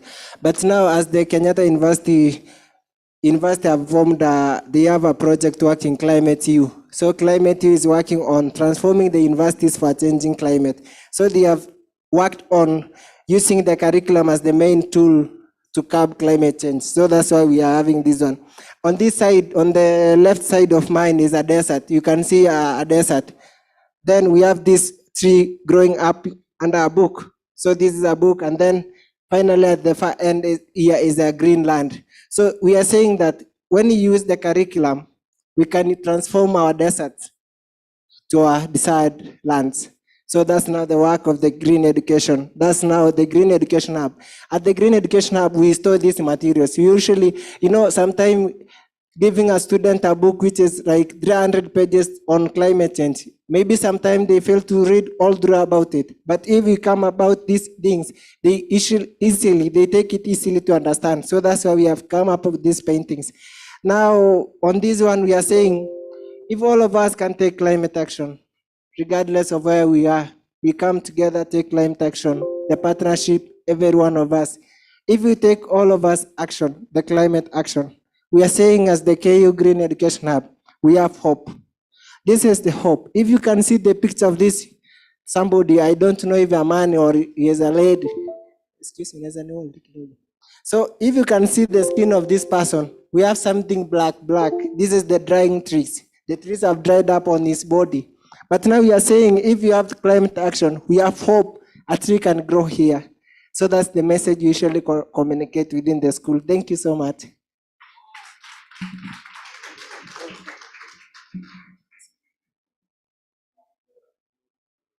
So we usually, when you use our product to take a photo, we usually charge 200 shillings.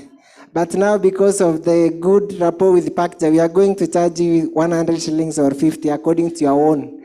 Thank you so much. Thank you for that wonderful team that is communicating good message to us. Indeed, that's the problem we're having with climate communication. Take as climate action.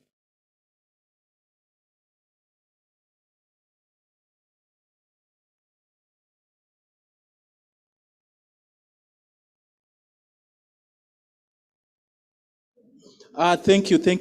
So quickly, we are going to have strictly a very short time for us to have this afternoon session.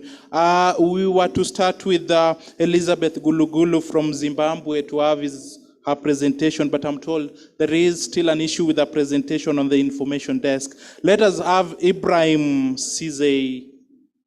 Ibrahim, you can take the floor. Are you there?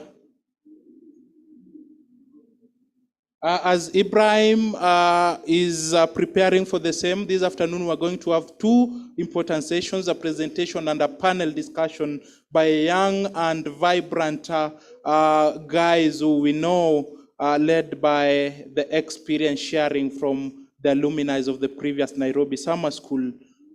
This is Lucky Abeng, who is the Commonwealth Youth Forum Task Force member, and equally from Rufaro, AYICC Zimbabwe. I don't know what it means, but she's going to tell us more. So we are going to have a very interesting discussion for the same. But now allow me have the presentations on intergenerational equity and youth engagement in climate justice movement. These participants will develop the strategies, how the participants will develop strategies for strengthening the South Youth Platform for Climate Justice. I want to believe that Ibrahim is ready. Ibrahim, are you there?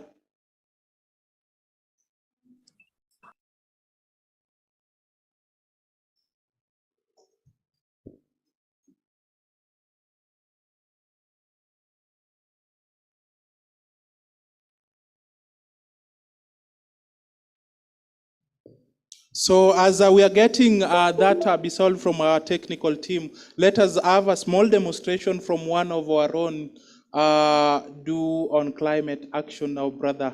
The floor is yours, kindly.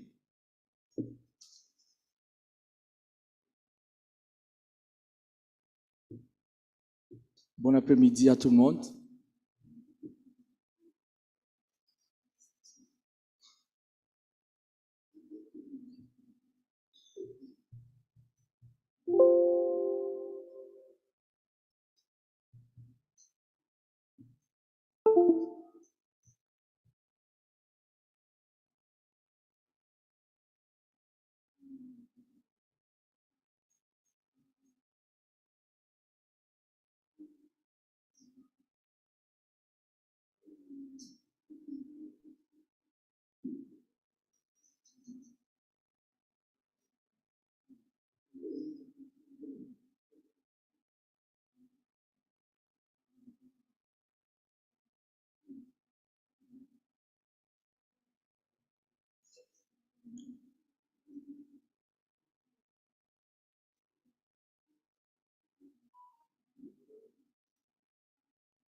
Bon après-midi à tout le monde. Moi, c'est Jadon Kourouziza. Je viens du Burundi. Je suis représentant d'une association des jeunes qui font des activités de la protection de l'environnement au Burundi. Je vais commencer par un témoignage. Quand j'étais jeune, quand j'avais 9 ans, je me demandais si je vais développer mon pays. Si mon pays va être développé à partir de mes idées. Et je me suis demandé, est-ce que si je vais aller jouer le football, est-ce que je vais développer mon pays? Si je vais aller jouer le basket, est-ce que je vais développer mon pays? Si je vais jouer la comédie, est-ce que je vais développer mon pays? Si je fais des autres activités, est-ce que je vais développer mon pays? Et je me suis demandé, qu'est-ce que je peux faire pour développer mon pays? J'avais 12 ans. Il y a les photos que vous allez voir. J'étais à l'école primaire. Je me suis demandé comment je peux développer mon pays en passant par la protection de l'environnement aux activités de plantation des arbres. Là, c'est moi, nous étions avec mes amis dans mon pays. Nous sommes plus de 25 000 jeunes. Nous faisons des activités, premièrement pour des activités de multiplication des plants. C'est nous-mêmes, vous allez voir des photos, là où nous avons des pépinières. Et nous faisons des activités de distribution des arbres, des plants des arbres. Jusqu'à aujourd'hui, nous avons déjà multiplié, distribué et planté plus de 89 millions de plants des arbres dans toutes les provinces de mon pays.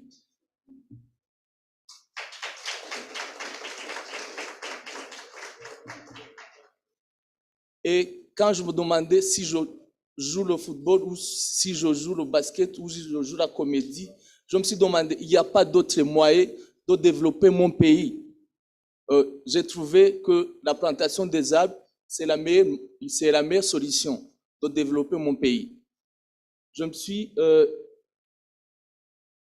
demandé comment je peux développer mon pays. Et j'ai passé par mes amis. Ce sont mes amis du quartier, mes amis de l'école, mes amis qui habitent dans les autres quartiers frontaliers de notre quartier. Et nous avons commencé à embellir nos quartiers. Et après, nous avons fait beaucoup d'activités dans des autres quartiers pour mobiliser les autres jeunes. Vous allez voir, là nous étions dans une autre province. Pas à Bujumbura, dans une autre province qui s'appelle la province de Mwaro. C'est à 100 km de la ville de Bujumbura. Ce que je voulais vous dire, c'est quoi? C'est ce que j'ai posé même beaucoup de questions. Il faut qu'on puisse travailler ensemble. Pas seulement au Burundi, mais nous pouvons collaborer ensemble. Mais comment? On peut organiser une activité dans tous les pays de l'Afrique, le même jour. L'essentiel, c'est de rester en contact. Nous avons rencontré ici à Nairobi. Il faut qu'on garde des contacts. Il faut que le Padja puisse nous aider à nous éclairer, à nous aider parce que nous avons... Hier, je vous ai dit que nous sommes des jeunes. Premièrement, nous avons la force. Deuxièmement, nous avons de l'intelligence. Tout le monde, vous avez été à l'école. Tout le monde, vous avez fait l'université. Il y a même des jeunes qui ont fait les belles universités. Par exemple, il y a ma soeur qui a étudié en France. Il y a les autres qui ont étudié dans les autres pays qui sont plus développés. Mais pourquoi pas? Pourquoi pas à ne pas aller développer notre pays? Nous avons vu beaucoup de choses dans des autres pays. Pourquoi pas chez nous? Pourquoi pas? Alors que nous avons l'intelligence, alors que nous avons la force. Alors, mettons-nous pas dans les théories, mais entrer dans les pratiques. Parce que nous sommes l'avenir de l'Afrique. Nous sommes l'avenir de notre, l'avenir du monde. Nous sommes l'avenir de notre pays. Nous sommes des ambassadeurs de notre pays. Il faut qu'on travaille ensemble et voir la solution qu'on puisse développer notre pays. Si on commence à développer notre propre pays et si on reste en contact, l'Afrique sera bien développée et l'Afrique sera bien développée à partir de ses enfants. Nous sommes les jeunes de l'Afrique aujourd'hui et nous sommes les futurs dirigeants de l'Afrique. Essayons de travailler, essayons de conjuguer beaucoup d'efforts, essayons de sortir les mains dans vos poches et penser à l'avenir de notre Afrique. Merci beaucoup.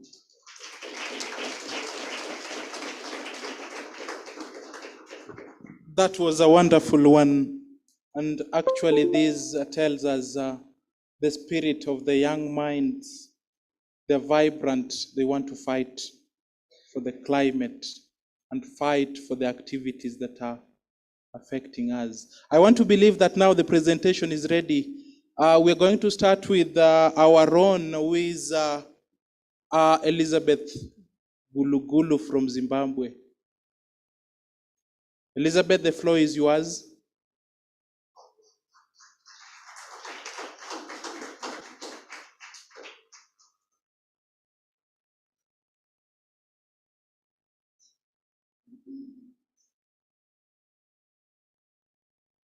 Thank you for giving me the floor. Okay, good afternoon. Good afternoon. Good afternoon. I believe you all have energy, right? You have eaten, and I hope this will be an interactive session. I know this is the last day and we need to finish early because we also have other programs ahead of us, right? Yes, if you know, you know. Okay, so today I'm going to be talking about intergenerational equity and youth engagement in climate justice. So basically my presentation, I'm going to be sharing the presentation with my brother, and he's going to talk on the climate justice part and how young people can contribute into policy. And my job here is so simple, to talk about intergenerational equity and come up with a strategy on how we are going to be working together after this summer school, right? So, as you can see on the presentation, okay, what do you see? Besides my name and my email address, what do you see? No. Okay, yes, you see Rufaro, but can you tell me a story why that picture is there? Okay, one person.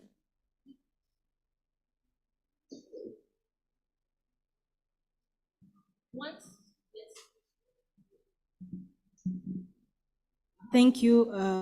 I don't know whether what I'm saying is what you want me to tell, but I can see a kid holding a tree. I can see Lofaro and a man just unpacking the trees from the truck, and another man standing somewhere, maybe looking for some people who are planting trees. That's all. And I can see some green like in the background. Thank you. Thank you. Anyone with a different story? You need to rush. Okay, just one person. I see a young girl being trained the importance of planting trees. Thank you. Anyone? Okay. I see people with different age planting trees, specifically different generation. The other one is a bit older than the other one. Thank you. I'll come to you. Okay. Thank you so much. I'll put this here. Okay. So the purpose of this picture is for us to understand that there are different generations that are there. And you need to understand that each and every generation has their responsibility to play, right? So today we are talking about intergenerational equity. So what we need to understand about intergenerational equity is sometimes there are a lot of injustices that are happening, right? Sometimes the resources that we are supposed to be benefiting from, we are not going to benefit from because of poor planning, because of greediness, because of selfishness. But also, we are not the ones who are planning for this, right? We are only becoming victims. We are now victims of circumstances. We are not planning for our future, but it also does not mean that we cannot contribute meaningfully to the future that we want. So that's the whole purpose of this picture that you see. That little girl you see there is my daughter. And that is Rufaro, you know Rufaro. But each and every time we go for any activities, she can tell you, she will be there. When we do cleanup campaigns, she comes, especially in our community. We normally do these cleanup campaigns. She will be there. She understands the role that she has to play for her future. So I just wanted you to understand that each and every person, they have their role to play when you're talking about climate action, when you're talking about, building forward better. Each and every person has a role, no matter the age you are. Everyone has a role to play. Next slide, please. Okay, so this is a statement by one of my favorite, which says, "It is the youth of the world who can set the agenda for the future and pursue it with diligence. We must do all we can to empower young people to take action because the future belongs to them." Right? This statement whereby people say the future belongs to them has often been abused. Because in most cases, people will say, oh no, the future belongs to them, but yet, the present, we can act something in the present, but they'll just say, no, the future belongs to you, and they're actually depriving us from, doing certain actions in the present. But this statement on its own, I feel like it is powerful because us as young people, we need to understand that we need to set the agenda for the future that we want. So sometimes it is up to us. Yes, the bigger people, they've messed up, but most of the times we can set the agenda to the future we want. Next slide.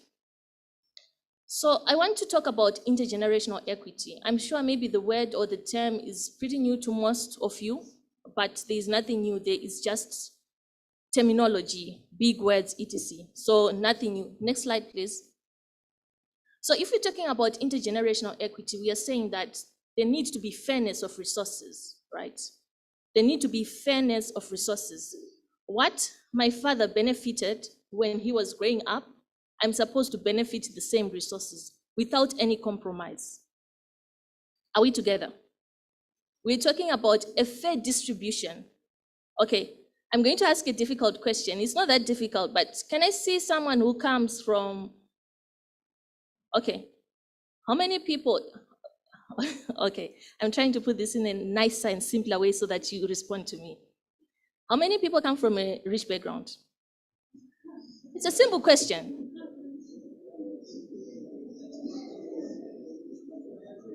How many people come from a rich background? 1, 2, 3. Okay, we have 3 people that come from a rich background. It's okay, it's okay. 3 people. Are you rich? But you come from a rich background. Okay. Okay. Okay, I knew it will be very difficult to respond because even if you are rich, most people, they will be like, no, I cannot raise my hand, right? Okay, but you get to understand why I'm asking that. Can we please have the next slide? Thank you so much. So this is what I was explaining, that if we're talking about intergenerational equity, we are saying that each generation,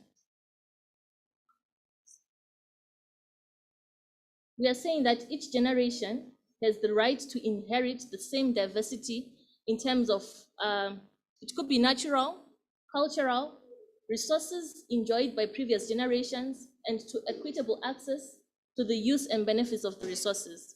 So the same resources that my parents benefited from, I'm supposed to benefit from them, right?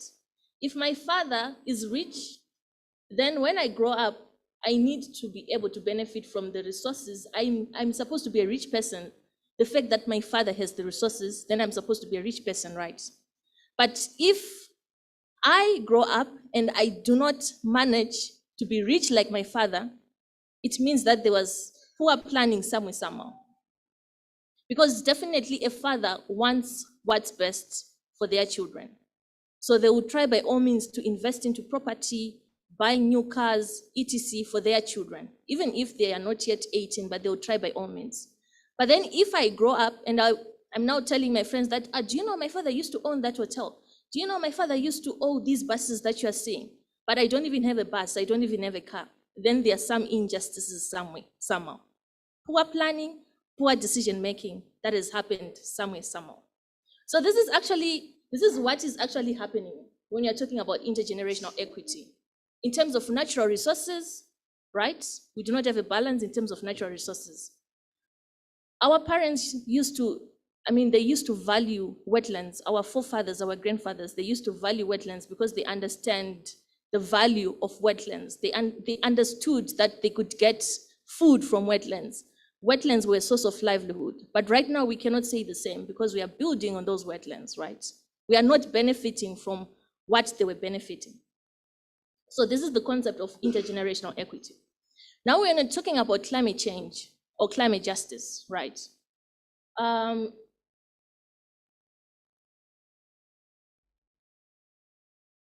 you're talking about climate change or climate justice in terms of intergenerational equity, this statement says that it remains an underdeveloped area of climate policy despite young and future generations facing the greatest consequences. There are countries that I've listed there, a few countries such as United States, Nepal, Mexico. They only mention young people briefly in their climate change policies. Then we have countries like Japan, Turkey, Uganda. They don't even mention young people at all in their NDCs. We have countries like some countries such as Nigeria, the United Kingdom, and the United Arab Emirates. And the United Arab Emirates, they have managed to make sure that young people are engaged in their policies. So these are some of the issues that we are facing as young people, that in most cases, we are not engaged enough on issues to do with climate-related issues. In most cases, we could be engaged, but it's not like meaningful youth engagement. We call it youth washing. So people will say we are engaging youth, they invite you to the meetings, young people should come to the meetings. But then when you come to the meetings, they want the numbers of young people that are in the meetings, and they're the first ones to say, no, before the meeting, let's go and get a picture outside. You go, you get a picture, then when you're now contributing to the session, they are not listening to what you're saying. They totally sideline you completely. So this is what we are facing. So this is the concept of intergenerational equity. Just a minute.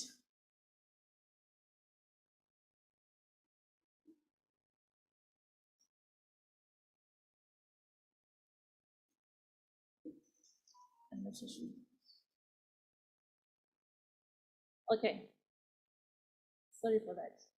So when you're talking about unfairness in equity, we're talking about how we have lost our biodiversity, how we are losing different species through, definitely if you're talking about losing biodiversity, how we have lost different species that our forefathers or our grandparents used to benefit from. There are certain trees that our fathers or our mothers, they knew that if they go to this tree, they can get certain medicinal benefits. But now, as children or now as young people, those trees are now extinct. They are nowhere to be found. Then we also talk about water scarcity.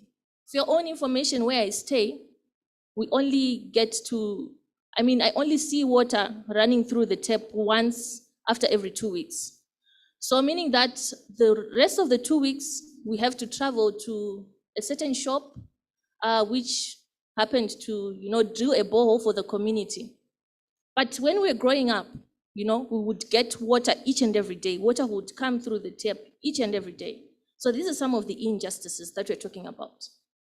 Then we're talking about climate change. Definitely, we do not own industries, right? Do we have industries that we contributed to climate change? If we have, maybe we might have, but I mean, it cannot be like, maybe it's as close to 0.00001%, right?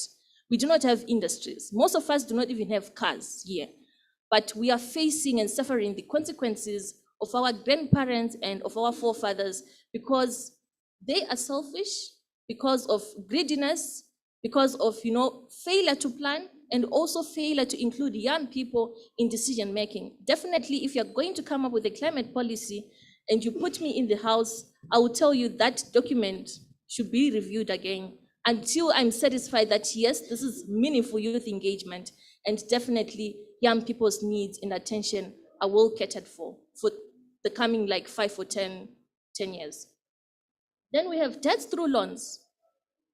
Our economies, our leaders, they are taking so many loans in the name of development, so many loans in the name of, curbing the effects of climate change. But what are the consequences and what are the impacts of these loans? They have so many impacts, because you might not see the effects or the impacts today, but in 5 years' time or 10 years' time, when your government will tell you that they'll start deducting 2% of tax from your salary to pay those loans, then those are injustices. So this is basically the concept of intergenerational equity, especially in the climate change space. That us as young people, we need to be benefiting from the same resources that our forefathers benefited from, but we cannot because of certain issues that I highlighted.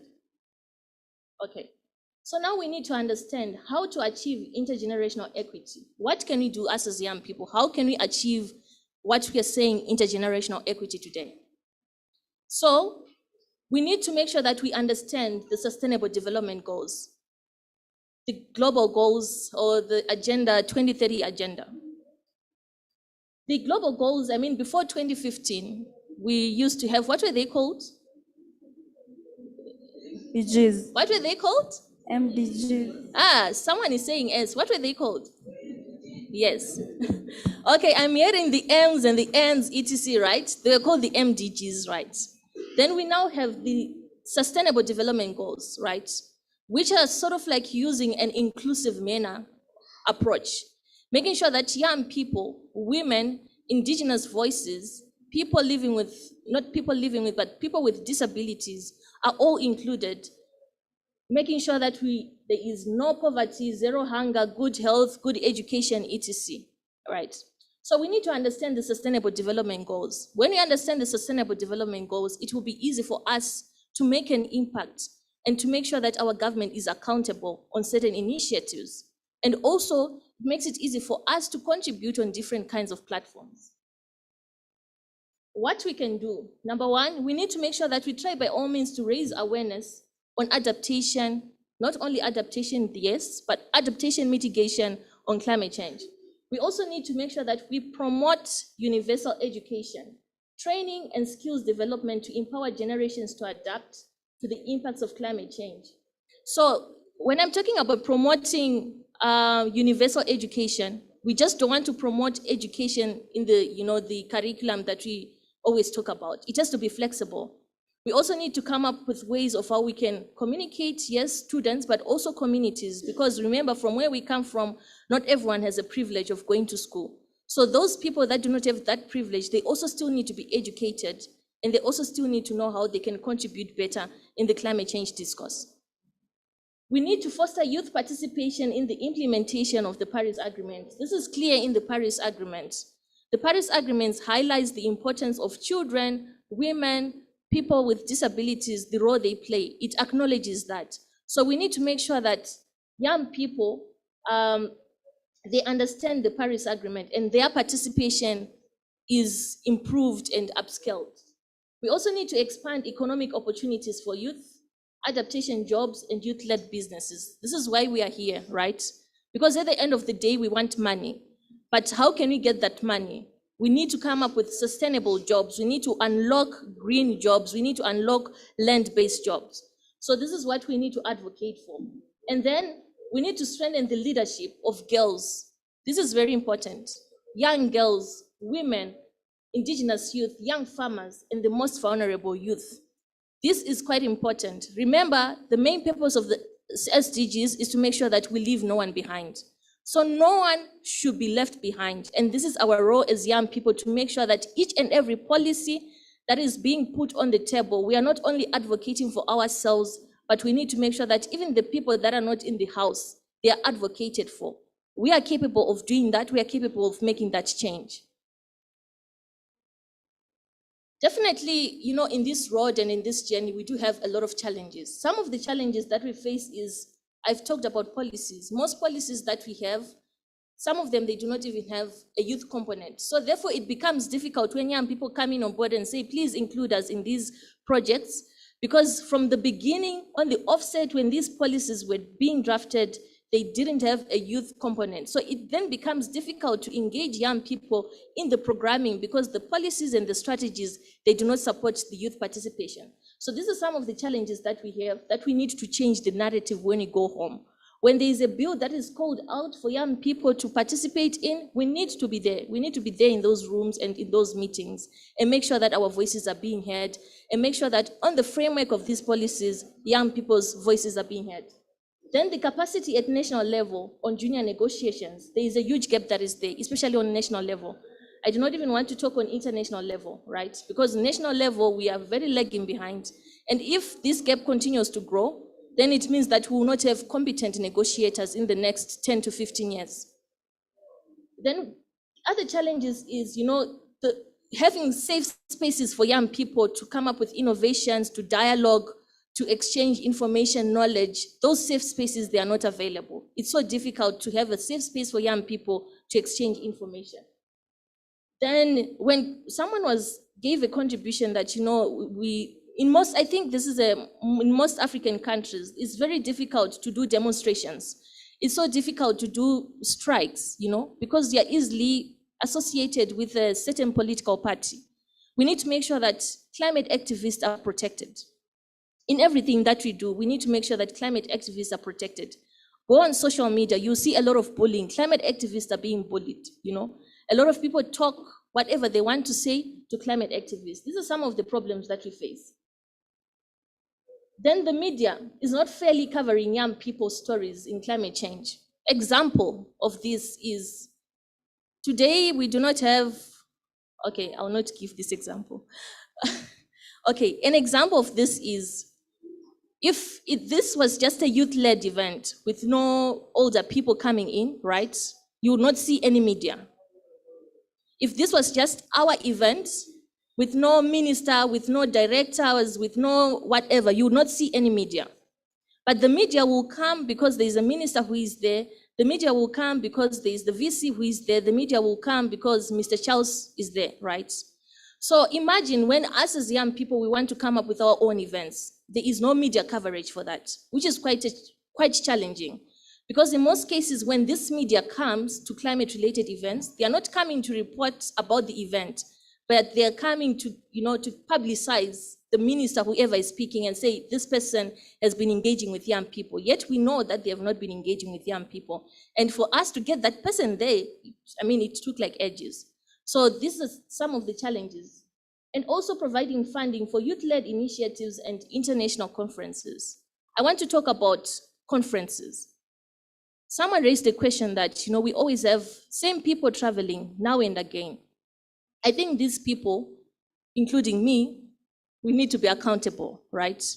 It's not only a matter of traveling, and also to those who give us the money to travel, we also want to encourage them to also look at what else these other people are doing besides traveling to conferences. Do they have any initiatives that they are doing in their countries which needs to be upscaled? I think we now need to, I do not want to say to change the narrative, because trips will always be there, COPs will always be there, and we also want to go, right? So I do not want to say to change the narrative, but I also want to say that to the donors that support young people with travels, it's also good to give also another eye and also give another angle and see the initiatives that these young people are doing in their areas, and try by all means to upscale the initiatives that they are doing. Yeah, yes, you can clap hands. It's allowed. Give me flowers. I want my flowers. Thank you. Right. So I will not talk much about, most things because I know my brother will discuss about that. I think I have like 5-6 minutes to round up. I'll ask for this link. Do we have access to the link?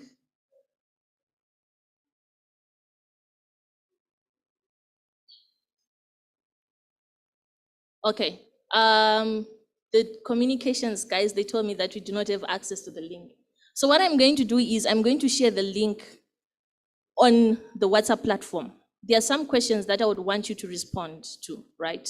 Because I do not want to waste time. I also understand that we have a very busy schedule, so I do not want to waste a lot of time. So there are a few questions that I would want you to respond to. It will take you 5 minutes to respond to those questions. So I'll share the link on WhatsApp. But anyway, this marks the end of my presentation. Thank you so much. Flowers to you. Requested for flowers, kindly give her flowers as she gets back to Zimbabwe to take our flowers to Zimbabwe. Thank you, our sister.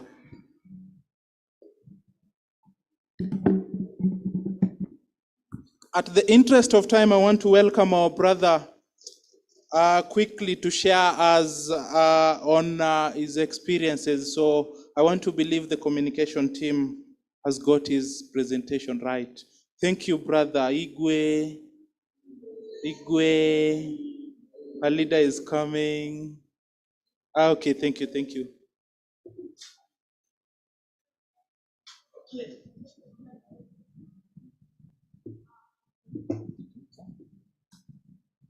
you very much. I want to start by greeting all of you in the name of God and also in the name of our ancestors. That is why we're standing here, because they've already walked the path for us to be here to do what we're doing. My name is Ibrahim Sise. I'm a champion of for PACJA. Been involved in PACJA for almost 10 years now. And currently, this is what I'm engaged with when it comes to the issue of climate change. I would like to dive quickly into my presentation since we don't have time. And then from there, if we have any questions, we can pick it up from there. So I'm going to go to the slide quickly. But before then, I just want to get us on an analog session, since we've had a lot about advocacy, communications, and stuff like that. So there's something called climate justice. Excuse my writing, is very terrible. Climate justice messaging. For 12 years, we've been involved in this process, and then we've realized that in order to get your message out in terms of clarity, making sure that the audience gets a message, with what Mr. Philip and Henry has given us, there is an A, B, and C to climate justice messaging. So A represents the audience, right? The target. And then B is the issue. And then C is the solution. So I want each and every one of us to develop a climate message justice advocacy message. Very short, I'll give you an example. In order for A to do B, they need to know C. C is the solution. And then B is the issue you want to address. A is the target audience. So I'm going to give you an example with a sentence. In order for government to curb climate change, they need to know B, that climate change is not just an environmental issue, but is also a human rights issue. You get it? Okay, fine. So can we use the A, B, C format and develop a one short sentence on climate justice advocacy? I'll give you 60 seconds to do that, and then we're going to get back. In order for A, target, to do B, issue, they need to know C. So never, ever advocate for anything without a solution. That is a suicide. I mean, everyone can talk from January to December, but whenever you give a suggestion, there must also be a solution, right? So, do we have an example? Anybody want to volunteer? Henry was saying that this class was a little bit cold, but I disagree with him. Everybody here is lucid and young. Okay. So, yes, dear? Oh, yeah, behind. Okay. In order for the people in Makgadikgadi Pens area to know, in order for people in Makgadikgadi area, I forgot. Take your time, it's okay. Clap for him, clap for him, clap for him. Excellent. Okay, in order for people in Makgadikgadi pen area to solve agricultural problems, they have to know that there are climate smart agricultural activities that they can indulge in. Excellent. Thank you. Excellent. Another one there. So there's a target, there's a issue, and then there's a solution. Thank you very much, bro. Let me try. I'm Lusungu from Malawi. In order for us to have evidence-based advocacy, we need to involve the grassroots people where issues are happening, so that whatever we are doing at national level for influence should have the voice of the grassroots people, so that policies can change. Thank you very much. Perfect. Evidence, grassroots, change. Can we have from this side? Okay, no problem. We can get from there. Okay, I've been restricted from movement to this side. You see the cameras on this side. Okay, please go ahead. Last one.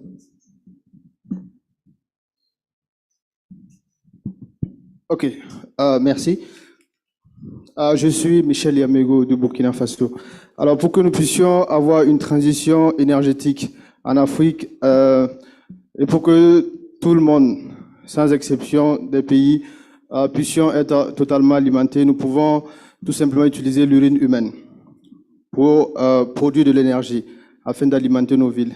Je pense que tout un chacun ici, nous produisons chacun 300 litres d'urine en moyenne chaque 6 mois. Et donc, nous pouvons tout simplement l'utiliser et produire tout simplement de l'énergie pour notre Afrique. Merci. Thank you very much. Yeah, next time you can summarize, but that is excellent. Okay, so we're going to dive in quickly now into the presentation. Sorry, I'm going to... Exactly. Okay, so we are going to discuss something also called, we're going to Egypt, right? When you think Egypt, what comes to your mind? I mean, apart from COP, huh? Excellent. So, we have the pyramid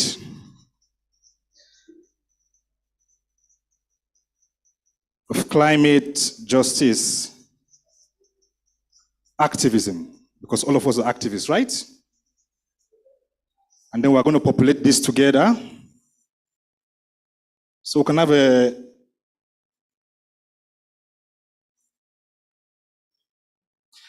and then here we have knowledge.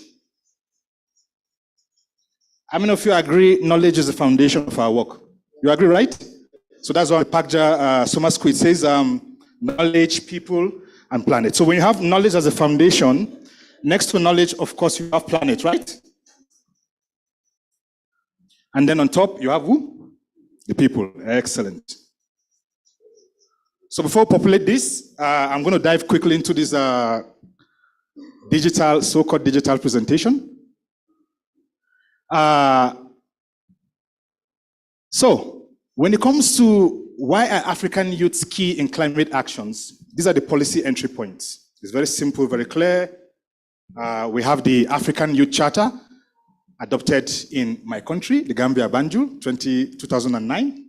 And then Article 11 of that charter empowers each and every one of us to basically do what we're doing right now. Climate justice, environmental activism, and stuff like that. I don't have to remind you that Africa is a very youthful population. Africa is actually a continent of extreme wealth and extreme poverty. But we, the young people, are the hope of this continent. One of the policy entry points when it comes to climate justice movement is a program that I currently chair called the CAHOX Youth Program. On the African Union 23rd Ordinary Session in Malabo, Equatorial Guinea, they adopted a decision to establish the climate change youth program and also that on gender. We had our first meeting actually here in Nairobi, and then the program was launched. The program reports directly to the African Union Heads of State. Currently, the President of Kenya is the chairperson of this program. So we have a lot to do together. So the first entry point is the African Youth Charter, signed by almost 50 countries in Africa. And then the second is this. So these are the two entry points you can use to tackle your government, policymakers, and then they will listen. And then all these are the normal jargons. Youth bring along potentials for change. We're innovative. Very important to take note of this. Youth and future generations, we inherit the climate system in whatever way government decide to leave it. You see? So it is us. It's up to us. So the fight must continue. And what is the role of youth in climate justice movement building? Engaging young people in actions to address climate change is critical, as we all know. That's why we're having the Nairobi Summer School. And also, it's important to also engage within the national climate change commissions. In the Gambia, I sit in the Climate Change Commission and also our National Disaster Risk Reduction Platform. So therefore, I'm able to bring the voices of young people and also vulnerable communities. We know that young people are a great source of creativity. When you give us the opportunity, we can move mountains. You know that, right? Okay? And then when it comes to the issues of how can we concretely engage, I want to put on the record that PACJA provides a very, very impressive related initiatives. That's on energy, on activism. So therefore, when we take ownership of what is happening here with PACJA, we are able to push the agenda with one voice. Because when we have ad hoc processes, at the end of the day, it is not fruitful. Now, I'll give you a case study. How many of you were in COP15? Copenhagen. Oh, I'm the only one? Okay, sorry. In Copenhagen, that's where I first met PACJA. In Copenhagen, I met Mr. Metika and Mr. Augustine, and then they pitched the idea of PACJA to me, and then I went back to Gambia, and then set it up. But I want to say, in COP, the ambition was very high, and then we thought there was going to be a global deal. So what actually happened in Paris was supposed to happen in Copenhagen, right? But Obama and the rest of them came, and then they spoiled everything up. But anyway, we saw for the first time 100,000 people in the streets of Copenhagen, and then we saw 3,000 events around the world calling for basically three things: a fair, ambitious, and binding global climate treaty, which we achieved in Paris. But before Paris, it has been a long journey. And then organizations like 350.org, Avaz.org, I was working for Avaz by then, and then TikTok. So there was a lot of campaign around the COP15. So the reason why I brought this up is, if we are able to do the same thing for the COP in Africa, I have no doubt that we're able to achieve a lot of results. So these are some of the stunts. I decided to use myself as an example. So we say delay kills. Does delay not kills? You see, so we have to take action now. So my colleague mentioned rich countries have to pay their climate debt. That is a direct and strange message. And then we know what the EU is doing when it comes to climate change issues. Eugene can agree with me. When it comes to energy, they play a very important role. And then we had a night vigil in COP, many activities. Nowadays, COP activities are being restricted, but many things happened. This was one of the actions we're having in front of the Danish Parliament. Take me to your 2015 peak year. We're dressing as an alien coming from another planet, planet B, to warn us here in planet A. What happened to us in planet B? So I'm going to leave this here and then say thank you. But before then, we are going to end it with this, the pyramid of climate justice activism. All what we've had for 12 days, if we don't internalize it, you see, we're going to live here and nothing will happen. And I want to drag our attention to the fact that the human mind is a living farm. You see, whatever we plant in the mind will surely germinate and generate. So, what do you think will be the first thing for any individual that wants to go into climate activism? What is the first thing you need to have?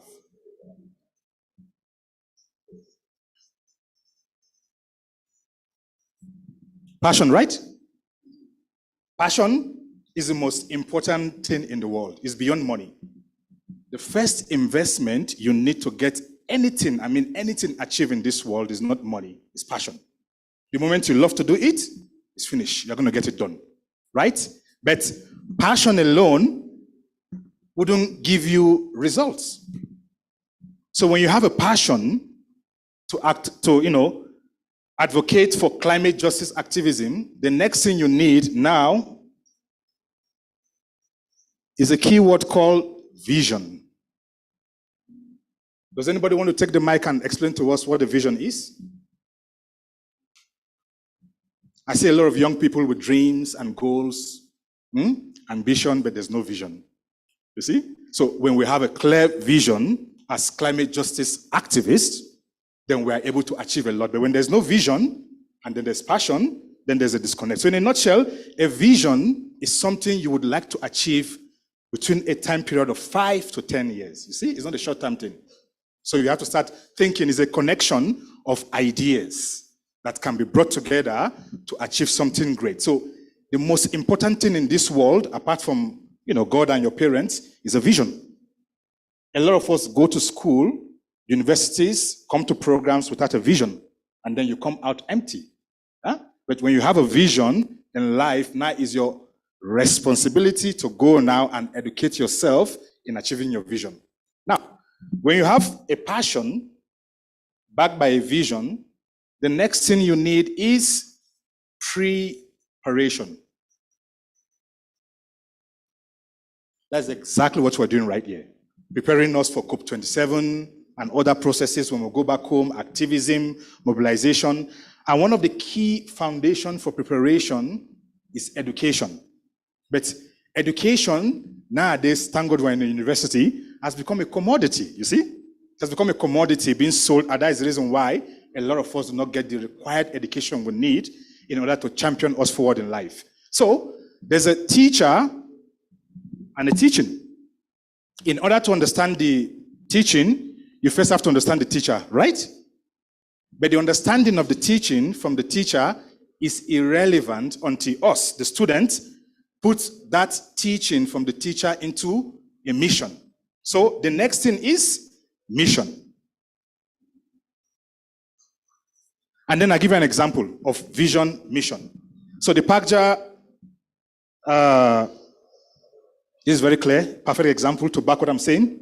So when you check the vision of PACJA, it says a global environment free from the threat of climate change with sustainable development, equity, and justice for all.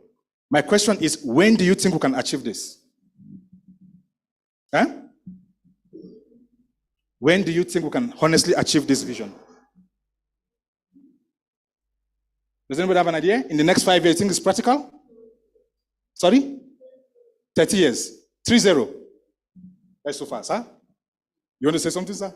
Okay, fine. But I think in order to achieve a global environment free from the threat of climate change with sustainable development, I don't think that is now, huh? You see? So this gives you an example that PACJA vision is on track because a vision is supposed to be long term. Now we come to the mission, ultra short term. Now, to develop and promote pro-poor development and equity-based positions relevant for what? For Africa in the international climate change dialogue and related processes. When do you think we can achieve this mission? Excellent, Mr. Eugene, that's true. So you see, so we're on track. So, in order for you to be an efficient, effective climate justice activist, the first thing you need on the pyramid is passion, vision, preparation, mission. We all know what mission is. And then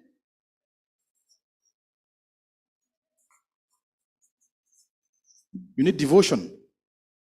Climate justice activism is not, I come today and then I wait 3 months later and then I catch up at the end of the year. No. It has to be every day in it. You have to live it. It has to be in the blood, in the system.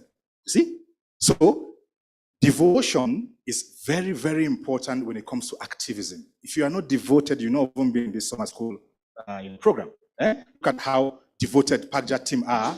This year, they've had many, many activities. All these are devotion. So, devotion is very, very important. And then, when you have all this, have you noticed that a lot of organizations do not have a direction? And also us, as young individuals and activists, we don't have direction in life. Today we are climate justice activism, tomorrow we are something else next tomorrow. And then they say, what exactly are you doing? So direction in life and also in activism is very, very important.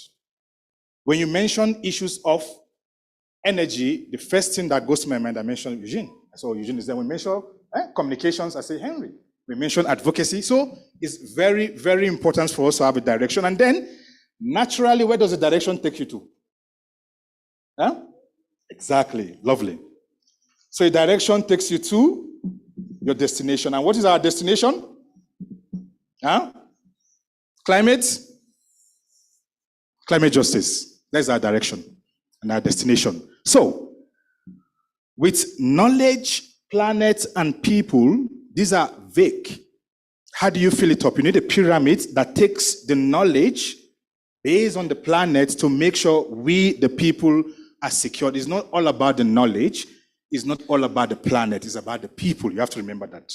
It is the people that stays in planet and run the planet. So we are responsible for all the shit happening. Now, as I want to end my presentation, quickly in 5 minutes, I want to ask the word. When you hear the word justice, what comes to your mind? Forget climate. We know what climate is. When you hear the word justice, excellent. Fairness. Equality.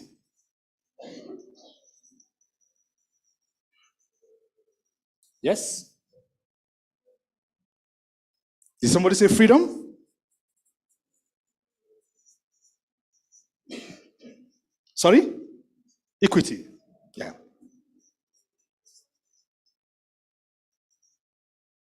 Come on, let's populate it. Right. Yeah. But also, right goes with what? Right goes with what? Duties, right? Yeah. Finally, don't you think when you hear the word justice, peace should come to your mind? Exactly. That's the entire reason why we are here. We want climate justice now, fair, ambitious. So what? We can live in peace, beyond peace of mind, environmental peace and stuff like that. Okay, fine. Ladies and gentlemen, I would like to thank you very, very much for listening to my crazy ideas. And to say that we need to go to COP with 3 C's. I'm going to end with that. The first C is coordination. Everybody must get on board the PAGJA consortium. Everybody. We have to mobilize when we go back home. Coordination. Second is co-creation. We need to co-create all what we're doing between now to COP27. I know a lot of you have great ideas. We can tox it in and then we'll co-create. And then finally, the last one is collaboration. Without collaboration, there will not be any framework to make sure we get it. But I want to say, when we go to COP happening in Africa, we need to occupy COP27. Occupy COP27 should be the message, right? We shouldn't go there begging and demanding. It's in Africa, let's go there and occupy. Thank you very much and shalom.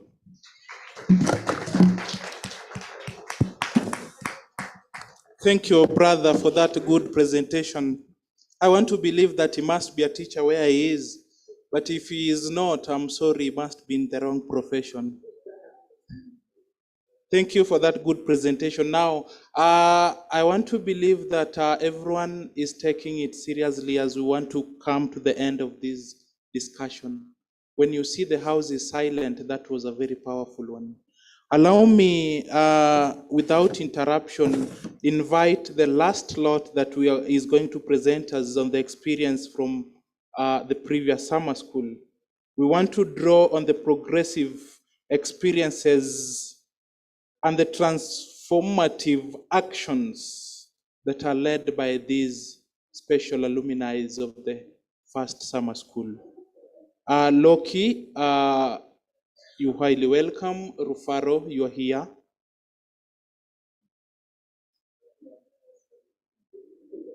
So, Loki, are you ready? you can start with you. Then I'm told your presentation is going to be coordinated and you'll have like a discussion. I want to believe that that is it. Okay. So the team that is going to present, maybe Loki, you'll do it, and then you'll give Rufaro the floor to moderate your session.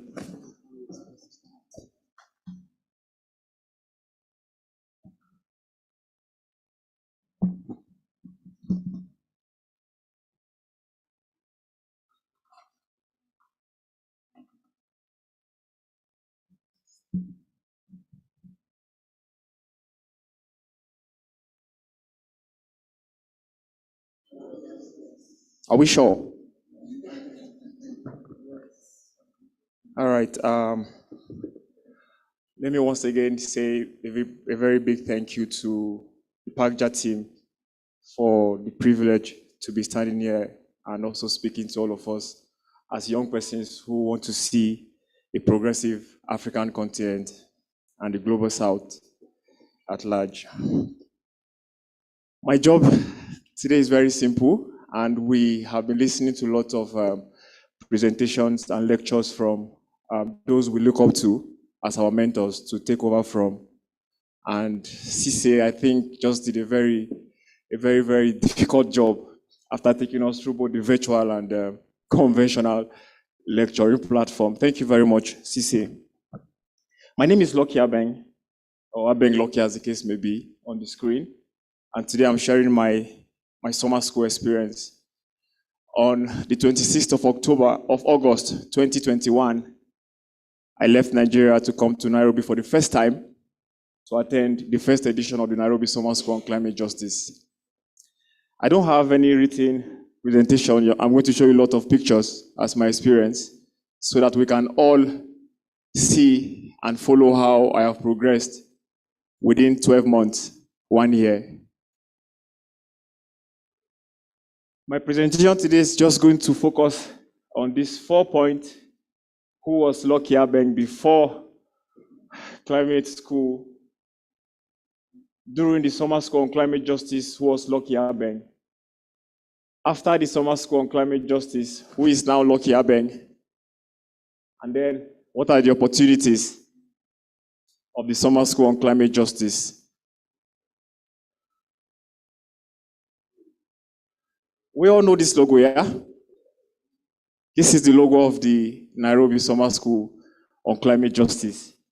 And the motto is very simple: knowledge, people, planet. We are all part of this planet. We are all part of the African continent. Now, I like food a lot, and I like a lot of pili-pili. This is my network back home. I am the coordinator of a youth-led network called the SDG Thursday. And when I received the email that I have been selected to attend the summer school, I shared it with my network. And it looked like I was going for Chevney scholarship. Yes, amen. Yeah, I shared the email with them. This was the first funding I ever got to leave Nigeria. And they organized this dinner for me. For the first time, I felt very special. Yeah. And we all had heartfelt discussions. Expectations were high. What am I coming to Kenya to do? What is the program going to be all about? How many of us left our various countries with a clear plan of what we want to do when we leave? These 2 weeks, I'm not sure if we have any. Okay. But myself, I came to Nairobi not knowing what I was coming to expect. I was just a young boy from Nigeria who came across the NDCs in 2019, and lots of big grammar, technical grammars in the NDCs. Then Nigeria's NDCs sectors. And then before the review, after the review, 2021, we added 2 more sectors: wash and waste. And we have 7 priority sectors in our NDCs. Yes, my guys were very happy, and they kept me in the middle. We took lots of pictures. This was on the 25th of August. I left Nigeria on the 26th of August for the summer school. Yeah, that's my good friend. Her name is Ima Bong. She works with Action Aid in Nigeria and would always want to see how Action Aid start engaging on issues of climate change and environmental justice. So she was asking me on this picture that what am I going to do in Kenya? I was telling her big grammar. I'm not sure I understood the grammars I was telling her then. But I was coming to Kenya anyways to attend the first edition of the Summer School on Climate Justice. Then, my good friends, they followed me to the airport. The young man on black, Abek, today, back home, Abek has on his social media handle his bio as a climate justice activist. And this was because he saw that I was going to come to Nairobi Summer School. And this guy was keen. He was following all my engagement because I would always go on Twitter to post, I think, every day while I was here last year in Kenya. Abdul, the guy on white, works with a bank back home in Nigeria. And he keeps sending me messages that he feels like leaving his bank job so that he can join the climate justice movement.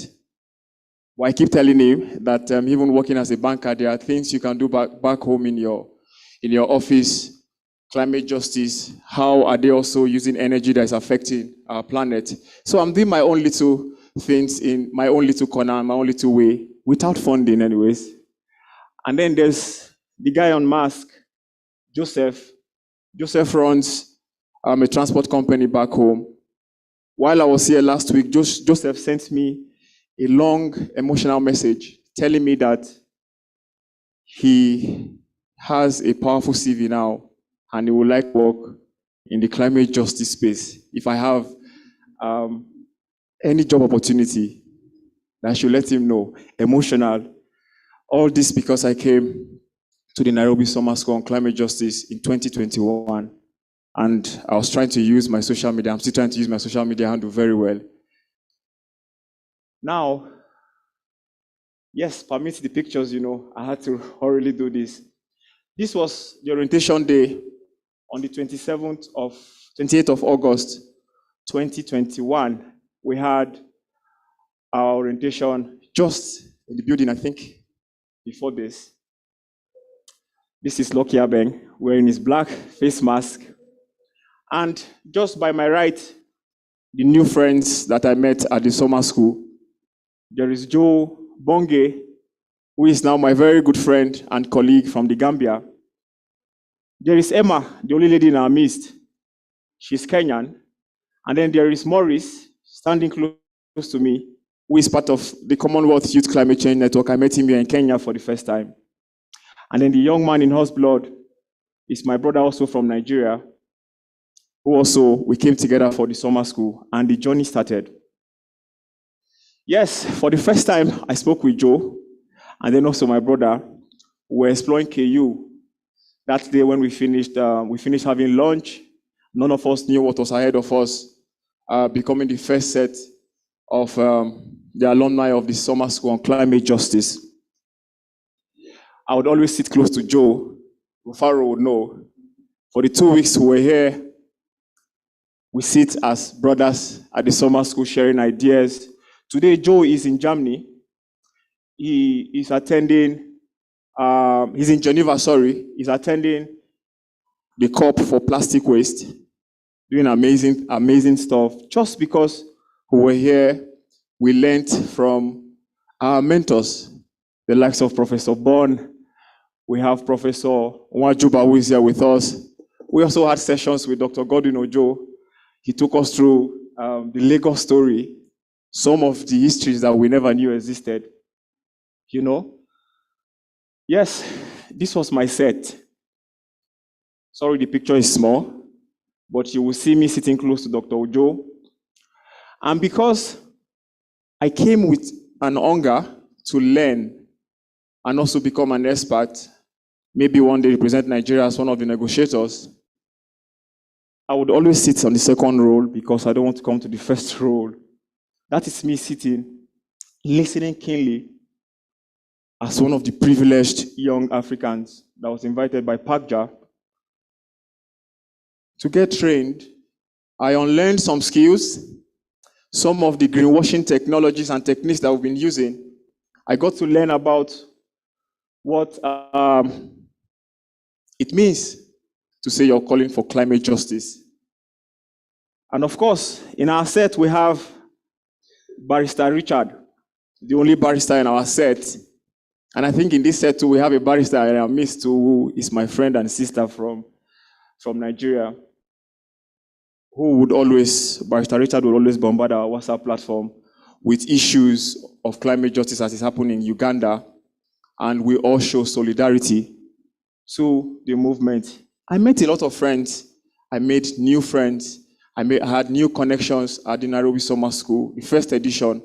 I did not just come to sit and take pictures. I was deliberate because I had passion.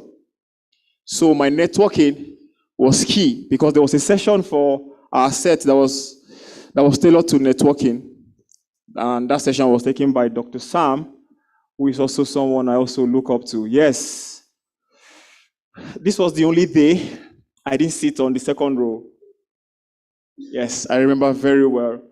My colleague then, Inonge, asked me to join her so we can exchange ideas on how to move post-climate school on summer school on climate justice.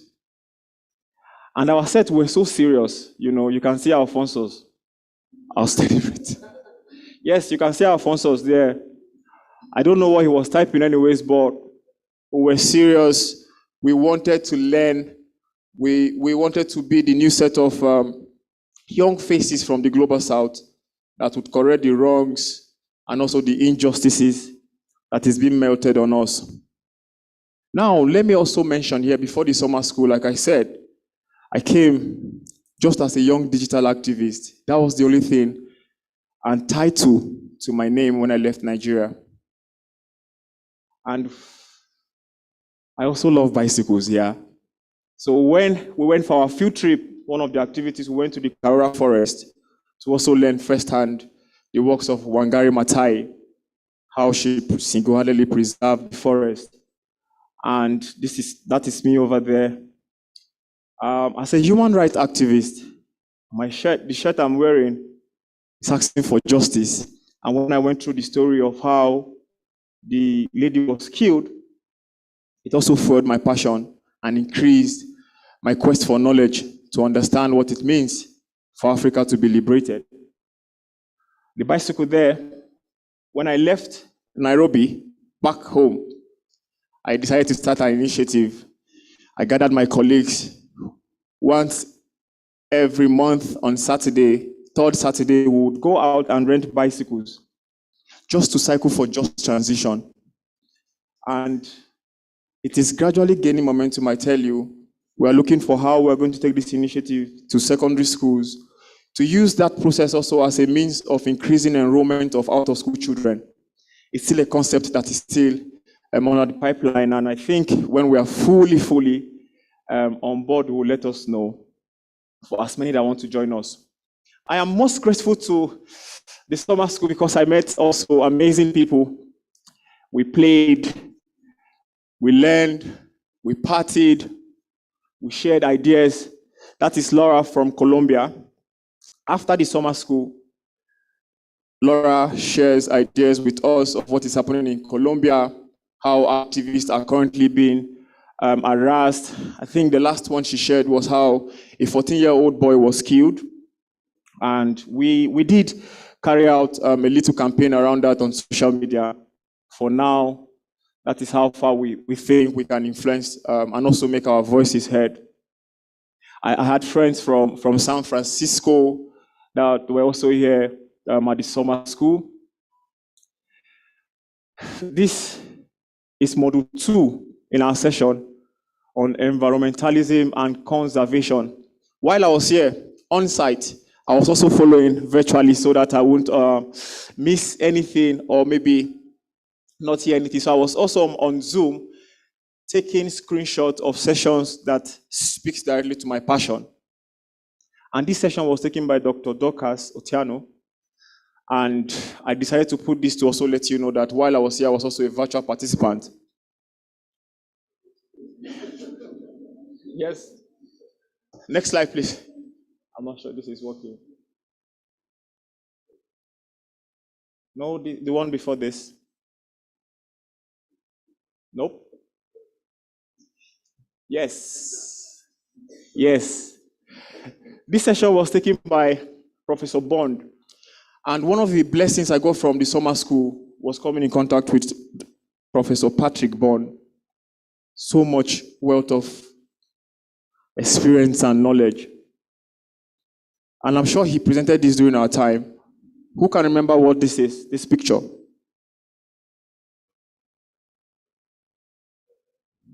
Okay, this is the bricks. And Professor Bond did justice telling us how what their agenda is and how they are also frustrating efforts for the Global South. And after this session, I had to go back to read more about them. And one thing with Professor Patrick Bond is the fact that when he's done, you're sure going to get files that might total up to 100, and the minimum page might be maybe 50 page, and you have to read. And I have better understanding now of concepts, principles, and how the global politics around negotiations are going. This is also one of the sessions that caught my attention. And the session it was actually a group discussion. We were actually shared into groups.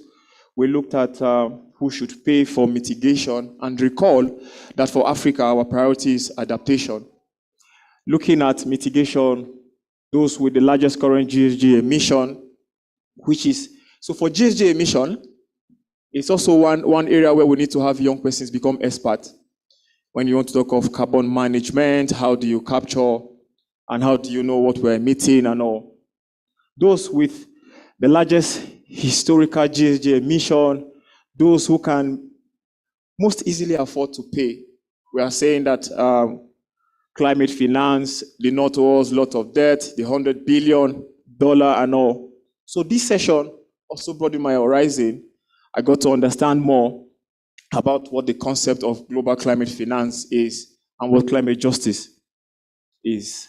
Now, yes, back to this picture. This was me moderating a Zoom session after my Nairobi summer school experience in 2021.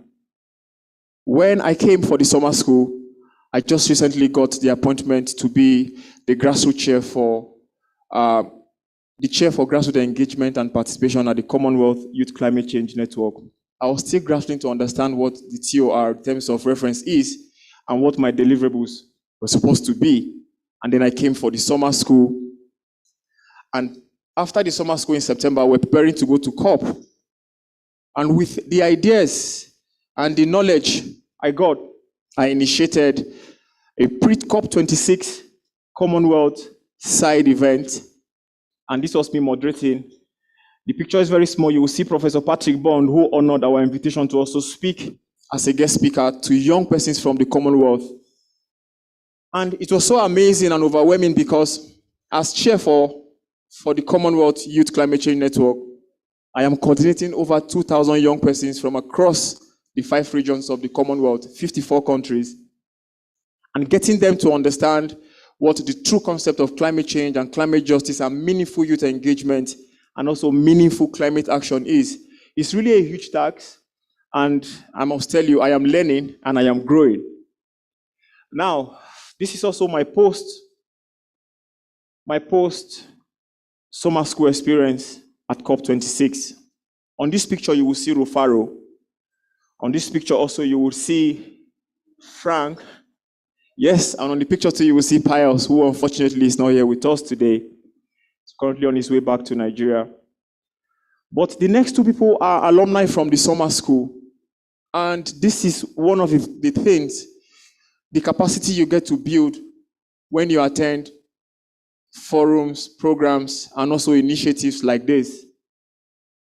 At COP26, we had lots of alumni from the summer school handling sessions, speaking on outside events, moderating sessions, And just this is one of it. I decided to bring this here because COP27 is here, and I'm sure a lot of us will be attending COP27.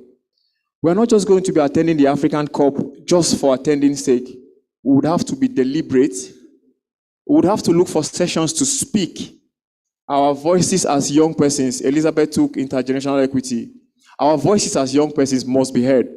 These guys negotiating on our behalf must hear us and allow us, when they come out from the negotiation room, they should be ready to sit down with us to hear our own side of the story. If they are not going to allow us into the negotiation rooms, they are going to meet us outside the negotiation rooms until we get a space at the table to negotiate our future.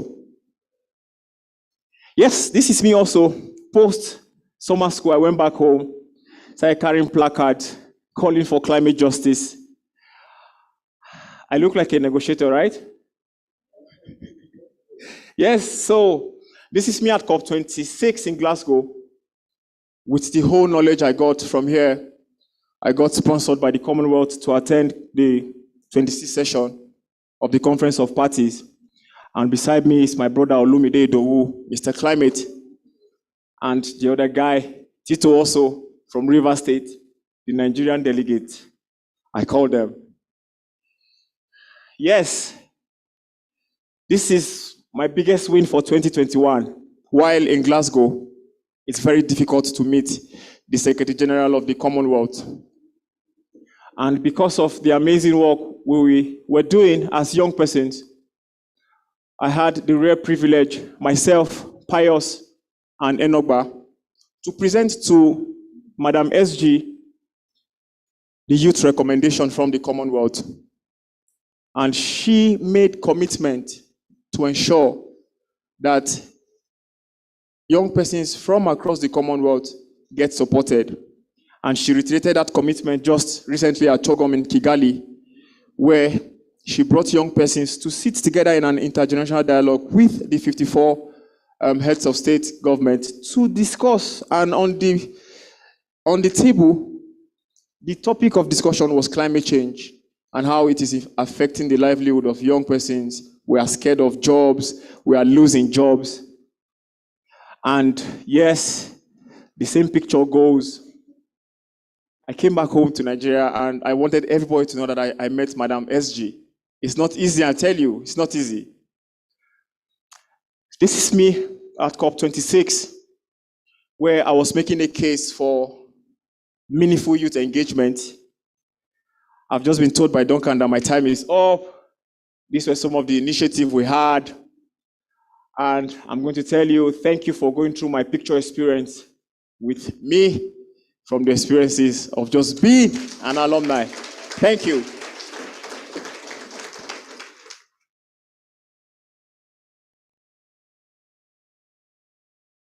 Loki, thank you for that good presentation. I want to believe that now, if you've not organized yourself, start thinking away or beyond the box. That is the power of knowledge, the power of gadgets, the power of social media. I'm really surprised that I really contributed to this. Loki didn't tell you one of the pictures he took here from the last summer school. I was the camera person. At times, camera people can be forgotten. So that is information to the fourth estate. Quickly, before we get to have the last and the most last, the only one who is our own, who will want to do very powerful message to us as we launch something new to us. I want to believe that you got the right platform to have the opportunities you have, or to look for the opportunities you have. The journey has just started. I want to believe that from here, the message is going home, and PACJA will be at our grassroots levels. For those who want to look for the opportunity, this is the best way to ask. So allow me invite our own, who has been the discussion of all the presentation in most of the cases, Rufaro. Rufaro, I don't know how much this could be. Maybe you can be an African women representative of Africa. Rufaro, welcome.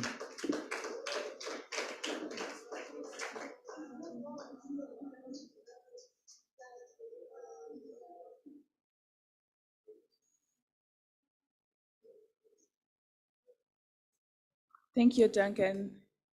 See, I'm being given flowers, but I don't want these ones. I want real ones. Thank you all, and thank you so much, Lucky, for sharing your experience. It was very motivating. But before we move on to this session, we also have 2 more alumni who are also going to give us briefly their experience from the first summer school. So just give them at least 5 minutes each so that they can come and articulate on their experiences. You know, as people are individuals, we go through different experiences when we attend events such as this. So I'll call upon Brian Musiatu. Just 5 minutes.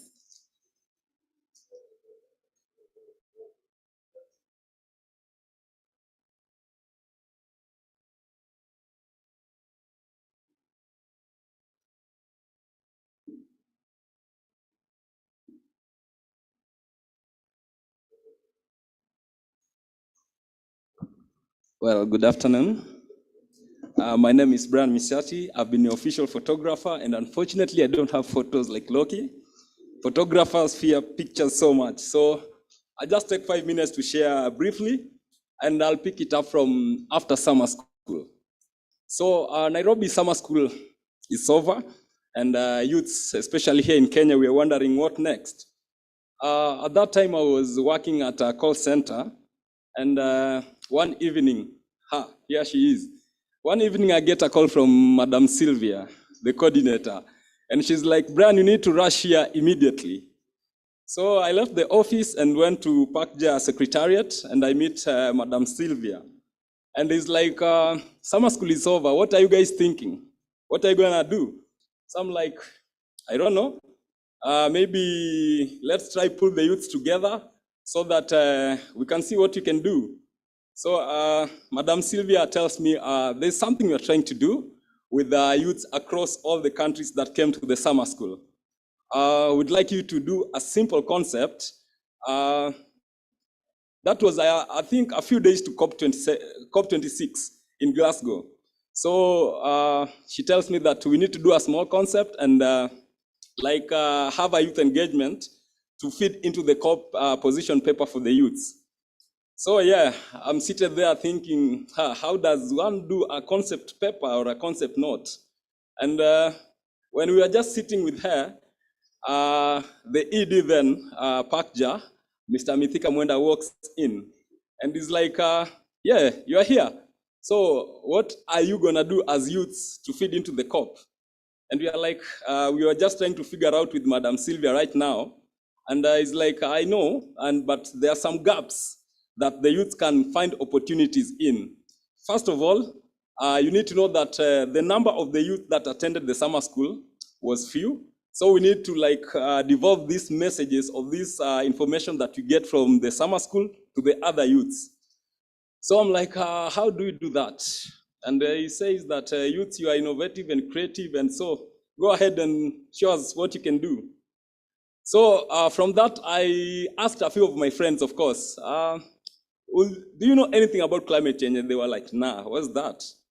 I go to another friend, do you know anything about climate change? And he's like, no, what's that? So I realized the first gap was that this information was not readily available to the youths. Or if it was there, it was too technical for them to understand.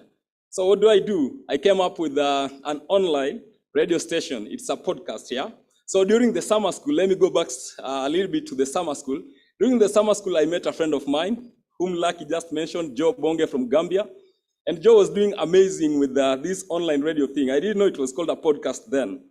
So I'm like, Joe, how do you do this? And he's like, you just host someone, speak for a few minutes, and you post it online. And I'm like, this is sound expensive. And he's like, nah, you just need your phone, maybe a laptop, and one microphone, and you're good to go. So I said, okay, let me try this. So I approached a friend of mine in Kenya here. She's called Diana. Unfortunately, she's not here. I approached Diana and told her, I'm a little bit shy, and I know you are good with talking. So would you mind being my co-host in a podcast?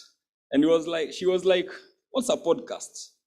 I shared the idea with her, and together we came up with a podcast.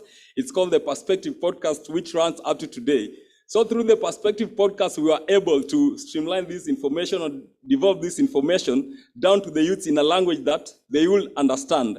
So that was one initiative that we really thought could help the youths understand the process and the concept of climate change. So the next thing, I'm like, okay, podcast is online. Not all youths are found online. What about the youth at the rural, at the grassroots level? So I'm wearing a hoodie called Upstairs. This was the second initiative that we thought could help the youth understand, because we discovered that youth, they understand the art language more than maybe when we came presenting here or something like that, they understand the art language so much. So we came up with art space and just try to advocate for climate change issues through art. And I tell you, it has been working wonders, because so far we have so many youths who have come on board. We have representation across major universities in Kenya. Here in KU, we have members, UON, Technical University of Kenya, and other universities. So yeah, I'm glad it has been brought. So this is what Madam Sly was calling me for. She told me that, Brian, we need to come up with a platform that incorporates all the youths from the global south. So I was like, how do I reach Loki in Nigeria, Rufaro is in Zimbabwe, and other people are elsewhere? So through this CPLACTIS, South to South Youth Platform on Climate Justice, we were able to galvanize all the youth voices that came for the Summer School Edition 1, and that is how we found ourselves in Summer School Edition 2. Thank you so much. I'll have talked so much, but there's no time.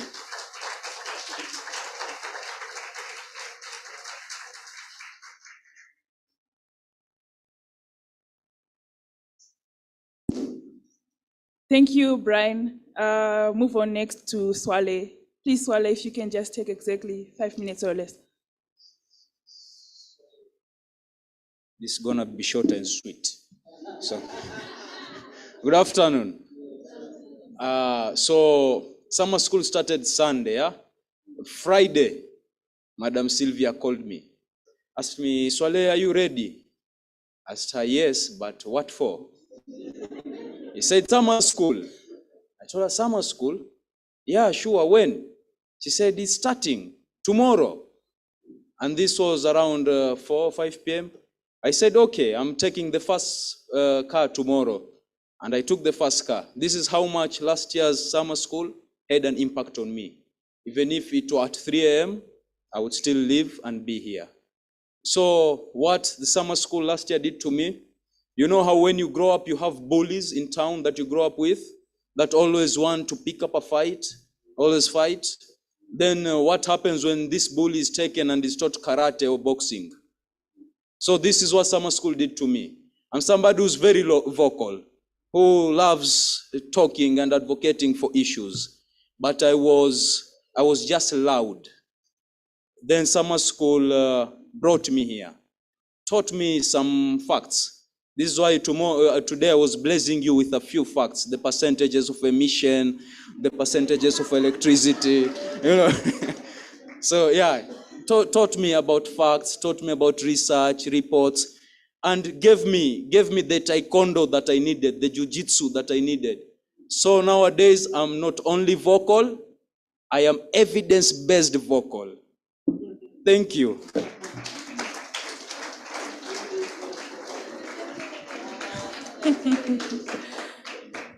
Thank you, Swale. So I'm building something here. We are moving on to something big. So we have 2 more speakers, but they're online speakers. They're also alumni from the first summer school.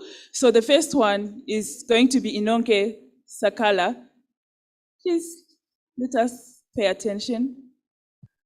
The first one is Inonke Sakala, and she's going to also speak about her experience briefly. 5 minutes. Welcome, Inonke.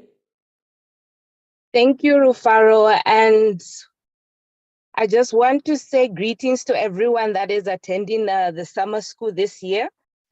It's just sad that I couldn't be able to join you all because of my work schedule. You know, advocating for climate justice is not an easy thing, especially for African countries now. So I'll make sure that I just speak very brief to my experience during the summer school. But before I go ahead, I just really want to appreciate Madam Sylvia. I want to also appreciate Mr. Charles as well from PACTA, and also Dr. Mitika Bwenda as well, for actually making the summer school that much possible for youths around the Pan-African area to be part of such a great movement. I think maybe just to add to that, my experience, first of all, with the Climate Justice Summer School, I didn't know what I was going to learn. I didn't know what I was getting myself into. But at that point, I just started my work around advocating for climate justice. And it wasn't something that I had already known at the back of my head. So to be honest, this platform actually did give me the much needed knowledge that I harnessed and could use in my country now in Zambia to push the climate justice agenda, especially for civil society organizations. And I would want to mention that some of the outcomes from my experience with the summer school especially was that I was able to now harness every bit of knowledge that I got from each day at the summer school, and also give that knowledge to the social youth movement that I did start on my own, which is called the Youths for Climate Justice in Zambia.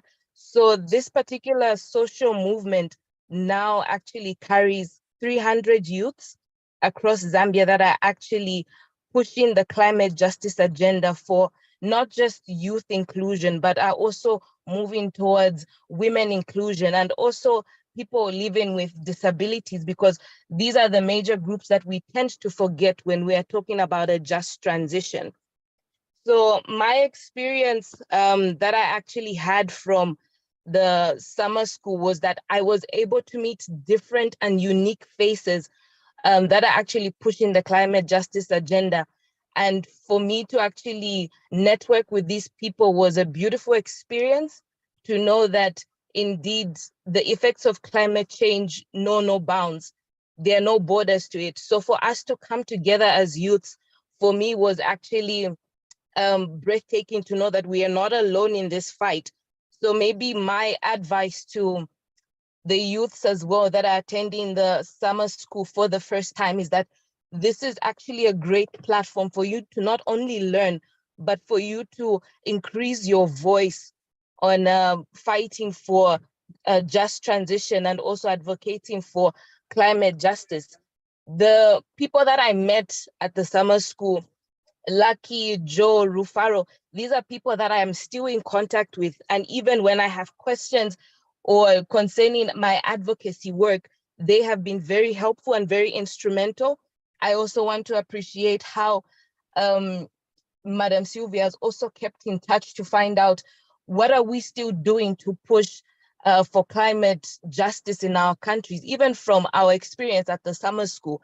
I would like to say that this opportunity actually allowed me to lead my first ever climate justice march with the youths that are currently under the Youths for Climate Justice in Zambia. And we had gotten so much attention from the public as well, and even the media, because they were wondering, what were we talking about? What are these youth saying? And from there, it more or less built up that momentum for us to now even be acknowledged by the Ministry of Green Economy and Environment in my country. And even as we are pushing for policy initiatives, because Zambia currently does not have a climate change bill. So they now come to us to find out, what do the youths want, even as we are drafting up the climate change bill? What are the youth saying when we're talking about a just transition when it comes to energy?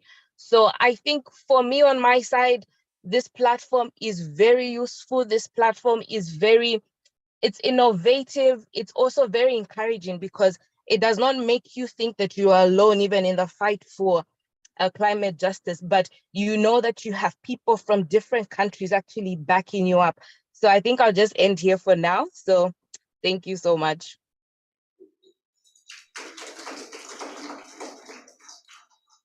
Thank you for sharing your experience, Inonge. This time, I'll take this time to welcome,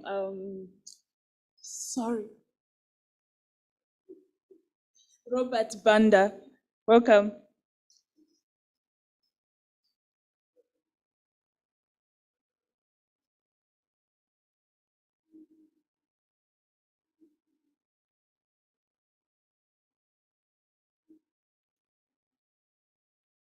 Your mic is muted.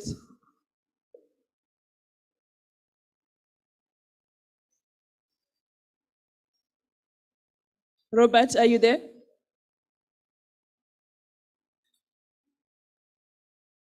All right, so in the interest of time, we just move on to the next stage. Please, you can beam the presentation. He's unmuted. Okay, you can put him so that he can speak.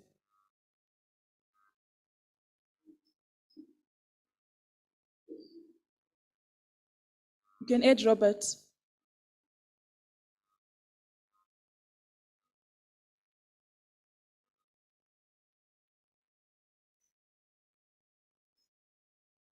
Can you hear me, Robert?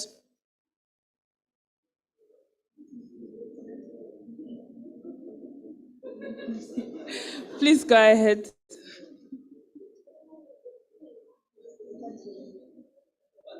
Hello, Robert, kindly, your devices are not working. If you can remove the earphone and speak.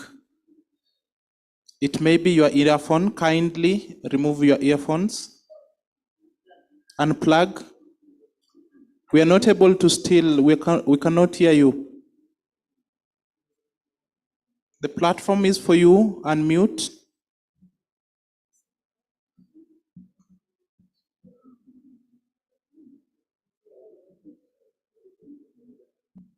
Robert, we cannot hear you. Are you there? Maybe it is your network. Rufaro, you can take over. Thank you. It would have been very nice to hear from you, Robert, but maybe next time you can be the presentation. So after the summer school, the big question is, what's next? How are we going to keep ourselves connected? Not just this cohort, but there was a cohort from last year, us, and then there's you guys. 2030, 2040, there will be other cohorts, but how are we going to remain connected and help each other in capacity building, connecting, forming partnerships, and growing the movement further? Because we do not want this climate justice activism to end here. We want continuous efforts to be made, connecting. Just because one person who is going to attend next year did not attend this cohort does not mean you do not have to interact or to know them. You do not have to be isolated in our activities. So the alumni from the first summer school came up with the idea to come up with a platform where all Nairobi Summer School alumni can interact and engage, form initiatives, and support each other. So the platform is what you're seeing here on the screen, South-South Youth Platform on Climate Justice. So the platform is specifically targeted on young people from the Global South. And when we speak of the Global South, we're speaking of Africa as a whole and all developing nations, small island development states. So we're not only restricting to Africa. Next slide. This is working.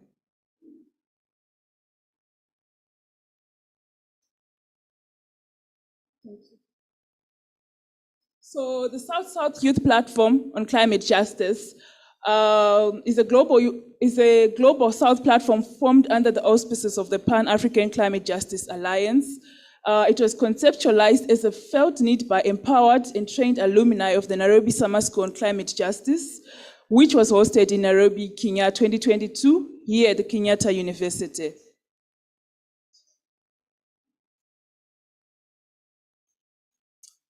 So as I'll be making the presentation, I'll be also showing you some infographics of some of the activities that young people from the last year's cohort have been carrying out. So this picture is showing young people from Zimbabwe when they were conducting a pre-COP26 event as well as a World Climate March on Climate Justice. So the young climate justice activists who were drawn from Africa, Asia Pacific, and the Caribbean regions underwent a rigorous 2 weeks, just like the experience that you also underwent, training as an outcome of these initiatives. The activists identified the needs to remain connected and support each other in capitalizing climate action in their respective countries. So some participants from this cohort were also roped in paying attention to regional balance and took part in planning and brainstorming processes. So some of you guys who are also in this room took part in the planning process of this initiative. So what opportunities do we have? Because we realize that we are not just going to be identifying the gaps that are there, but we are going to be identifying the opportunities that we have as the alumni from the summer school. So we have the opportunity to consolidate our efforts and voices of climate justice activists working across the global south. We have the opportunity to create a strong youth climate justice advocacy platform for the global south and maintain continuity. We have the opportunity to grow and expand climate justice work through our networks, as well as to strengthen coordination among Nairobi Summer School on Climate Justice alumni. This one is an action by Zambian alumni, where they also conducted a climate justice march, catalyzed by Inonge. I think you also heard her speaking about it during her presentation just now. So what is the goal of this South-South Youth Platform on Climate Justice? The goal is to have a coordinated and influential movement of climate justice activists and campaigners in the global south working in a concerted manner to advance their causes. The objectives are to provide a platform for continuous capacity enhancements to alumni of the Nairobi Summer School on Climate Justice to enhance their effectiveness in their campaigning actions, and to provide a platform for alumni to share their best practices, strengthen their collaboration efforts, and tap on opportunities presented by their networks and spaces that they occupy. This one is an example also of a climate justice march organized by alumni from Malawi on World Climate March. So what are the key actions that are going to be taken part by the alumni under the South-South Youth Platform Climate Justice? We could connect and build solidarity amongst climate justice activists in communities and support them to upscale their activism. We support experiential learning and mentorship opportunities to improve effective climate justice advocacy. We were lucky to be the first cohort, and you're lucky to also be the second. But we also need to take up the space and mentor the other cohorts, because you are going to be experienced. The other ones are going to be trained maybe in 2030. They'll be looking up to you guys because you now have the vast experiences. So should also be able to provide mentorship to the new cohorts, right? So we need to also enhance the capacity needs of young climate justice activists and provide a platform to interact with other like-minded youth in the global south. And then we should also work on generating a document on climate injustices in the global south to inform evidence-based climate justice advocacy, and then to strengthen movement building on climate justice. On this picture, you will see how also advocacy works. I think during the presentation that I made in the opening ceremony, I also mentioned how Zimbabwean young people embarked on a nationwide youth consultation on NDCs and came up with a policy brief. This is also an example of how young people can influence policy. There was a presentation by Abraham Sisa. I think he also mentioned how young people can be involved in policy, steering policy. That was one of our young people from Zimbabwe, where we launched the NTC policy brief with the Minister of Environment. So if we did it, you can also do it. So priority actions for year one, which is 2022. We could lobby for opportunities for young people to participate in climate dialogues and agenda setting spaces and have side events at conferences such as the Africa Climate Week, have our African countries or global south countries conduct local conference of youth and also participate in the global conference of youth, as well as participate in the main COPs. We could also have joint action on climate justice campaigns instead of having our campaigns in isolated campaigns, we could join each other as a movement and come up with big campaigns and have more impacts. We should map and also create databases of youth in climate justice in the global south. And then also we should aim to convene online dialogues on thematic issues on climate justice so that the education and capacity building does not end here. We should make it continuous, should create online presence. So we aim to also have a website, have social media pages, Twitter, WhatsApp, Facebook, Telegram. And then also to collect the voices of Global South youth through hosting annual Global South Climate Justice Conference for youth, like the one that we did a week ago in Rwanda. So,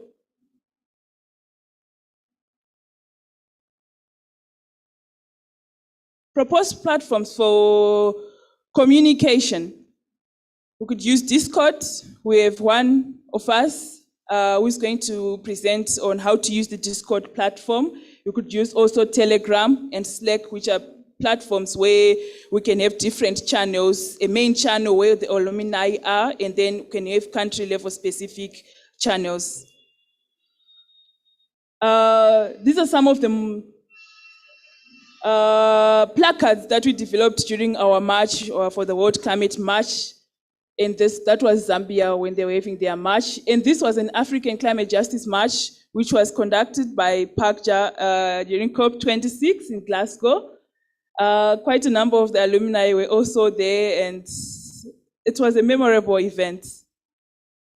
So membership, who's going to be a member of this platform? We as the alumni are automatic members, but they're also membership through affiliation, because when you go back to your respective countries, you are also going to speak about climate justice, capacity builds on climate justice, and people are going to develop interest on what climate justice is and join the movement. So they can also be part of the movement through affiliation, but we also have a responsibility of then assisting them to apply, encourage them to apply so that they can be also part of the official summer school and get trained, get the rigorous training. And then individual membership, not organization. And then PACJA will provide guidance and advocacy leadership. Coordination. Sorry, that is blocking the presentation, but it's okay. So coordination of the functional structures. Sorry. Oh yeah, I can't say. With the communications and media team, we have also the advocacy and mobilization team, as well as a capacity building team. So basically, this is the end of our presentation. I hope that all the alumni from the previous and the current cohort will be able to join the platform and share our experiences and keep the movement going. So we'll have Angelo here to also present on how the Discord platform can work. He can make the presentation briefly so that we can also have an understanding of how the platform will work.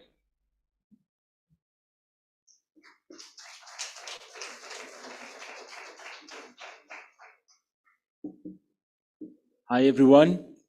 So we are at what seems to be the end of summer school, but it's also the beginning of what we need to carry from what has been invested into our lives over the last 2 weeks. So once again, I'd just like to say thank you for the opportunity to PACJA and to every single colleague that is sitting here today. So if you guys open up the summer school group, you guys will see a link was posted, okay? This link is for a Discord channel. So I want you to understand how Discord works. Firstly, Discord was created for the gaming community, because what happens within the gaming community, there's just so many people that are involved in, let's say, Grand Theft Auto, and there's back cheats and stuff, and people want to engage with the game while the game is happening. In the same way, we are able to take the conversations that are happening in this room, within our different country levels, and within the Pan-Africa space, and we are able to separate the conversation so that it's more directional and that we're able to be more effective. Currently, most of us are in a WhatsApp group, And I'm sure we have more than 10 WhatsApp groups on your phone, and sometimes it becomes very overwhelming.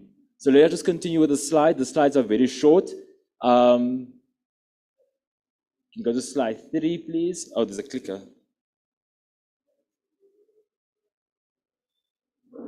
Okay, so this code was designed for gaming communities, so that's what I explained.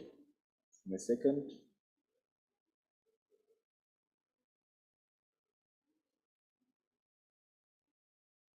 David, you just mind going back for me? We can just go next, please. So when you guys open the link on the phone, this is the first page that you will be introduced to. So you'll get a link.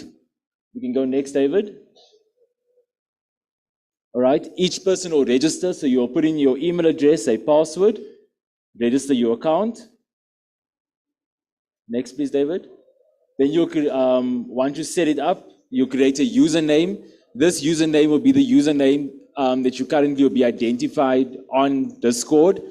A good tip for us to do, maybe what you're using on your Twitter, to use a similar username so that we can get to know individuals from what our Twitter identity is and what our Discord identity is. And then let's go next. Okay, and then you'll join the server. That link will take you straight to the new server. Continue next. And then this is the way the platform looks. So this platform will open up on your phone. Over there where you see the little purple circle, that'll be the Paja or the Southwest platform. In this case, we're actually it's to have one identity and this identity is with Paja, so they will hold the intellectual property for this platform. It will not belong to any of us, but it will be Paja's. And in this space where all the red blocks are, that's where the conversations happen. So it works very much like a Facebook, an online platform, but a very nice thing like Telegram, which was one of the places that we use as an example.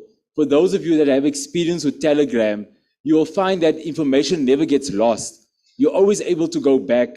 So once we launch this platform, the guys that are coming from summer school next year, or when you go to your communities and you share about activism, people will be able to engage on a direct level with the entire communication, the entire culture of what we're doing as a consortium. David, do you mind just going to the digital platform for me? I'd just like to show everyone how that looks, please.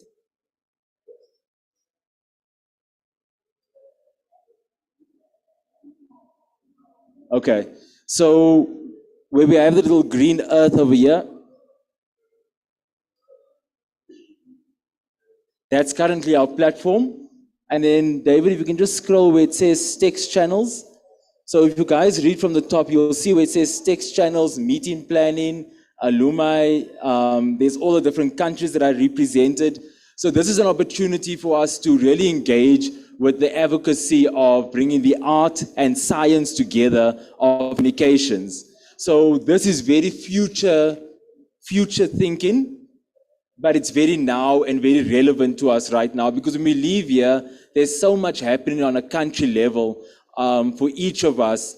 And it's so important that we don't lose this information. So whatever is happening in your country and whatever you're going to leave here today with, we want to be able to engage as a collective network to each person's on the ground advocacy. So everyone will be able to start developing your own country's channel.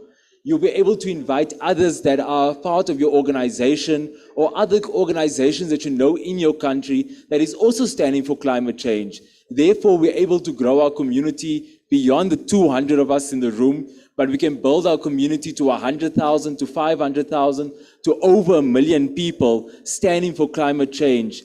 If we scroll a bit, if we scroll a bit further up, you'll see there's an area that we have a channel just for COP27. So all of our individual projects will be able to help each other. If somebody has experience in law or finance and has a strong point in environmental work, they can have their own channel as well, so that we're able to contribute towards each other's work, and we're able to, as one collective, reach the same objective as one Pan-Africa network. Thank you. So I just want to find out who has opened the link. Okay.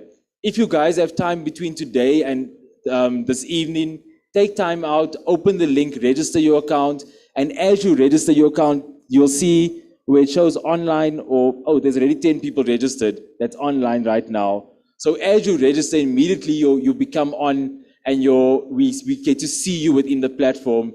And you guys are welcome to utilize the platform to say hello and chat, and let's create and let's have fun as we do our work as climate change activists. Amen.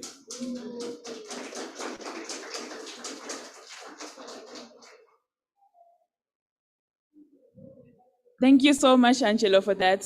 It might sound complicated, but we are young people. I mean, we should learn. If you're not willing to learn technology, what about the professors who are sitting in front of the...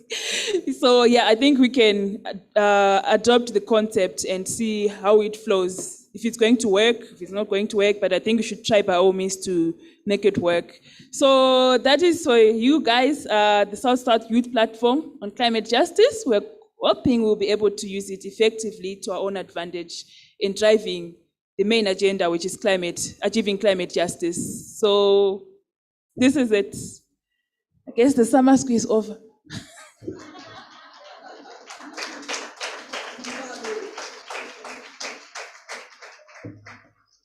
I want to believe that I'll not be left behind. I'm not a man of social media. I don't know if because I started politics some times back and then I refrained from politics. Anyway, that is good knowledge for us. For now, as we want to finish, I'm told quickly, we are on borrowed loan of about some 10 minutes.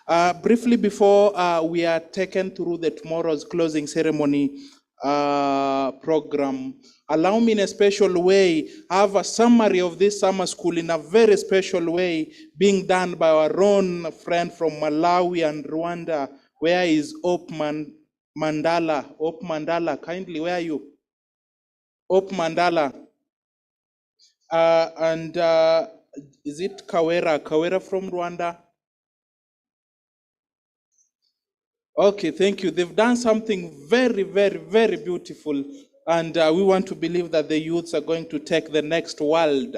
I'll not introduce themselves, but I'll give them a platform to do it as the communication desk puts a small video of whatever they've done in just 2 or 3 minutes, then we wind up.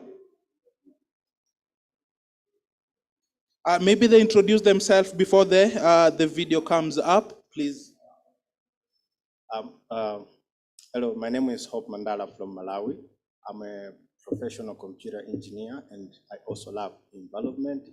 And when I came, I thought of using my skill to do this thing. You see it.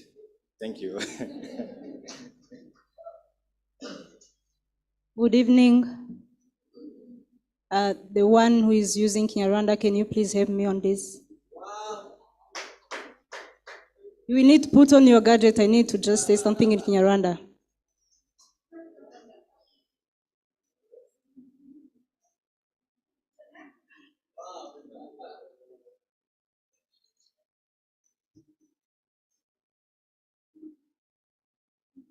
Murakoze cyane. Mwiriwe nanone.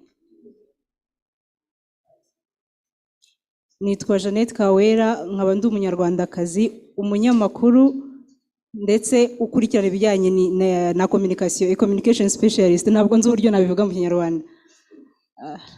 Hanyuma nakuze ngira ikibazo kijyanye n'ubuhumekero, ntazi impamvu ariko byaterwaga hanini n'ibidukikije.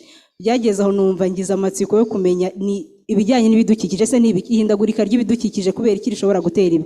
Hanyuma rero nk'umunyamakuru nakuze nk'itangazamakuru cyane, numvise ko nshobora kugira uruhare mu gutuma n'abandi bantu bamenya ibijyanye n'ihindagurika ry'ibidukikije, by'umwihariko urubyiruko. Mugiye gukurikirana video, ntabwo ari ndende cyane ariko nta nubwo ari ngufi cyane, baragerageza bagende basimbuka kugira ngo mubone ibyagiye biba. Hari ibyo mwabonaga ariko hari n'ibyabaga behind the scene mutabashaka kubona. Murakoze cyane.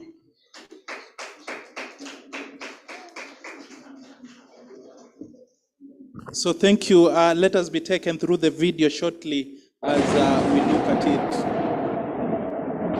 The power of technology by the youths.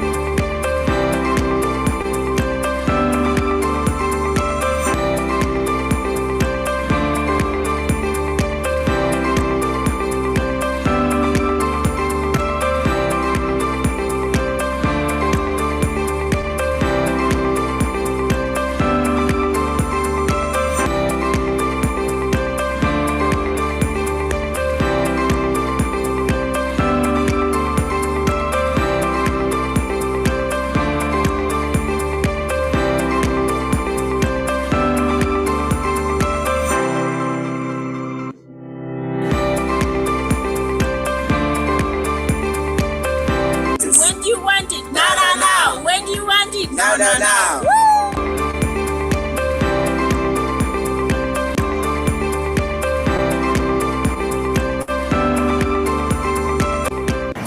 Hello guys, how are you doing? Let's hope that we're all doing great, like we are all doing good. So this is Jeanette Kawera from Rwanda, the Communications Officer of RCCDN, which is Rwanda Climate Change and Development Network, and the New Times journalist, which is the Rwandan Daily newspaper. And behind the camera there is Hope Mandala from Malawi, and we are here in Nairobi for the Nairobi Summer School for Climate Justice, organized by PACJA. This is Pan-African Climate Justice Alliance, and together we'll be with you to just keep you posted and updated on what is going on within these 2-week sessions. Stay tuned, don't go anywhere. We want you to just know what is really going on in regards to climate justice.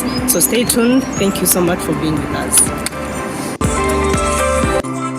Acquire the knowledge and to go back to and justice has the depth of the issues that we all have, that all the countries in Africa have.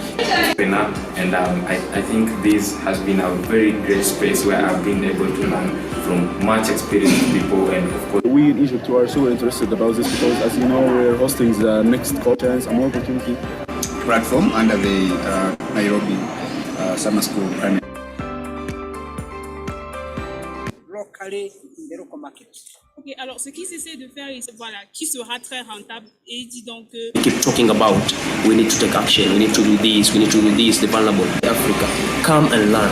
Come.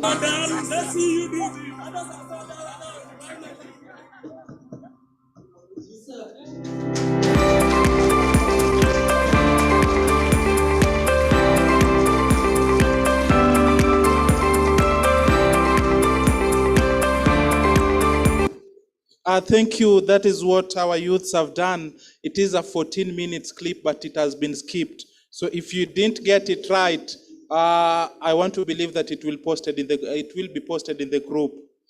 So because of the interest of time, and we are not able to pay back the rates at which we've wasted our time, allow me call our own Philip to take us through tomorrow's closing ceremony program, please.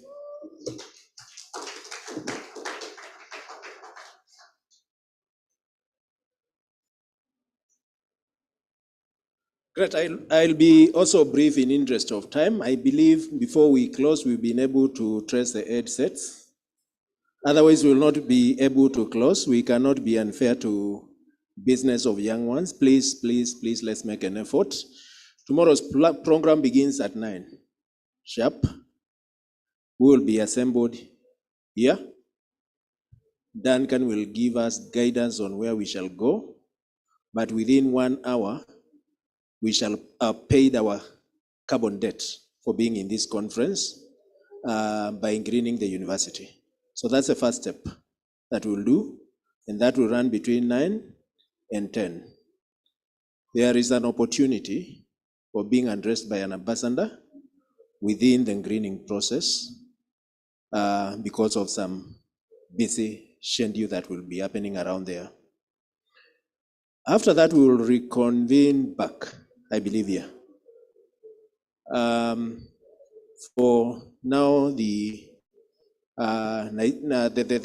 ceremony part of it. The ceremony part of it will entail one, having a sneak preview of what transpired during the period, summarizing mainly your voices, not my voice.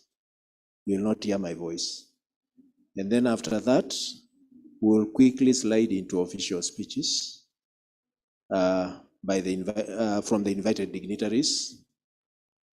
And when we are done with that, we will also move quickly to the certification process.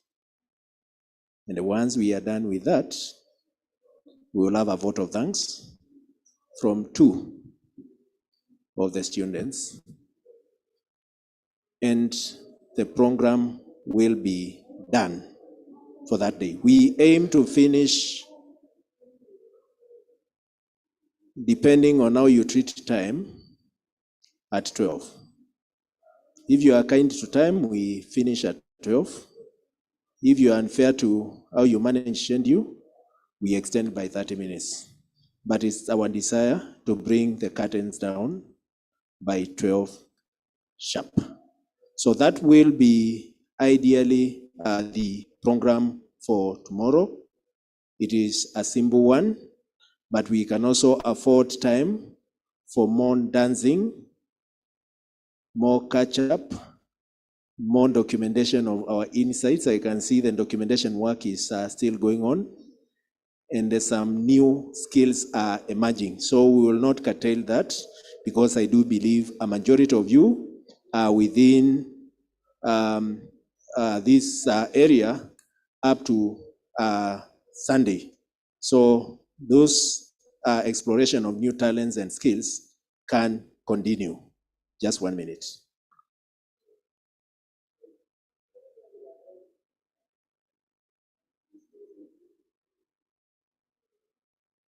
Good, one more announcement before I hand it over back to Duncan. COVID tests. If you know you require COVID tests to get back to your country, please do it here.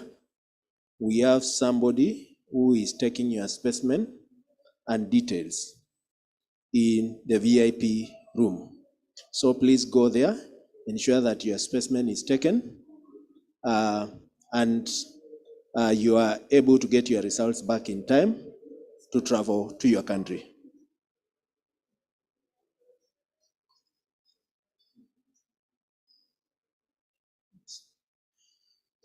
I know there is tea outside, so even as you take the tea, ensure you walk in groups of 5 people. 5 people, so that we are not over-congested. But those who need to be tested for purposes of traveling back to their countries, the facility is available. Over to you, Duncan. Thank you, Philip, for that good announcement. Allow me put it very clear that this is information from the registration desk, that for those people who are going to transit through Ethiopia, you are advised that there is an health declaration form that you'll be signing. Equally find out at the right moment with the right persons to do that.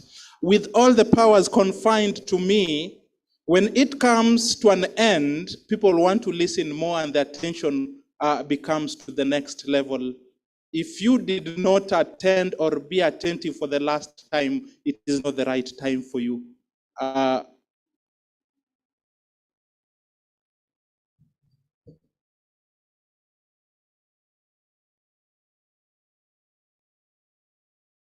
So if you did not become attentive for the last 12 days, I'm sorry for you. Now, with all the powers, it is coming to an end. But before it comes to an end, I want to invite the one and only who has made it very possible for us to be here for the second edition of Nairobi Summer School, Sylvia, to come and say a word.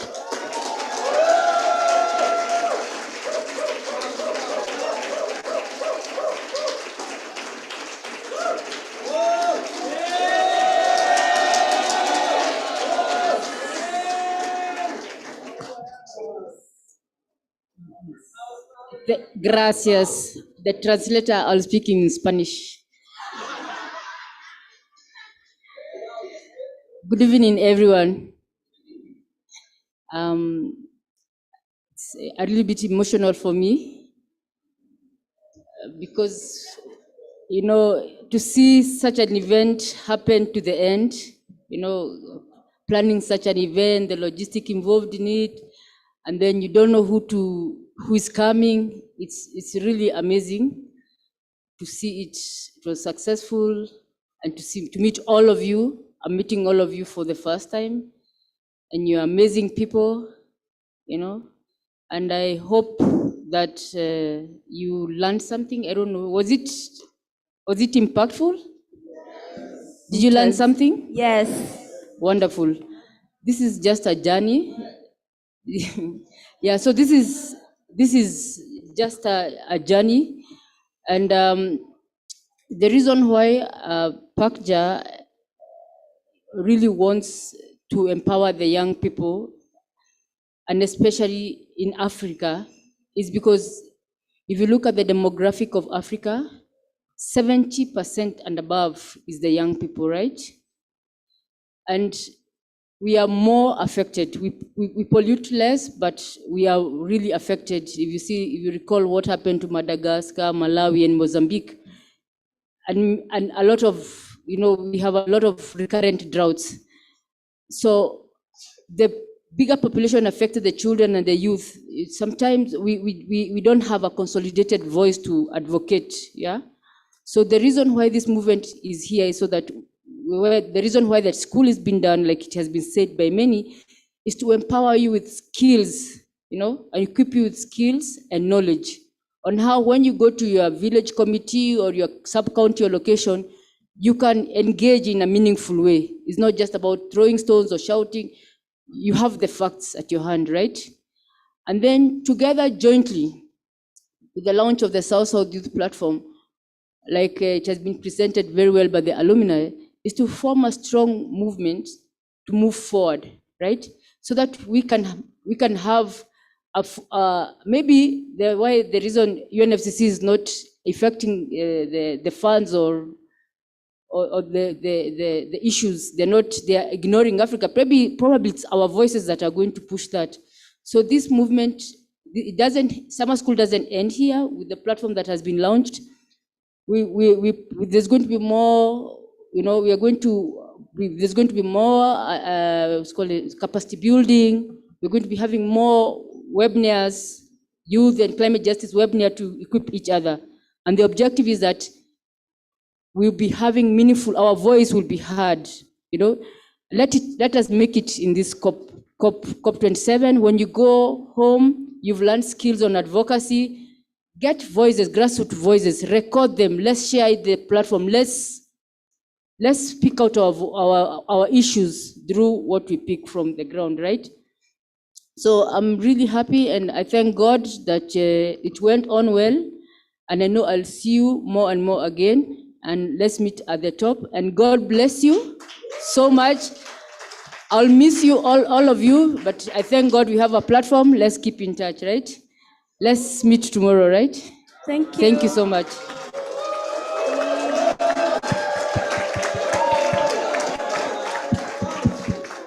That is very beautiful for our own Sylvia Washira, who has made it powerful. And now, as we want to wind up, we want to congratulate the online team for the good work they've done for joining us remotely. Simpilo. Maybe before we give Simpilo a chance, if he's there to say something, allow me. I can see Simpilo, I can see Emma there, I can see James, I can see all these people. I can see Saba there, but I equally. Okay, I can see all these people on the board.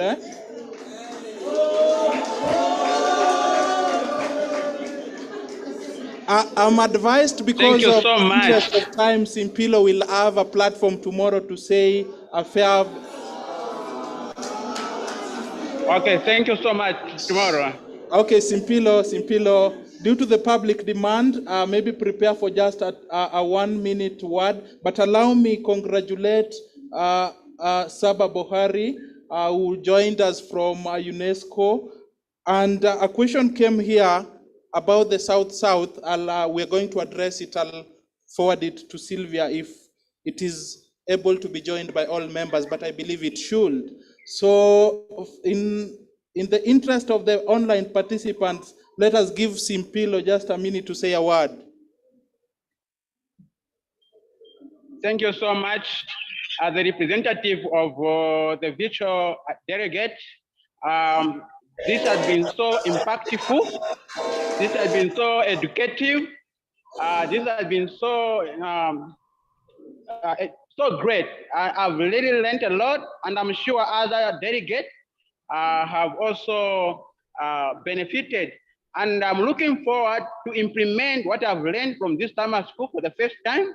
And I'm looking forward that each and everyone across Africa will collaborate, will network. Let's keep on sharing, let's keep on networking, because we only have one agenda, which is the climate justice.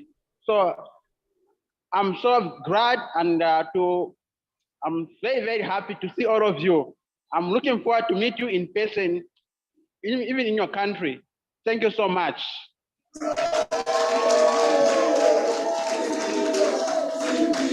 Simpilo. Simpilo. Simpilo. Thank you, everyone. Thank you, everyone. That is the power of the young youths for climate advocacy, climate justice. So allow me, without any ado, I declare this meeting over for today as we prepare